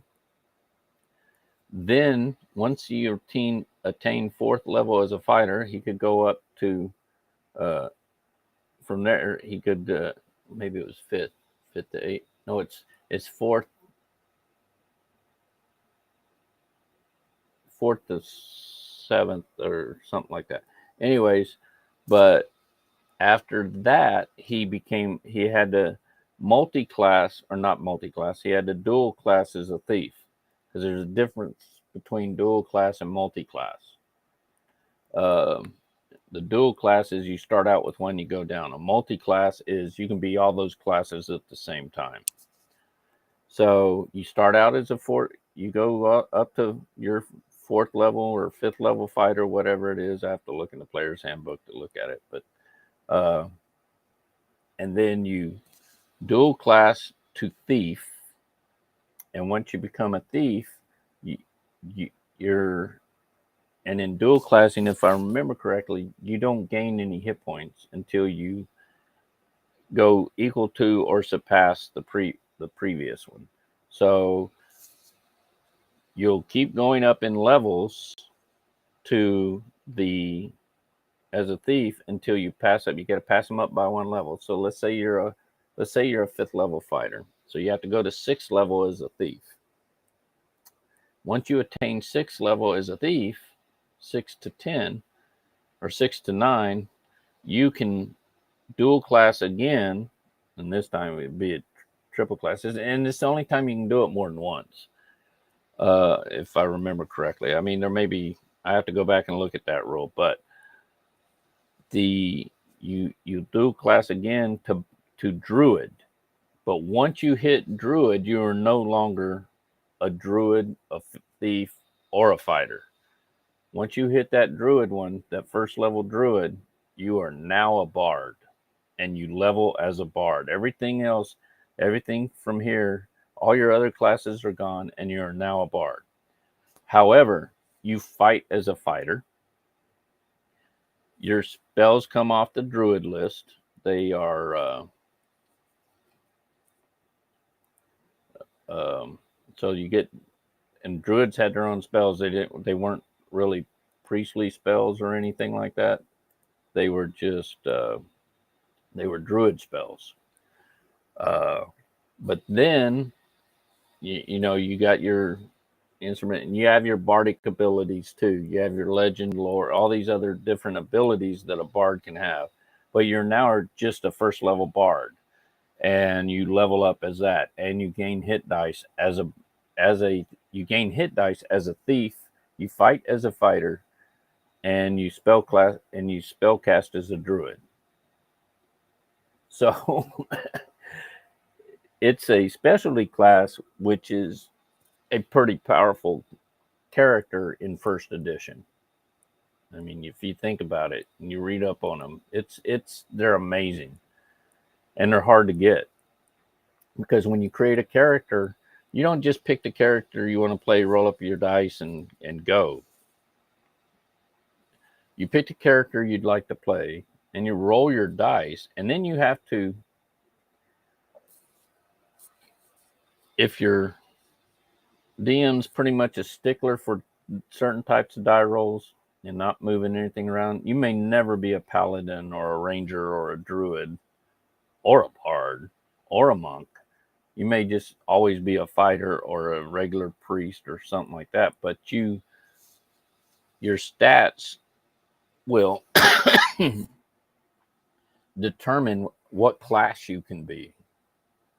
Heck, they may even determine, I mean, if you say, well, I'm going to be an elf, well, an elf can't, I think their constitution maxes at 17. So if you actually roll an 18 constitution for an elf, I mean, they lose 1 point anyways, but you want to be an elf ranger, their con drops down to a 17 or whatever. But there's other stats that are minimums. They have minimum stats for what class you want to play. They have minimum stats for races too, and maximum stats for races and maximum stats for classes. So let's say you want to be a dwarf cleric, your maximum wisdom can only be so much because of your class, okay, or something like that. My books are on a shelf, but there's a lot of those things that apply that you have to. Hopefully, you got a DM that will let you.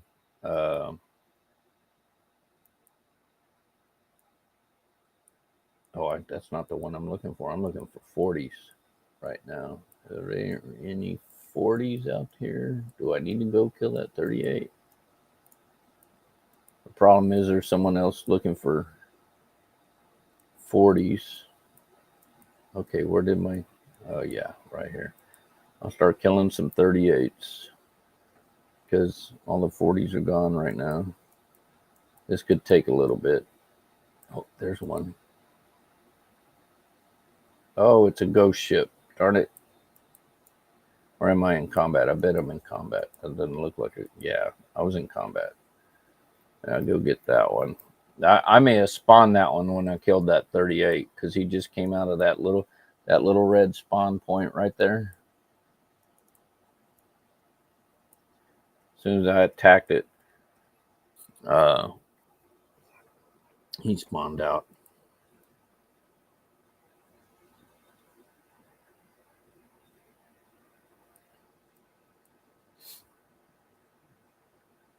Now, when you get up in levels to higher levels, your fighters and your wizards are some of the most powerful in the game in first edition. But your assassin is probably not your assassin. Your monk is probably overall when he at his, and he can only attain a certain level. All other classes, druids, assassins, and monks they cap at a certain level. I think druids is level 14, and assassins is level 15, and I think monks are level 15. But once they reach their cap, there's no progression beyond that. That's the max level they can have. Because the way they did it too is, let's take the druid for instance. When you make a 9th level druid, not 9th level, it's actually a couple of, you have to fight a druid of the level above you. So you going to take that level when you finish 8th level, and you fight that druid at the level you are leaving. So let's say you're making 9th level, but you're fighting a 9th level druid as an 8th level druid, and you have to beat him. And you can beat him into submission, or you can beat him by killing him, or you can, you just have to beat him. Same with the assassin, and the same with the monk. There's so many of that level in the world. Okay, so you have to beat that particular level to make that level, and that's one of the aspects of the game that make it really kind of tough and kind of oh, I'm not going to beat him. I was talking and my ship's too slow. I'm going to look for some more there. Nope, that's a 39. See, the 39s are spawning the 39s. Don't go after that 41. He'll kill you. So will that 40 because he's not a bomber.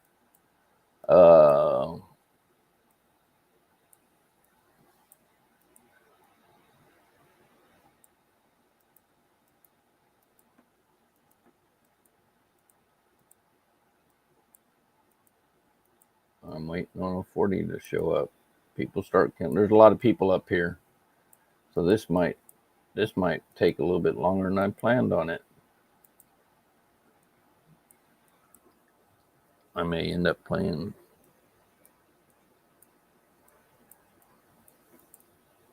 Oh, right Right there. There's one. Hopefully I get there ahead of everybody. Oh, darn it. I already went after. Someone's going to beat me to him. Son of a biscuit eater. Let's see here.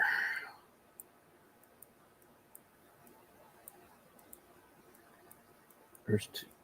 Oh, that's a 38 also. Come on, people. Start killing those 38s. I don't want to be the one killing them because you keep taking my 40s. There's a 40. Oh, son of a... This is going to be rough. I could just call it because I'm going to get... Tomorrow morning, I'm going to have the... what I need to get that.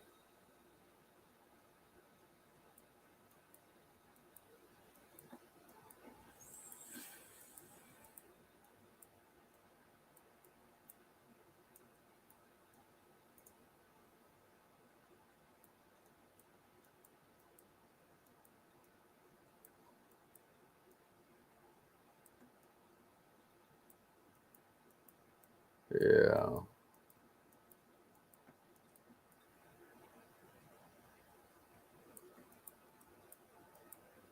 Well, shoot.